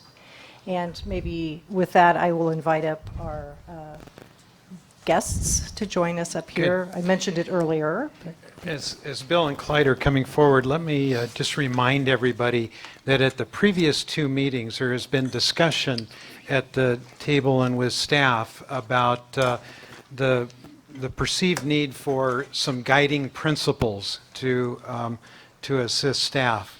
And those 2 months of conversations, with the assistance of one of our council members contributing something in writing, has led to the principles that are in print for our review. And Bill Edgar, Chairman of the Central Valley Flood Protection Board, Clyde McDonald, a member of the board, are here to share with us their thoughts about these guiding principles and anything else as it pertains to principles that apply to state priorities of levy investments in the Delta. So who would like to lead off? Bill? Chair Ferrini, members of the Delta Council, good afternoon. For the record, my name is Bill Edgar. I'm the president of the Central Valley Flood Protection Board, and I appreciate your allowing us to speak to the council this afternoon.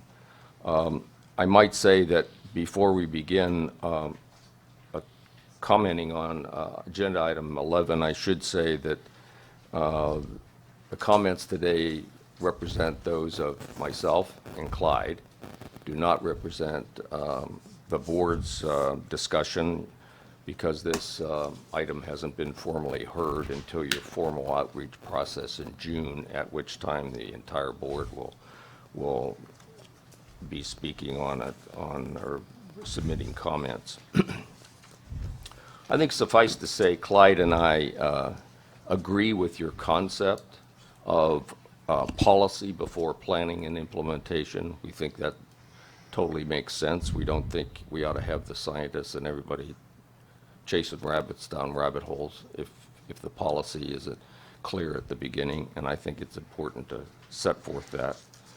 We agree with obviously most of what is in the policy paper, essentially that the Delta is inherently flood prone.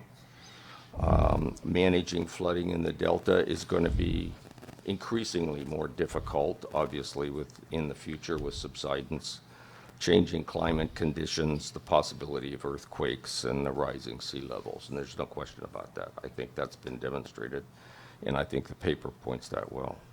I think investment priorities will, because of the formulas and the rules and regulations, will be skewed toward protecting urban areas in the future because of the large number of peoples and the large amount of property at risk. Therefore, the amount of lands or funds remaining for rural areas and small communities like Clarksburg will be limited because there simply isn't enough money. I think that's where we're headed for. And in that regard, non-structural solutions such as robust emergency evacuation plans and other non-structural solutions may be better in the long run. We agree with that, and that's part of your paper. In any event, as you point out, a rather tight filter should be required for guiding state investments in the Delta. And with regard to the principles that are set forth, flood-prone lands should not continue to be urbanized. Beneficiaries should pay. First priority should be to protect existing development. Water conveyance, water quality, ecosystem restoration are high priorities, as are basin-wide system improvements and multi-benefit projects. I guess I would like to make one simple point and support it with 3 examples. I think since, as you know, we have several state agencies involved in flood protection and are in the process of making studies and doing financing studies and determining what programs will be geared toward what. And that's, I think, in order to get the most from our efforts, we need to manage our silos better. And by that I mean we have historically, and we're a good example of that. We tend to coordinate our organizational silos, do our work, and try to bring them together at the end of the process. I think we need to change the way we work to bring agencies together, maybe in task forces or something at the beginning, and continue that effort to inform the agencies more appropriately as time goes on. That's a different thing, and Randy, you've heard me talk about that, for example, in the YOLO bypass, where we have changed the way we work to actually putting an interdisciplinary team together to manage by the agency.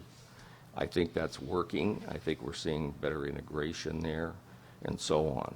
Now, the examples that affect this particular policy are 3.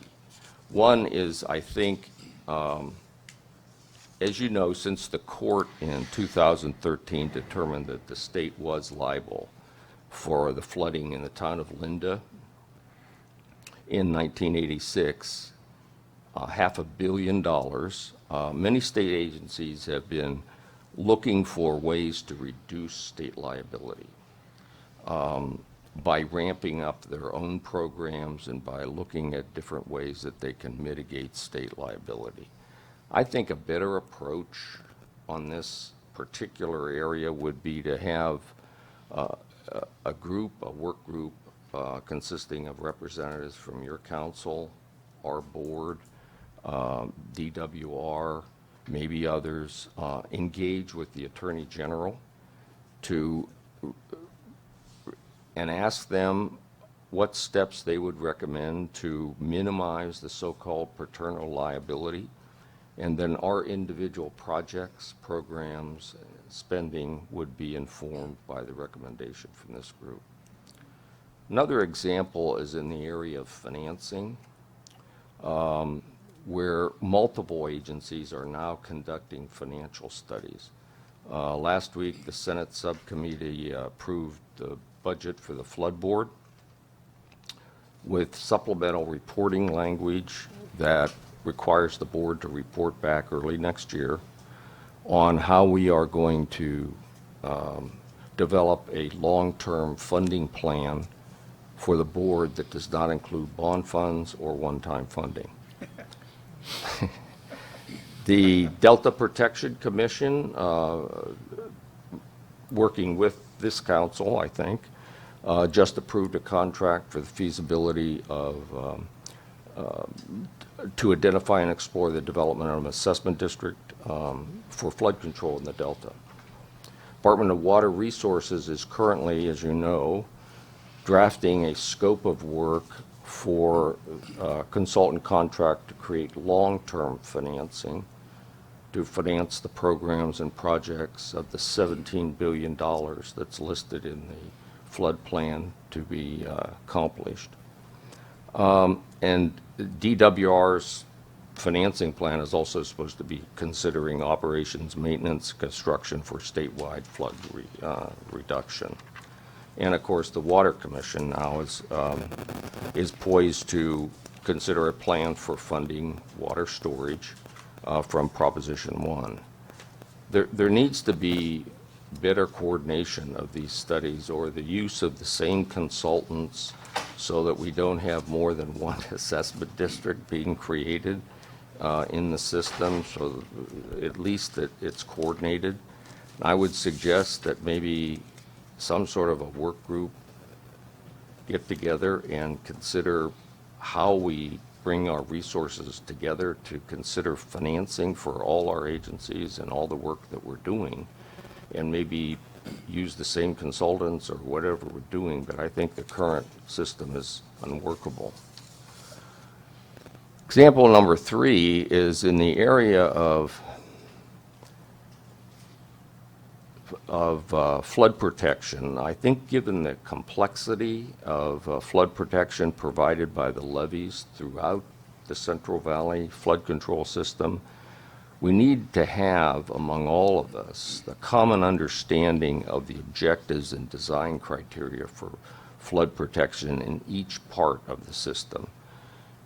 In simple terms, the 2012 Central Valley Flood Protection Plan proposes a 200-year level of flood protection with a rigorous urban levee design criteria, perpetual operations and maintenance commitment for large urban areas.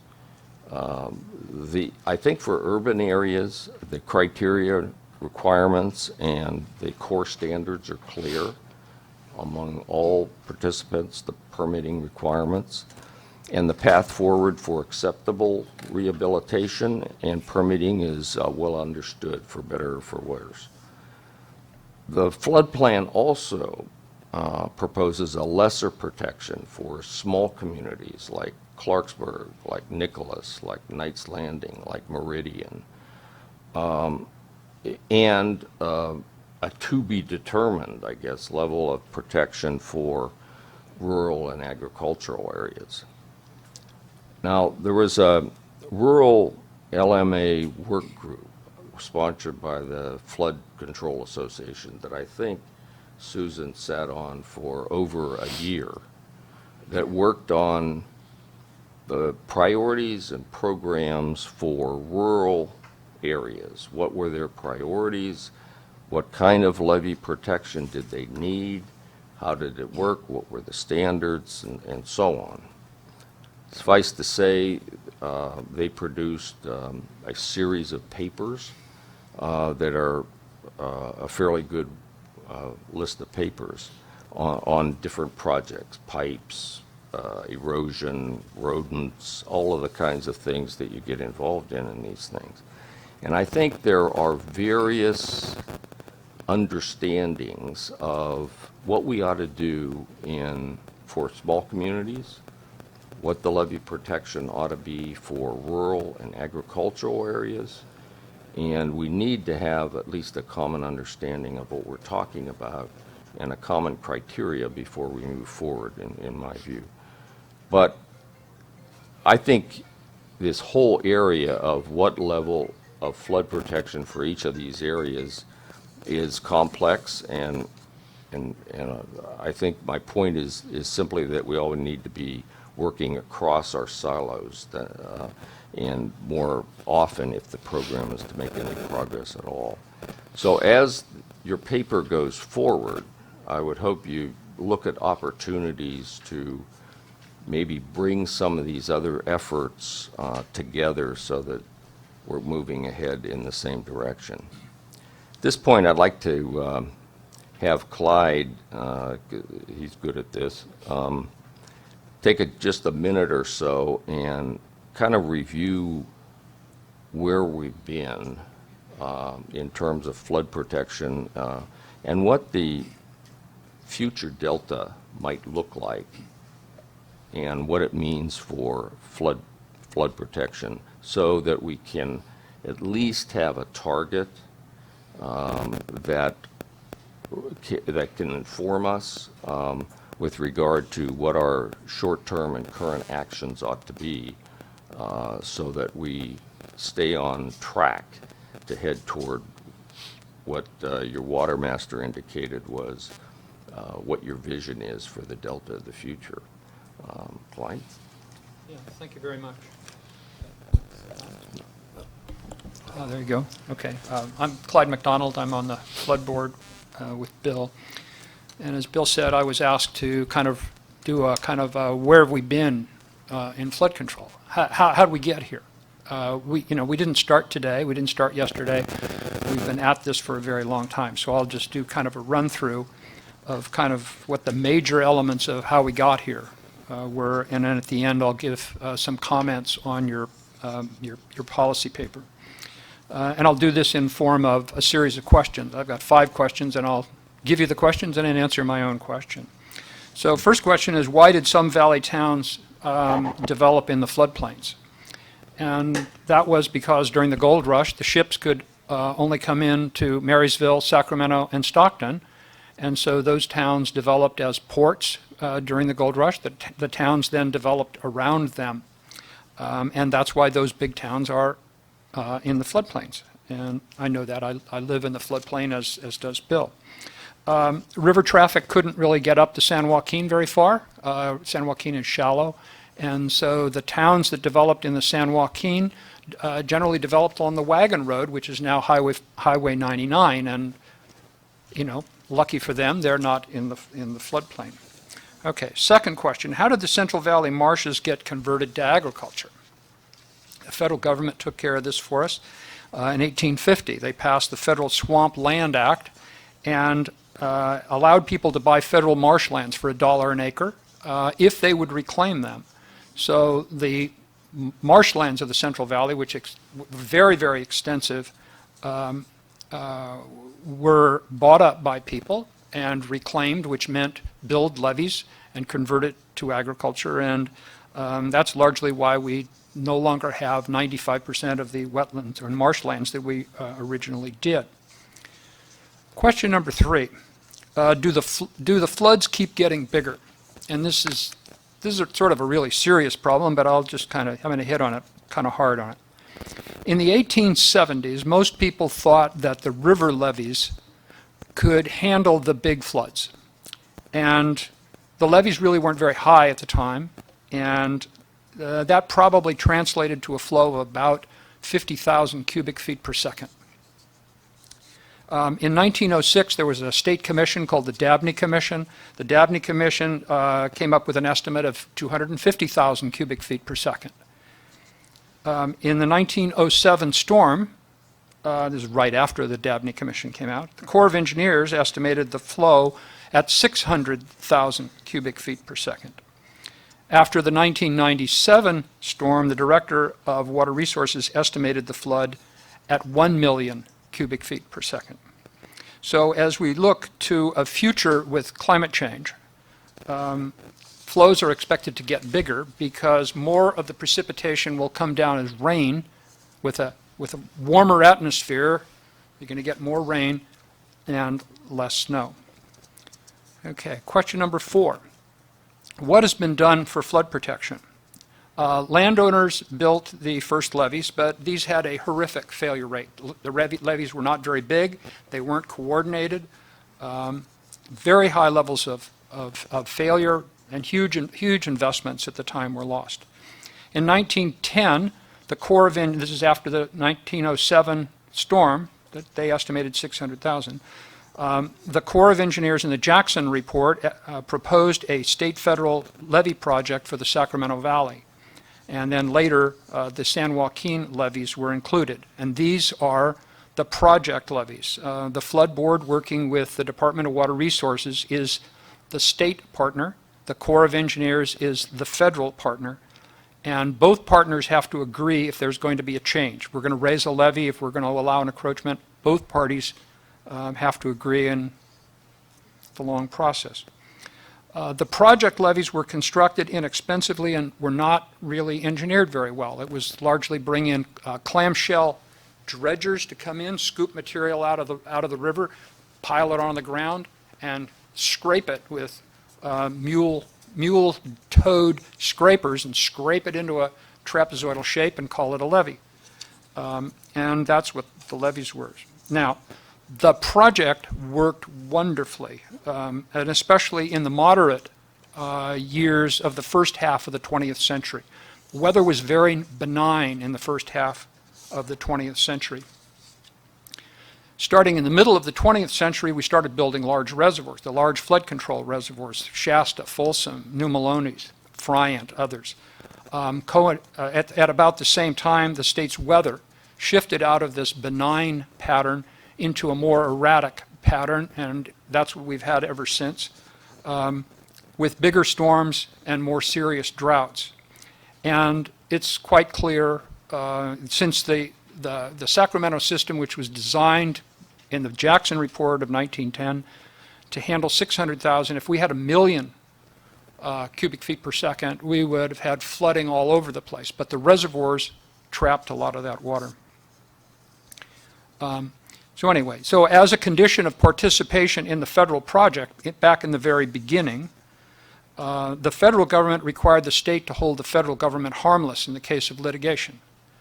So then you heard a little bit of this from Bill, but in 1986, the levee on the Yuba River failed the town of Linda. This is right across from Marysville in Yuba City.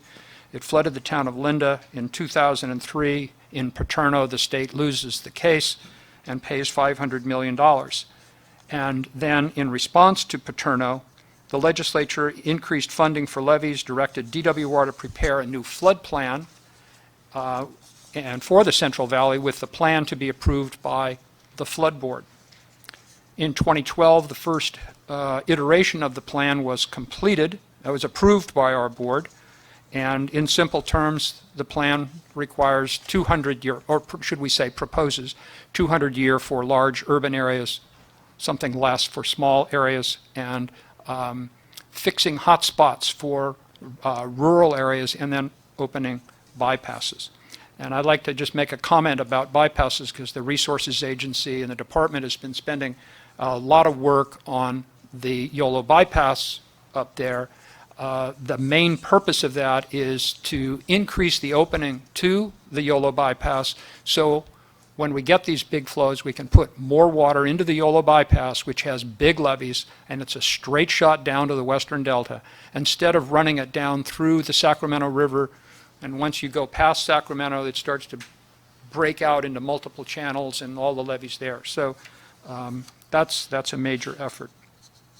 Last question, and then what's the federal government doing? And I think there's a lot of things the federal government is doing, but with respect to our levees, after Katrina, the Corps of Engineers is doing much more serious inspections of levees. And if levees are found to not be properly maintained in accordance with Corps rules, then those levee districts are no longer eligible for Corps repair of flood damages to those levees. Jones Tract was not eligible for that because it was not a flood failure. But if we had a major failure of a major project levee that was not properly maintained as determined by the Corps would come in and flood fight it.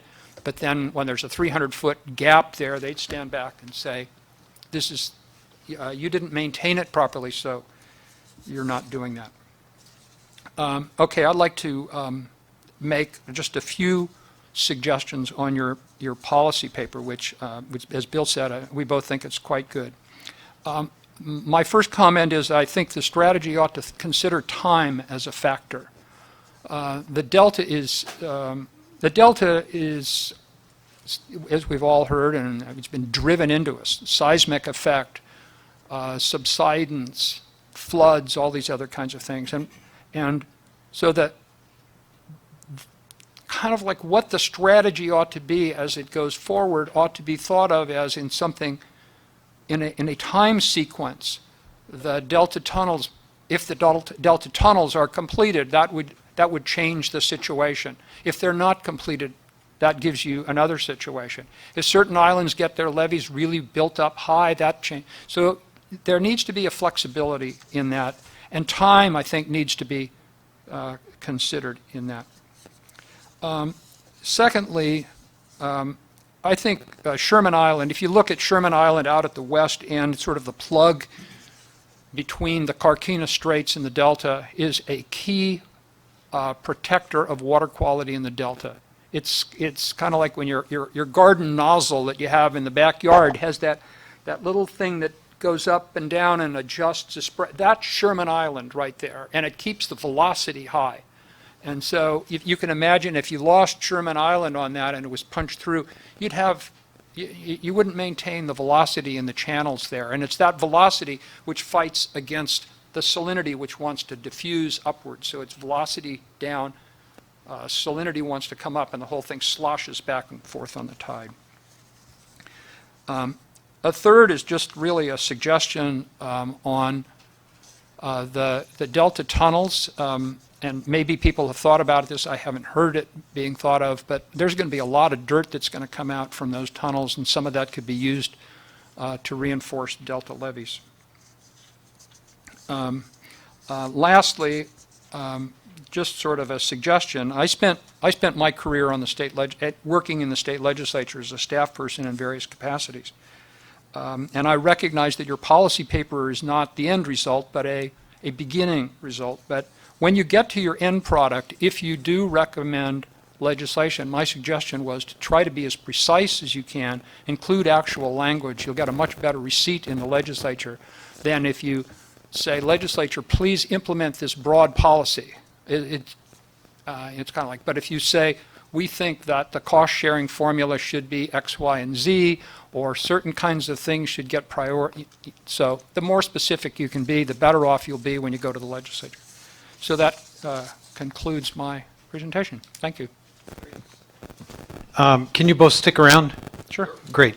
What I'd like to do, Cindy, is to have you introduce the investment strategy principles to begin driving a conversation around this table, and then we'll defer questions for Bill and Clyde until after we've started that process. Is that okay? Could I ask for a favor in return? Sure. I actually had talked a little bit with Councilmember Johnston, and he agreed to lead the discussion, or at least tee up the discussion as one of the authors. I could do this, but I may not do it justice. No, Would that be okay? My desire was to have somebody introduce it, and you've demonstrated excellent leadership by deferring to one of my colleagues. I think I have to write him a check now or something. Colleague Johnston, proceed. Thanks, Bill and Clyde, for coming and sharing a wider perspective, because you've been looking at the Delta in the context of the entire Central Valley and flood policy. And so your analysis and recommendations are helpful to all of us. The Delta flood management investment strategy that's being developed will have tools and the ability to better analyze risk and assets and help policymakers and implementers make decisions about levies. But the question of what ought to guide that in terms of policies or principles, as Bill led off with, a sort of policy before planning and implementation, is something that that the staff deserves some input from the council members as you do your work with the consultants. And so starting with Phil and joined by Susan and I, less than a majority of the council, we wrestled with a draft that is before you, and I would suggest, Randy, that this is something that we invite comment and reaction to by stakeholders, state agency people, and other government entities, because when we get down the road, and you've provided a timeline for the tools that you're developing in the work, I'd rather, as the council looks at all this and a set of recommendations, whether some of those are going to go in the form to the legislature or to the administration, or become the expected operating rules or guidance for Department of Water Resources or local reclamation districts, or all of that, that a few months from now, we don't end up people saying, what? I'm going to be at the bottom of the priority list because the island and the reclamation district that I'm concerned about is agricultural only, and in the past we haven't had to prove up that there was a state interest on improvement of the water system or ecosystem improvements, or we just had to sort of make some brief reference to it and it was satisfactory.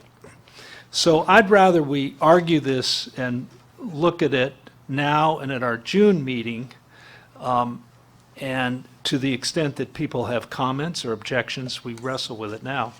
In January, staff did a good report, and that has formed the basis of a lot of our thinking and provided a lot of good information. But its structure, as a good staff report should be, to start the discussion was to ask a number of questions. What are the state interests? What does threaten the delta levies? Who's responsible for the levies? What currently guides the state's investment in delta levies? How are they funded and so forth? What provisions, if any, are there for habitat improvements and so forth? The draft on principles is an effort to wrestle with what the law and the Delta Plan gives us to come to terms with the reality that the inherently flood-prone Delta, as your report indicates, generates a demand for state investment far in excess of state resources. In fact, I found it interesting because I was looking at this recently, your report, every time somebody studied it, they added substantially to how much money it would cost, and more importantly, how many miles of levee needed to be improved. So while your other chart indicates that we're getting better or protecting the delta with the investments we've made. Nevertheless, in another discussion, every time we ask people what it's going to take to increase the protection of the delta and minimize risk to lives and property, the requirements keep going up. So given that, this is a list of principles that we have attempted to summarize those priorities, and rather than reread them, I think I'd invite Phil and Susan and other council members and others to comment on them. But it seems to me worth noting is that a flood management investment strategy starts with what Bill Edgar referenced, and that is spending money on levees isn't the only strategy. And so emergency response in some rural areas is cost effective and key and ought to be utilized.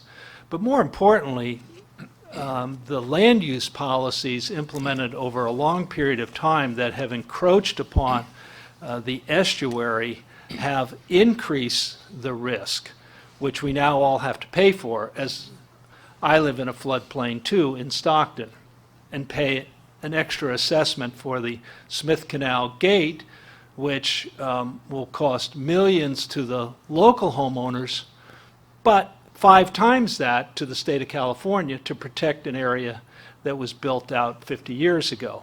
So land use policy matters even now so that we don't increase risk. So on the one hand, local governments that want state support for flood improvements have a comparable responsibility to not add to the risk by urbanizing more of the delta. So I'd like to draw attention to that one. Also, my sense of going to public meetings and just years of being around it is that improvement in habitat is a really low priority at the level of the reclamation districts and the state government when it comes to spending the money. So if we mean that one of the co-equal goals is enhancement of the delta's ecosystem, then we have to expect that projects that are proposed are going to include a environmental benefit, not just a flood protection benefit, and we must expect that that will cost probably both the state and the local reclamation district more money. And by prioritizing in such a fashion, then the multi-benefit projects will stand higher, presumably, in terms of funding attractiveness to the state than those that have a singular purpose of just flood protection. But of course, the larger issue that Clyde referenced was Sherman Island and others that truly protect the system as a whole will always be given the weight that they should, or one would expect. I think it's worth noting, though, that the law and the Delta Plan and this council over our history has had a different view of levy investment than that expressed by the Delta Protection Commission. And I think we wrestle with that because the Delta Protection Commission has articulated an approach in which all levies are viewed as part of a chain, and the chain should not be broken. And so that investment should start with raising all the levies on all the islands to a minimum level, preferably one that would guarantee federal assistance in the event of a flood. And then above that, other priorities could be considered. So that is a view that I don't think reflects what the law told this council to do, which was to try and assess what the priorities are based upon limited state funds, some essential need to protect human life, and the state priorities, which are the co-equal goals. I think principles can fall out two ways. They can be so prescriptive that we fail to give decision makers the ability to respond to true emergencies or clear public needs. On the other hand, I think it's more likely that principles end up being so inclusive and general that when the council gets to the point of handing this off to others,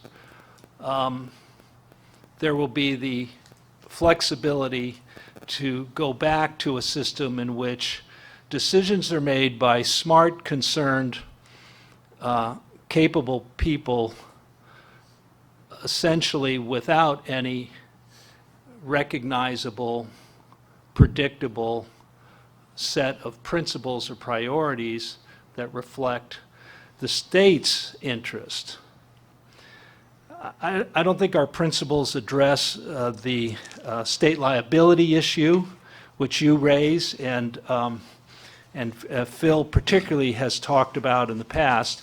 And I think we have to continue to figure that out and maybe you have additional thoughts that either now or later you can add to that discussion.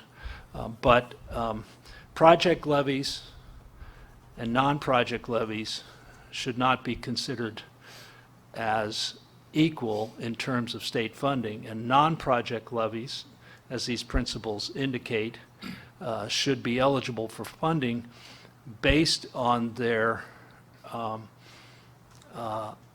the project's promise of addressing the state interests in a substantial way, rather than simply being islands that have needs and would like money.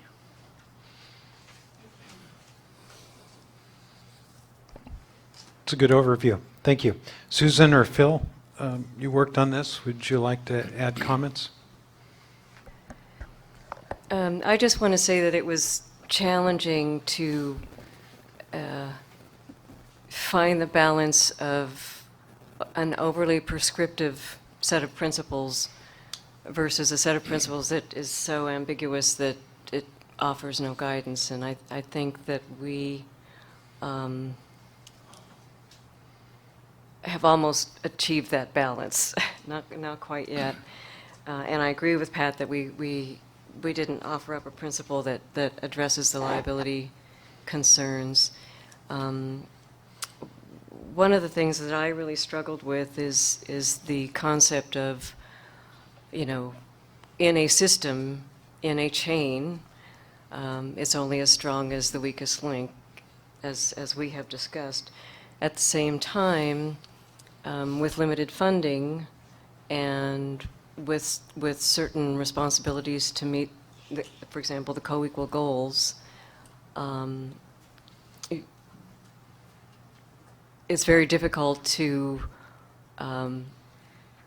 ensure that you are going to be able to, one, find the weakest links, and two, actually address them when there are more pressing issues at hand. So, yeah, those are two things in particular I found particularly challenging. Let me just insert for those that are following along. This is found in Agenda Item 11, Attachment 5. It's a 3-page document. Phil? This discussion, the last couple of discussions have also been very interesting. Because this is I think this is one of the few places where there's a little bit of honesty of dealing with the problems of a society that has the highest expectation for the delivery of the highest level of services at someone else's cost, and acts as if that's possible in our present society is not. And the prioritization of how to spend a limited amount of state funds goes to the much more controversial problem of people deciding, well, I don't want to lose, and I want to be a winner.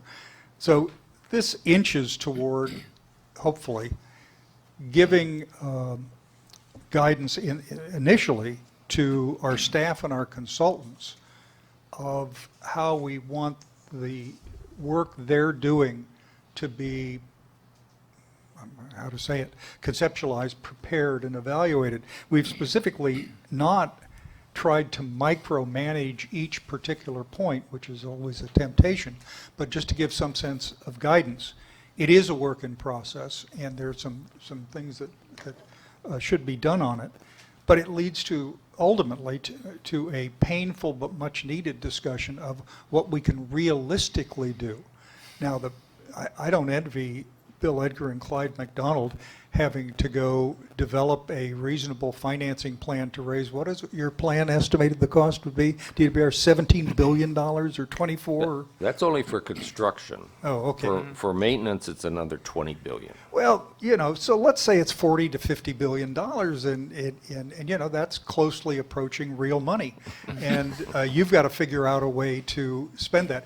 It may be that democracy is not good at doing that. It may be that our system of representative democracy prevents us from logically approaching problems and saying, well, if this is what we ought to do, then naturally somebody go raise the money to do it. So it's that balancing act that's always important.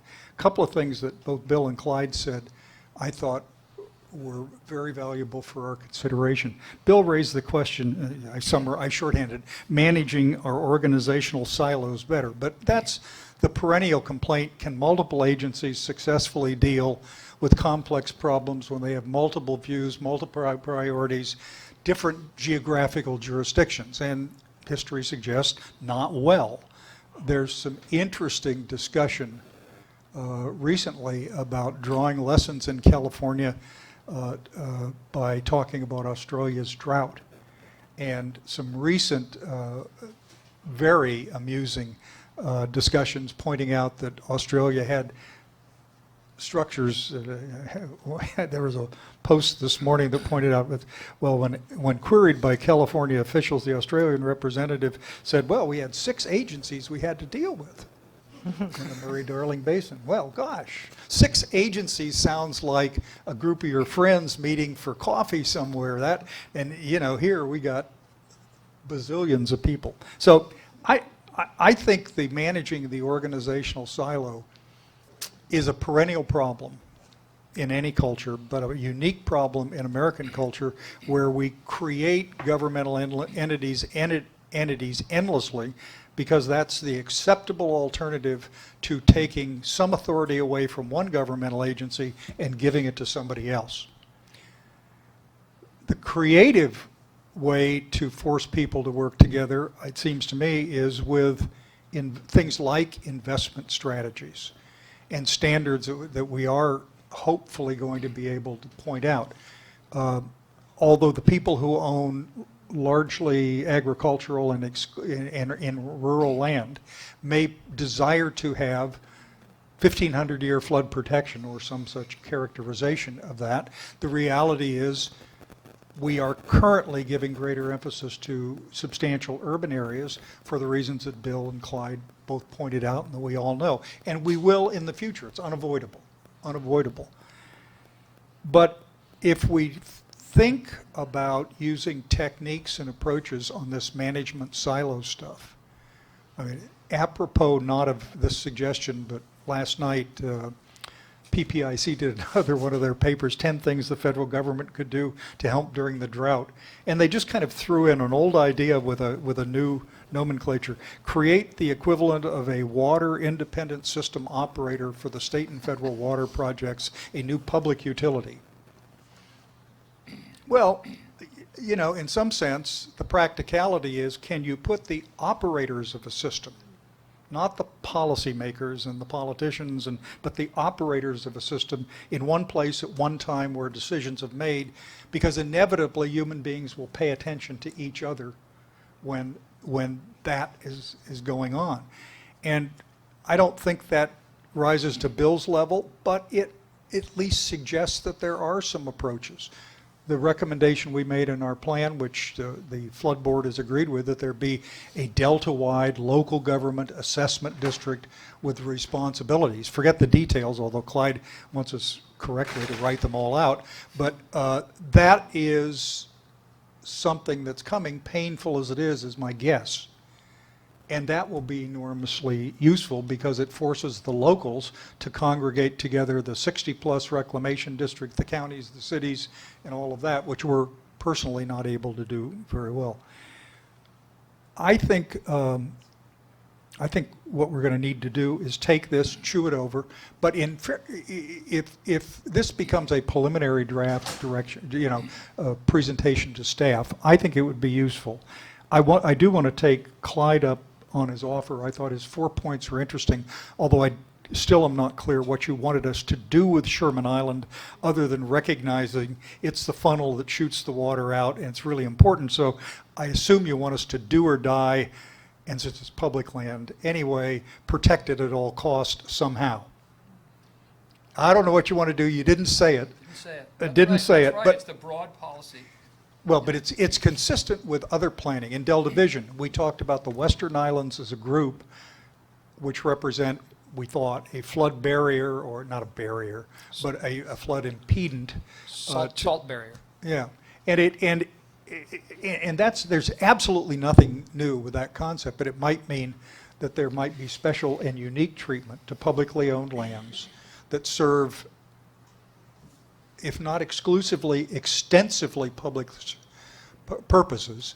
And there may be a way for us better able to achieve ecosystem values on those islands, difficult as it will be because they're largely subsided, than it will be elsewhere. And in fact, that's recognized by DWR2. So anyway, I think it was all, I think this is a good start. It will not make any of this less controversial. We could do this 10 more times, and the levels of controversy will remain the same. And it's as Pat, as you indicated, it's a battle between people who say, well, wait a minute, you've got to treat everybody the same, regardless of how situated. And we don't do that. I can't even think of where we do that in society, but we don't do that blindly, and we can't do it in flood management policy. Last point, and I'll shut up. Bill has emphasized, our scientific panel has emphasized, our staff has given us the fact that flood management is not levees alone. It is the widest range of options, alternatives, programs, and activities that offer some protection, in this case, particularly to lives and to lives, but also to property protection. And the draft paper suggests that we have gotten locked into the silo of levees for historic reasons and understandable reasons of interest of property owners, but it's our job to broaden the scope of the discussion, to try to use, as a couple of our consultants said, the science panel said, keep all of your options on the table as you consider expenditures, because if you don't, you're essentially locked, you're locked into a Jones track scenario. Doesn't matter where it breaks, doesn't matter why it breaks, doesn't matter what the fair market value is. It matters that a politician stands up and says, we'll restore the island, and Randy and I were comparing figures, $60 to $70 million later, we have restored an island worth $24 million in what was estimated fair market value. Boy, that's hard to justify. I mean, a lot of things can be justified, but that's pretty tough to justify. So I would like to, staff is doing terrific work. Hopefully some of this is useful to the staff. I understand others will not be. And I just appreciate Patrick and Susan's civilizing of all this. Other comments? Judge, and then Mary. I'm reluctant to let Mary follow me, but I will do so. She has many trenchant comments to make, more than I do. I'll be brief. You know, this, the water master was talking about the relationship between the Delta and the rest of California is somewhat symbiotic. And this is a very excellent example of it. You know, the problems of the Delta are the problems of everybody. And I think the kind of problems we face with levy strategy, investment strategy, is not unlike the problems we face with water issue strategy generally throughout the state. It's messy. You can't please everybody. And frankly, people are not equal. We say they are, their votes count the same, but we know their needs are different. Their needs sometimes are much more difficult to deal with than others. And there's no different than what we're facing with this strategy. And I think the principles, by the way, I really salute the three that came up with these principles. I think they're excellent. It's a great, maybe the final conclusion of everyone here, or maybe just the beginning. But what I read on paper is well thought out, given the difficulties of dealing with the needs of people that are different. And they're not the same. We talk about Sherman Island. Not all islands are equal. It's as simple as that. Some islands are much more important as far as the health of the Delta goes, the economy of the Delta. So I guess the idea that somehow we can come up with a bulletproof set of principles is a dream, and it's silly to talk about that. On the other hand, to reduce principles or reduce these concepts to principles that address or attempt to address the real needs of the Delta, that's a noble effort. And I think this is a real, to me, it's pretty good. I mean, I don't know, many of you here are far more knowledgeable about the issues than I am. But I can tell you that to bring these silos together, some more equal than others, some in greater need than others, and establish principles that you can develop a strategy for levies is pretty remarkable. And then this is a terrific start that you've made. And I don't know if it's the start or the end of the road, but I think it is clearly essential that we not only talk about the principles, but what inform these principles, why this is difficult, and to somehow acknowledge it in some preamble to these principles. Just as you would in any legal document, we are faced with very unusual issues here. And these are the issues that will inform these principles that we're going to lay out, that I would mention, that I would simply list whatever principles you can agree upon, and these are a pretty good start, as I said. But there's a reason why these principles are down on paper. That's because this committee has given a lot of thought to the problems and the difficulties of establishing priorities, working through a system that has to engage with a variety of silos and within the Delta and outside the Delta. So I really thank the committee. I think it's terrific. The committee of three I'm talking about that developed these principles. I think it's remarkable, and I think I really hope that we can stay something close to this, because I think we need it. And as they say, this is a very tough issue. This reflects the issues that we have statewide. So if we can come up with them principles, I think we're way ahead of the game if we can finalize the document I see in front of me. Okay. Mary? Thank you, Mr. Chairman, and I'm always happy to follow you, Judge. I have quite a few notes and suggestions, and I don't know process. I'm asking you, Mr. Chairman, process. Do you want me just to go through them? I can go through them pretty quickly. Is that what you would like, or is there another opportunity you would like me to do that within?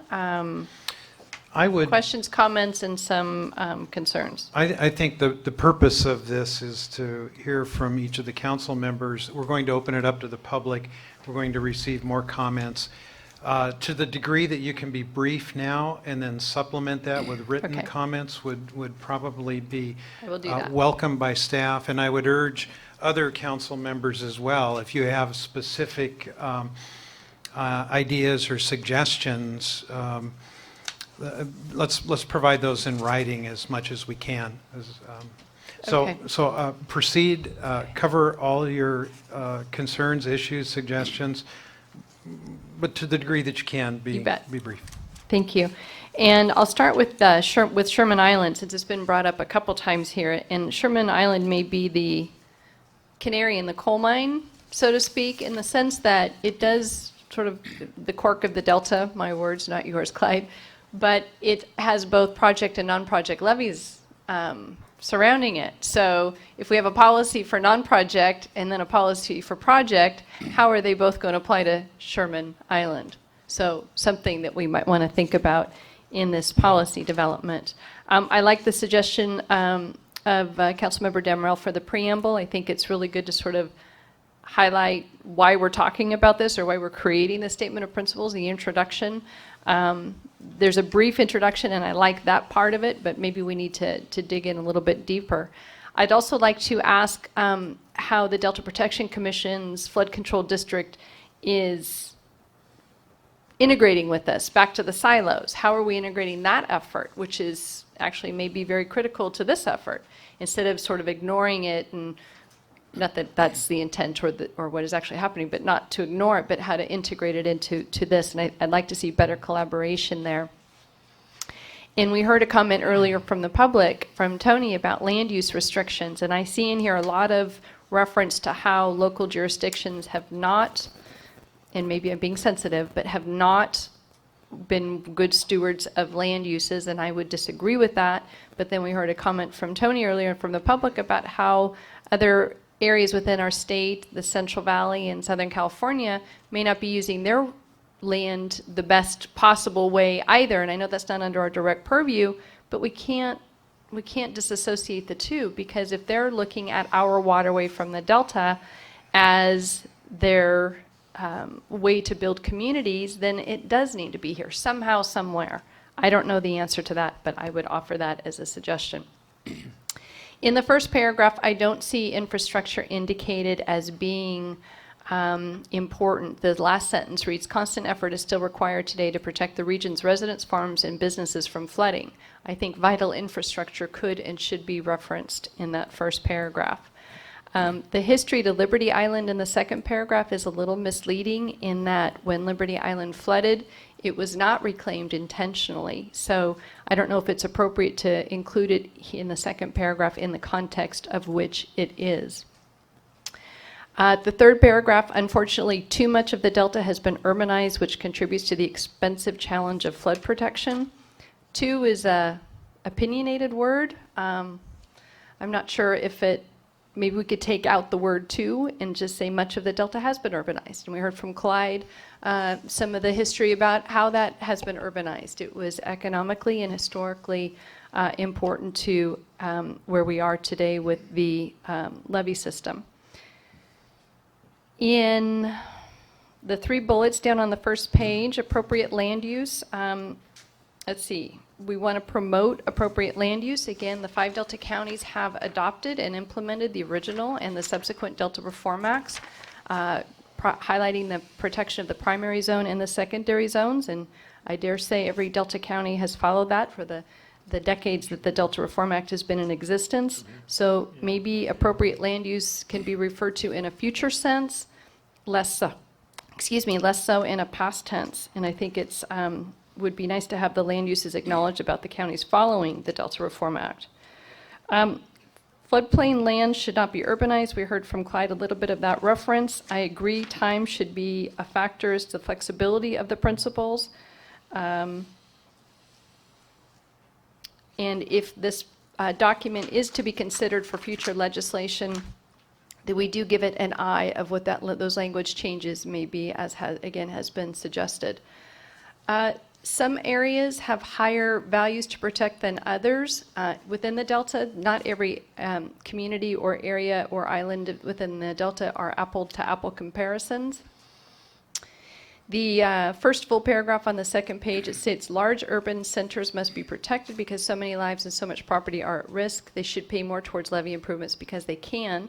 And then small communities need help, but evacuation strategies or assistance with non-structural measures that reduce risk may be more cost-effective.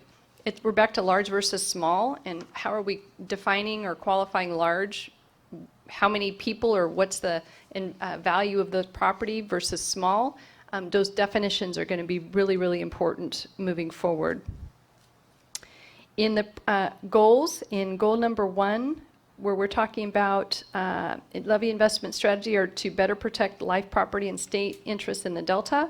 We read in number 7 about the ecosystem's importance, but it's not indicated in number 1. And I would question why, if it's important in 7, why we haven't included ecosystems within life, property, and state interests within the Delta, the environment or the ecosystem. Number 2, stop urbanizing flood-prone land. Local governments and reclamation districts must stop urbanizing the Delta or invite rejection of Delta subvention requests. Reclamation districts don't urbanize the Delta. They're largely farmers, so I'm not quite sure I understand the context of that, that principle. In number 4, the state's share of levee improvements should reflect the state interests at stake. What state interests are we referring to? Are we talking about the state water project, the state highway infrastructure, the power grid? I would better like to understand what the state interests are as they're referred to in number 4. Number 5, state flood management investments to protect major urban development remain the first priority. Again, what's the definition of major and what's the definition of urban? And we heard or read on the first page, above on this page, there's large and small, and now we're using major and urban. The language I don't see as being the same. In number 8, other non-project levies where contributions to state interests are demonstrated. I'd like to know how that's identified or where that's identified. And number 9, impacts to the Delta's unique values matter. Coming from a Delta Protection Commission perspective, unique values are really an inherent part of what the DPC does. And I'd like to see that further defined. I think it's presented, which is great. I appreciate the touch on it, but it's pretty high elevation. I think that needs to be further defined or appears vague to me right now. In number 10, state funding must prove they protect many people and or assets. Again, we've gone large, small, we've gone major and urban. What's many? And how is many defined so that we can have some qualification to that. In number 12, state investments in the Delta's flood management system must consider post-flood recovery responses. I'm not sure what this means. Let's see. That if we don't invest in maintenance, if money will come after a disaster. So state investments in the Delta's flood management system must consider post-flood recovery responses by local, state, and federal agencies. Does that mean that maybe the state won't consider investing proactively, but maybe reactively, knowing that if we react after a crisis, that maybe there will be more resources available? I don't know if that's the intent of item 12, but that's how I'm reading it, and I'm not sure that's a good policy. In strategy number 1, evaluating alternative approaches, quote, let's see, second sentence, it cannot start and end with an evaluation of levies only. As noted, required limitations on urbanization, revised cost-sharing formulas, and individual self-help actions are needed. I'd like to further understand what that means from staff, if they can follow back up with me. Again, in number 3, ecosystem improvements, for instance, should be principal reason for the state to fund a project, but again, they weren't listed in number 1 of the principles. So I think, again, we need to marry those two. In 5, well, that's weird. There's a misnumber here. Is it 5, Jessica? Okay, or 6. Consider post-flood recovery. It's numbered 5, but actually I think it should be 6. The last sentence, property owners are responsible for ensuring their property against flood damage. I think there needs to be an education or a dialogue on that. There's maybe where flood zones are, where there's a requirement for flood protection, right? Flood insurance right now, because that's not. You look at this area up here and expect everybody pays flood insurance premiums, and that's not true. So somehow maybe we need to identify and inform where flood insurance is required within the, maybe it's primary zone, it shouldn't be secondary zone. But what does that mean? Who's that going to affect? And Mr. Chairman, hopefully that wasn't too quick, but those were my comments. That was very good.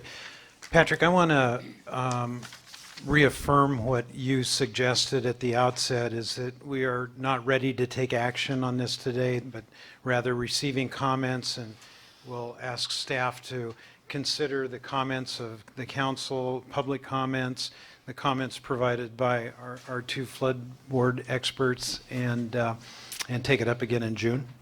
Good. I want to thank Mary for reading it so closely and being such a good editor and pointing out things that aren't consistent grammatically. I think a lot of those things are not substantive, but are clarifications, and those that are, I look forward to talking with you.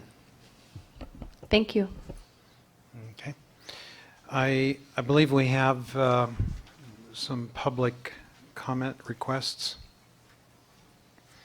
This is for file item number 11.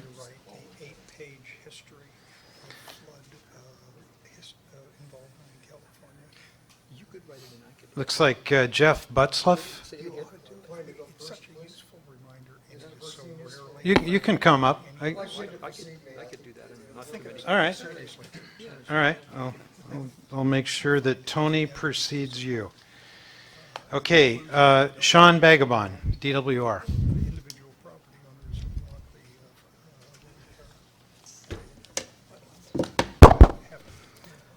Good afternoon, Mr. Chairman, members of the council, staff. My name is Sean Bagabon. I'm here on behalf of the Department of Water Resources. I'm commenting, or actually I had a request regarding agenda item 11. listening to the discussion among council members and what Bill and Clyde provided. I just wanted to thank you for this effort. It's a significant effort, and we recognize that it is a roadmap, not an easy one, for what we need to do to address the conundrum that we're faced with. We were under the impression that you were going to take action on this item, but I understand that it has been postponed to the next council meeting. Our request was to give DWR a bit more time to review the proposed principles.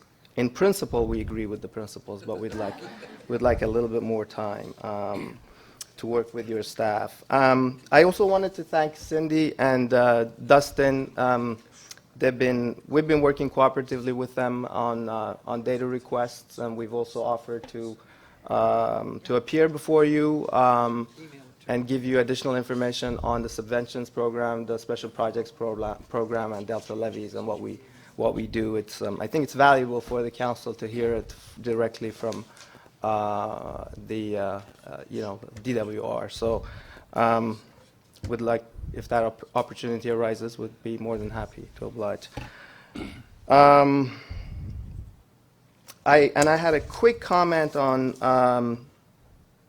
a point that Council Member Pifo brought up about what was protected by repairing Jones Tract. I don't want to comment on Jones Tract specifically, but when an island fails, the assets on an island are certainly something that we need to look at, an element. But other things that decision makers in repairing a levee repair also consider are the changing hydrodynamics by that failure, the salinity intrusion, ecosystem effects, what time of year that failure occurs. Does it affect the operation of the pumps? So it is not just the assets on an island that we look at in making repairs. And I think that's something, when you talk about a system, it is a system. The islands cannot be and should not be looked at as individual pieces of land that we're protecting. They should be looked at as part of a larger system. The perfect example is Sherman and other islands. No two islands are the same, So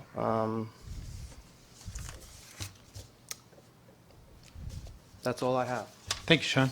I think that last issue, goes to the heart of the issue of how do you decide at DWR that an island must be restored in order to protect those larger water quality concerns? Or do you view it as likely that all islands ought to be protected? Because, see, I read the law as saying some things are more important than others. We may not know what they are, but you, council, go find out what it is and do that. And it sounds to me like your view, which is consistent with an in-delta assessment by engineers and others representing reclamation districts, is that it's a system, and therefore the larger value of protecting the system means that all islands ought to be restored virtually. What's your question again? How do you decide? I mean, like you pointed to Jones Tract and said you had to protect the water quality at the pumps. So is that in writing? Did you explain that somewhere? Is that analyzed in some way that we could go read it? I'm not quite sure if it is written someplace. This is certainly part of a larger conversation that needs to be had, and this council has been tasked by mandate to look at the Delta Levy investment strategy and figure out where our money should be spent, the little money that we have. as somebody who's worked in the Delta for a long time, I can only sort of talk about the elements that need to be considered. What the policy is, I'm not prepared to discuss that. But the elements that need to be considered are complex and many. This is a multidimensional system. So no two island or levee failures are going to be the same. They occur at different times in different water years. You know, if you had a levee failure in February of a wet year, the impact may not be as much. But if you had a levee failure in August of a dry year, and it sucked salinity into the central or south delta, the impact would be fairly large. So those are the type of scenarios that this council and others should look at in determining how do we tackle this. I'm glad you're doing this. No. I think that's good, and we ought to consider that, and any language or suggestions you have would be welcome.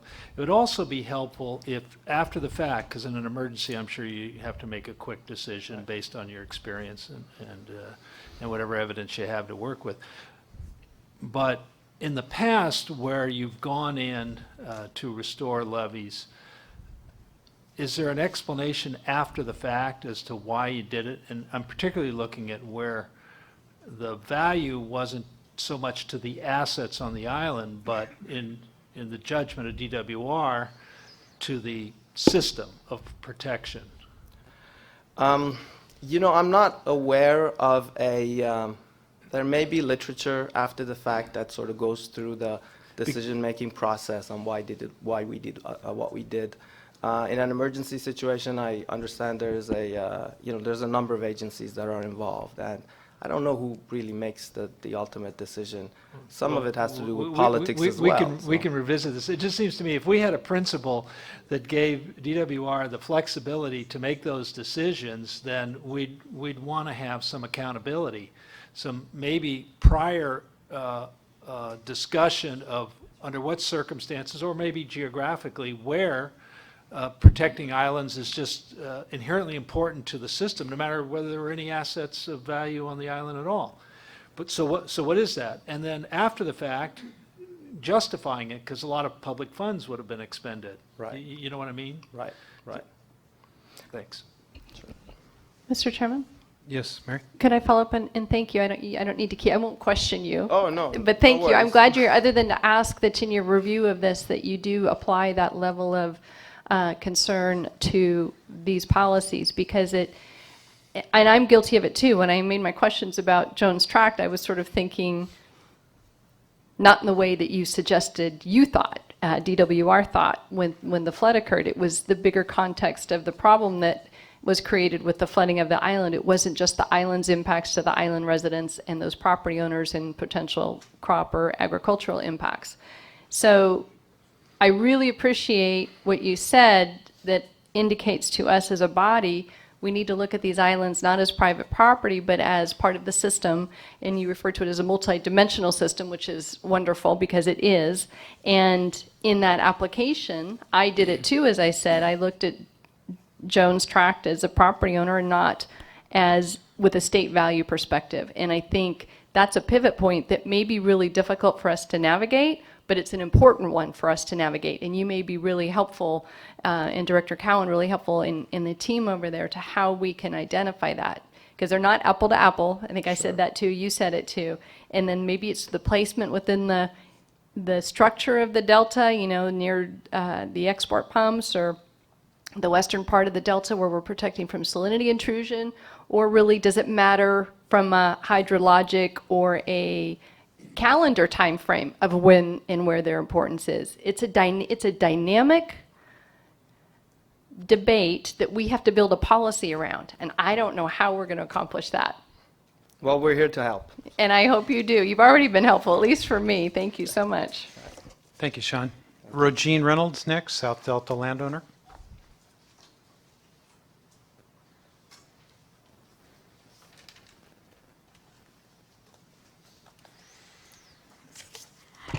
Hello, Council. Rogine Reynolds, 4444 West Undine Road in the South Delta on Roberts Island. I've been here before. I hope I don't take up any more of your time than you think I should. But I have several comments on item number 11. Probably the most important one has to do with item 1 versus item 3. I think they're in direct conflict. One says that the goals of the Delta Plan are to better protect life, liberty, and property, and so on. And then number 3 says that expenditures should emphasize the rehabilitation of levees to improve safety rather than subsidizing routine maintenance. But do you not put air in your tires, or do you not check the bolts on a bridge? The routine maintenance is critical to better protecting life and property. So I'm not suggesting that the state should fund 100% of maintenance, for heaven's sake. That doesn't make any sense. We have reclamation districts. But I think that your policy needs to reflect that the state interest does include routine maintenance, and that there should be some way to address that expense. Because I think your policies are in conflict, 1 and 3. And then I agree with the point that Mary People brought up regarding the ecosystem. If it's as important as it is, then the state and public funds need to be directed to that. Because one of the reasons that a lot of projects that rec districts want to do are not getting done is because the addition of the requirement for the ecosystem restoration part of a project are what are making them cost prohibitive for the rec districts. I want to compliment Cindy Messer because she's working with some of us who are concerned about your asset data. I think that Randy knows, and I've mentioned it in other forums, that one very basic count is wrong completely, and that is the count of residences. I don't know that all of you know this, but I'll tell you on RD 544 where I am, the asset list shows 17 properties, and there are at least 56. Regine, if I could interrupt, that's been clarified in the past in public meetings that they were citing the number of parcels, according to the county assessor, that had buildings. They weren't counting the number of buildings. But the point that I'm making yeah. is that your data is incorrect. Well, And our data is correct, but we're using 2 different measurements. You're counting the number of buildings, and they're using the county assessor's map to show those parcels that have structures. Some of them have multiple structures that will add up to your number. I just want to clarify because you've Randy, received but this answer before. you're not getting my point. There are more than 17 parcels that have structures out there. Okay, that's new information. Well, then we need to correct it. Okay. I'm bringing it to your attention because when something as basic as this is not correct or corrected or explained, then all the rest of your data comes into question. I agree. Do you want the public to trust your asset evaluation? That's why you've been provided the map, and at all the public meetings have had an opportunity to evaluate these and help staff clarify some of the... We're going to work with staff on it. And we welcome that, Reggie. Okay. Thank you. Cindy, did you want to say anything? I just wanted to follow up that we will be taking a little bit deeper look at the questions that came up at the last public meeting as a small group, so we can make sure, we're all on the same page. Okay. So good, thank you. Sorry to interrupt, but I just... Well, Randy, I appreciate your interruptions because it gives us a chance to clarify things. That's exactly Okay. good. Thank you all. Okay, Regine, thank you. Next up, Eric Vink, Delta Protection Commission.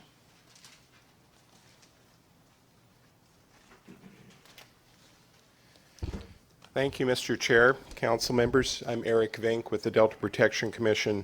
I just want to add a few items. I thought that Councilmember Pufo was very comprehensive and I think really spoke well on behalf of where the commission would provide comments on this. And first off, compliments to the subcommittee for the work that you did on this. Appreciate the chance to offer a few brief comments.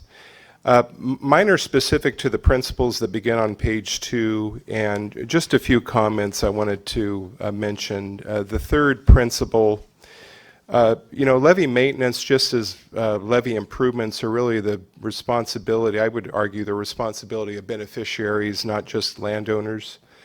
And that's something that the Flood Risk Management Assessment District that the Commission will be undertaking here within days will be attempting to draw a finer bead on. And to answer Mr. Edgar's point, we intend to be collaborative with other agencies. The levy investment strategy, I think, has set up a very good interagency team process that we'll be relying upon as well as we move through with our effort, not just to ensure good coordination with the Stewardship Council, but with the Flood Board, with DWR, with other interested parties as well. We're looking forward to commencing that work. Second comment on item number 5, this was a point that Councilmember Pifo made. It really does argue for some additional clarification about non-urban rural communities. I understand it's difficult to draw a real fine line between urban and non-urban, but there should be a better sense of where that line is drawn between what we would all recognize as urban, meaning Stockton, West Sacramento, and our non-urban rural communities in the Delta. And then on item number 7, again, ecosystem restoration, a lot of discussion on this. I would argue it's not a reclamation district responsibility. I think reclamation districts have mitigation responsibilities related to their construction and maintenance efforts. Would not argue that at all. But ecosystem restoration, at the very least, is the responsibility of all beneficiaries. Or at the most, it's a public responsibility.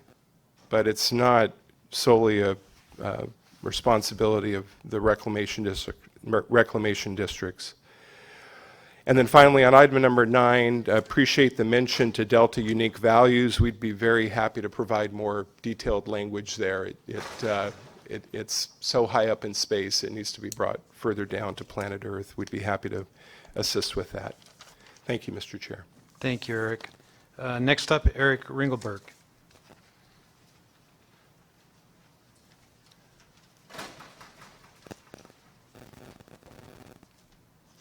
Eric Ringelberg here for local agencies of the North Delta. Chairman, councilors. Sorry. I think the key points in Figure 1 that Dave brought forward to us in a prior meeting are getting lost in this. This is a success story. This is the Department of Water Resources with $75 million, if you follow the curves up here. We're able to turn a rapidly declining Delta system from an average of 1 failure per year to an increasing rate of 3 levee failures per year, and cutting that into 1/6, so an average of 1 failure every 2 years. This is a tremendous success story. Prop 1, Prop 84, Prop 50. This is really effective use of public funding and one agency's success story working in collaboration with the reclamation districts. So I don't want us to lose sight of this. It's easy to talk about $500 million, $5 billion, $15 billion, but they were actually able to do this with about $75 million. A tremendous success story. The following table on that, the levy investment proof cost estimates from state Delta levy plans, I think is really informative. And what I would love to see on the bottom of that is the financial analysis that the Delta plan provided as part of its financial analysis for levies. So the cost that you provided to the state for what your estimated costs for levy improvements would be under the Delta plan. That'd be tremendous information to be able to tuck in just underneath this table, because I think this table tells the story of what prior estimates were, but I believe your estimates are actually the most current. So I'd like to see those from the Delta plan attached to this.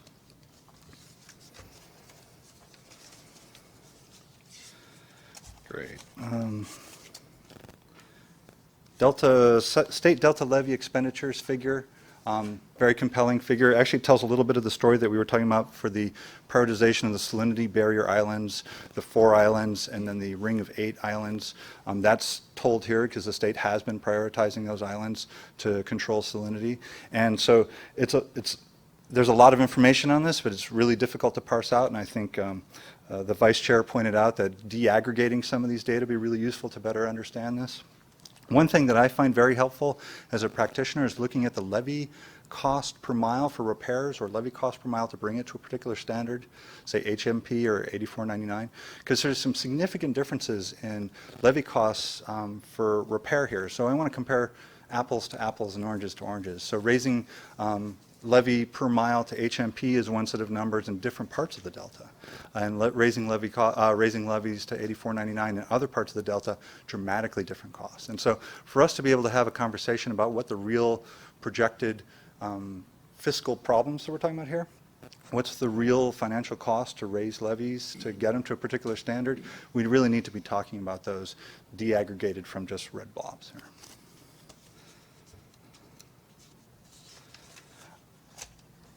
Supervisor Pipo, Director Vink, and Regine made some really good comments, and I won't duplicate those in terms of the principles, but I want to take a step back. Here's a document provided by the committee as sort of what they say is an early draft document, and I think this document is a huge step forward. There's a lot of information here. I can speak for land. We feel that most of these policies, most of these recommendations, we can stand by. And so I think this is a watershed moment in terms of moving forward, in terms of developing a coherent policy. So we can quibble forever about individual words and emphases of words and emphases of policies, but I think this particular document has moved us dramatically further ahead from where we were 6 months ago when I was up here complaining about the prior framework. And so I want to make sure that we acknowledge that. With one caveat here, which I didn't hear from the prior speakers, I want to make sure that got covered, which was the idea of a flood district. And so my concern is the implementation side of things. We can talk all day long about policy. How are we going to actually implement this on the ground? And one of the key ideas that the Stewardship Council has been talking about is the implementation of these policies through some sort of mechanism be a flood district. And there are several other proposals for actual flood districts, both from the ground up and from the top down. But we want to make sure from a reclamation district perspective that we are not getting into a Proposition 218 problem where we have competing zones of beneficiaries for the same activity. So as a rec district, you have a limited physical footprint and you have legal responsibility under the statutes to maintain that for particular purposes. You can't have another agency over the top of you charging your same people for a new rate that may or may not be able to be described as additional benefit. And so there's a really important decision-making space there where we have to make sure that we're not inadvertently taking the reclamation districts out of the picture. Because if you take the rec districts out of the picture, those are the people who are day-to-day on the field with a direct personal interest in maintaining that district.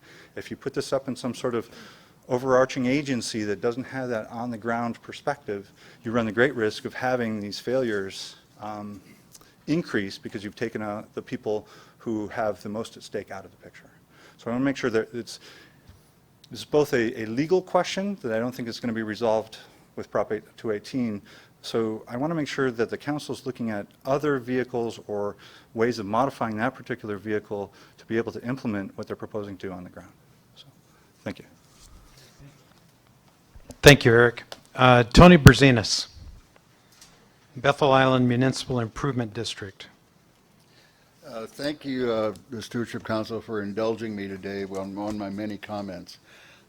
Here representing one of the 8 western islands in the Delta that happens to be in partnership with Sherman's Cork, as Supervisor Pifo liked to define it. We are all a chain of corks at that juncture.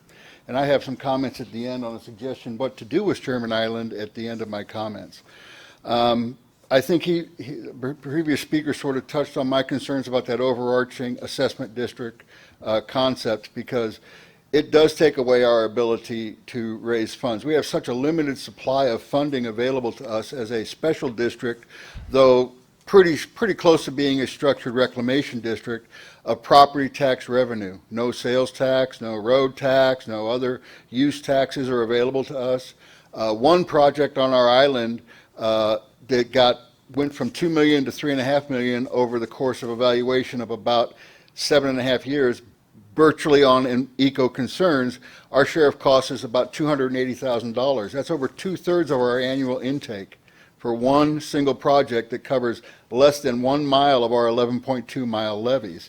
So we have some struggles trying to come up with those funds. We are a recognized legacy community in the Delta with the most densely populated island in the Delta. Not peninsula, not floodplain, but island.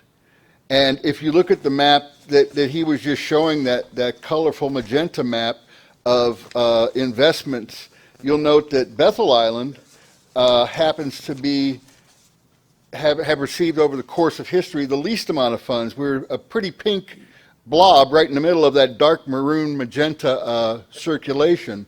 And we have more residents on the island than anywhere else. And I think that's sort of in direct conflict with principle number 1, to better protect life and property.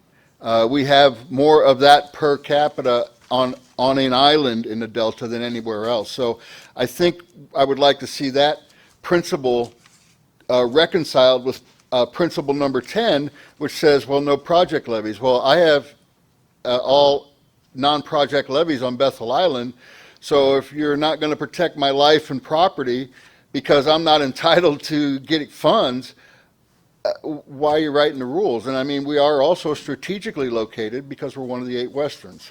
So that's just something I'd like to point out to you and make sure that you consider.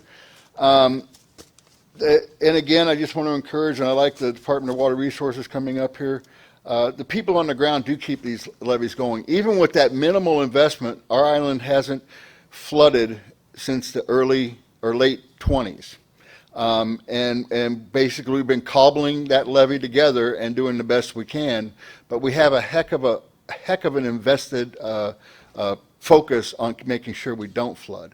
And we constantly take care of it. And I think if you do something, you'll lose that. And to close my remarks, you're going to spend probably in the range of about $60 billion for a couple of tunnels. I got a suggestion for you. Spend the $25 billion on the levees, turn public land of Sherman Island into a double shelf seepage levee reservoir, run your tunnel down the electrical easement that you have already for the power coming down to Clifton Forebay, where you won't have to take private lands. You'll have much less distance to cover. You'll already be pushing the water into the Delta before you extract it. If you use a seepage type program, and there are many designs for this already for that particular island, you will not have any of the fish problems because you won't have screens or anything like that you're drawing from. And you still fix the levees to boot. So it's a lot better, I think, for you to consider. It's a lot less land to disturb, and you still get that water down to Metropolitan, which is really the purpose of what your activity is. In the end, is to make sure we continue that pumping of water down south to the Metropolitan District. So I appreciate your indulgence, and thank you very much. Very good. Jeff Butzliff?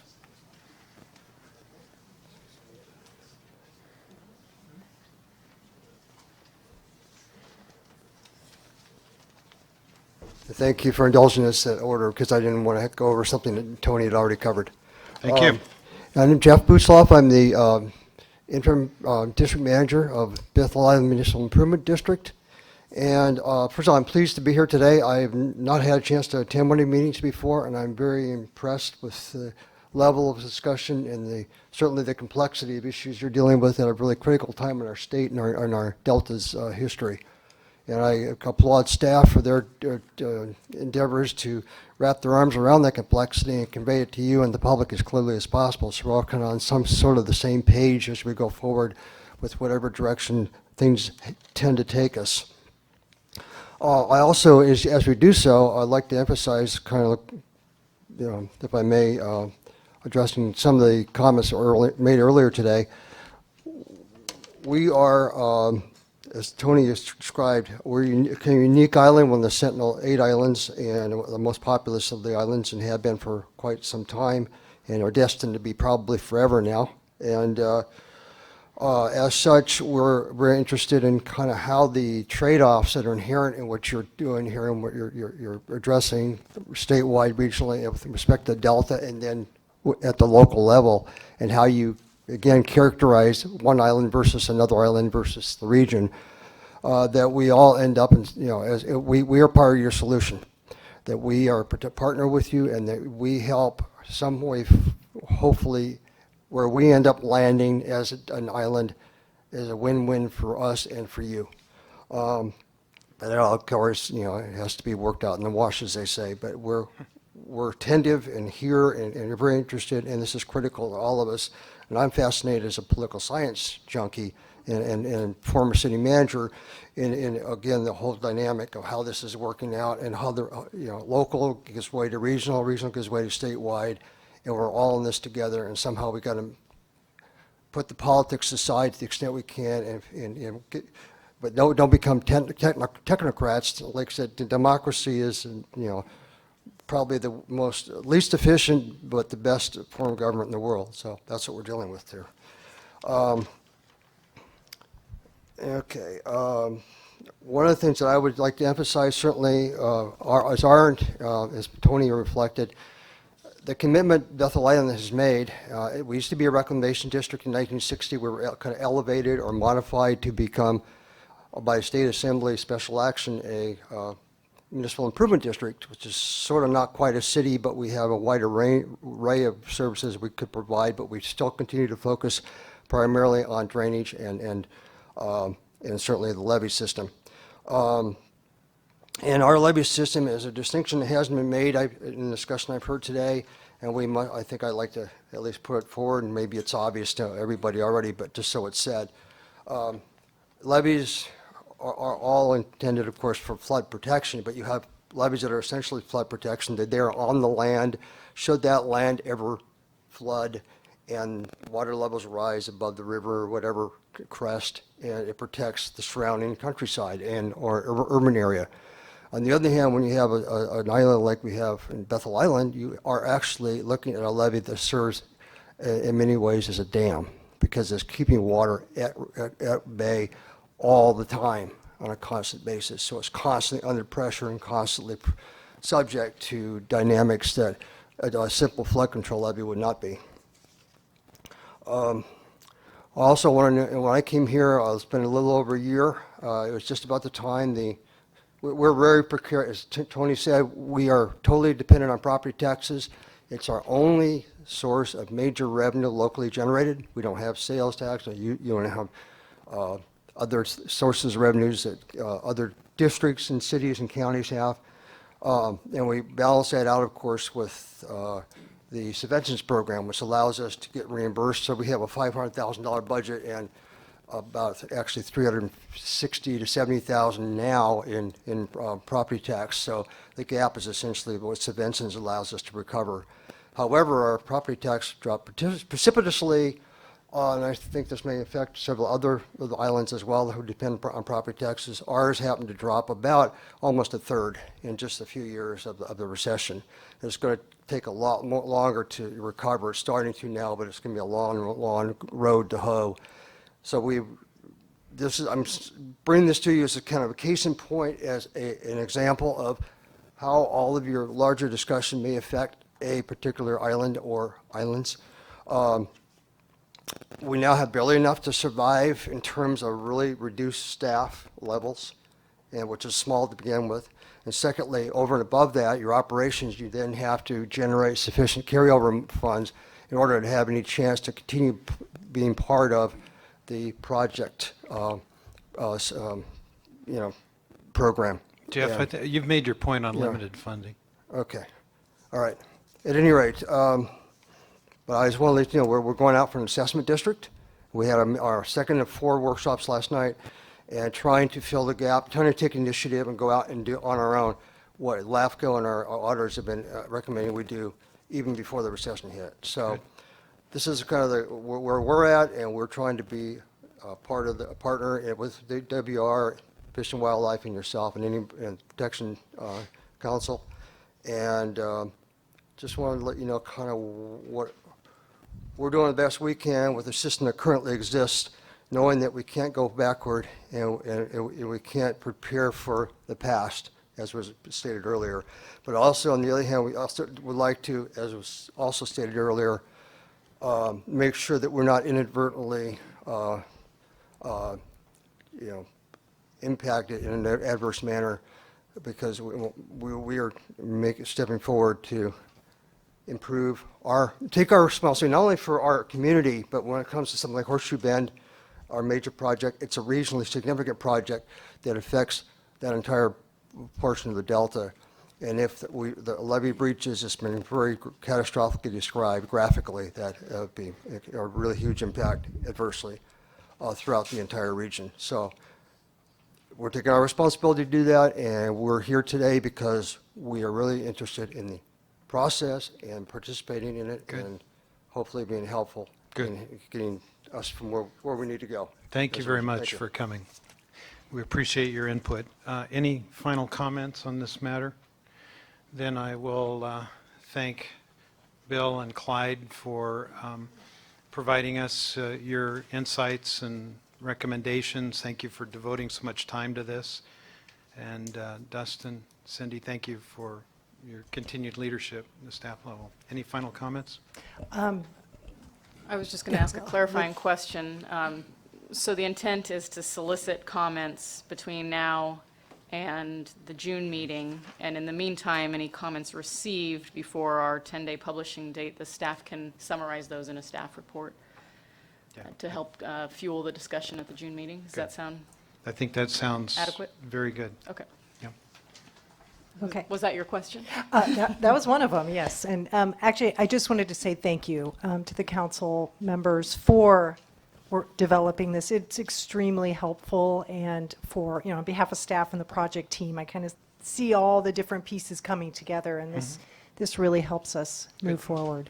And then one last thing, I just wanted to make an announcement that the notice of preparation for the programmatic EIR for the project, the Levee Investment Strategy Project, was filed this morning. So it kicks off the CEQA process, and we will have a public comment period that runs through July 1st, and we will have 2 scoping meetings, both on June 30th, one in the morning. We'll get details out on our website and our listserv and whatnot, but June 30th, 10 a.m. in West Sacramento at the Galleria, and then that same day in the evening at 6:30, we'll have another scoping meeting in Stockton at the Cabral Ag Center. So just wanted to make everyone aware of that as well. All right. Thank you for that. That concludes file item number 11. Is there any final comments? Okay. Our next meeting will be the last week of June. It's uncertain whether it'll be a 1-day or a 2-day meeting. So stay tuned, and we'll update you as soon as we know. Okay. Tony, you... I had one comment on 12 that I wanted to make in public comment area, and I apologize, I didn't get it in on 6. If you look at your map back there, right above the False River Barrier area, it's just west of Frank's Track. The DWR has identified that slough called Fisherman's Cut to increase velocities over 5-fold. That Fisherman's Cut plows right into the weak spot of our island called Horseshoe Bend, which has been identified and just recently funded for major levee improvement. My problem with the False River Barrier is there's no mitigation in place for emergency repairs should those velocities and current shifts cause damage to one of the islands in this general area, or Bethel Island in particular. I would like to bring onto the record comments that we submitted to the Army Corps of Engineers. Supervisor FIFO has a copy, and she'll make available to the Stewardship Council for Reclamation District 830, Reclamation District 2085, Reclamation District 799, Bethel Island Municipal Improvement District, and Iron House Sanitation District. Put a joint comment package together referencing that barrier and the problems with which it was enacted. And I want to put on the record, too, that there was no urgency here. That's a 20-month-old concept that never got adequate environmental review, and it was asked multiple times, both in 2014 and in our comments in 2015, that proper environmental review should have been done. So I believe it's important to get that on the record, and you've put my island at great risk, pointing that shotgun of water at the weakest point. And it's not just water quality, which, by the way, the gig's up if we do breach, but it's also life that you're jeopardizing, and many lives, from 2,500 to potentially up to 4,000 to 6,000 during the recreational season.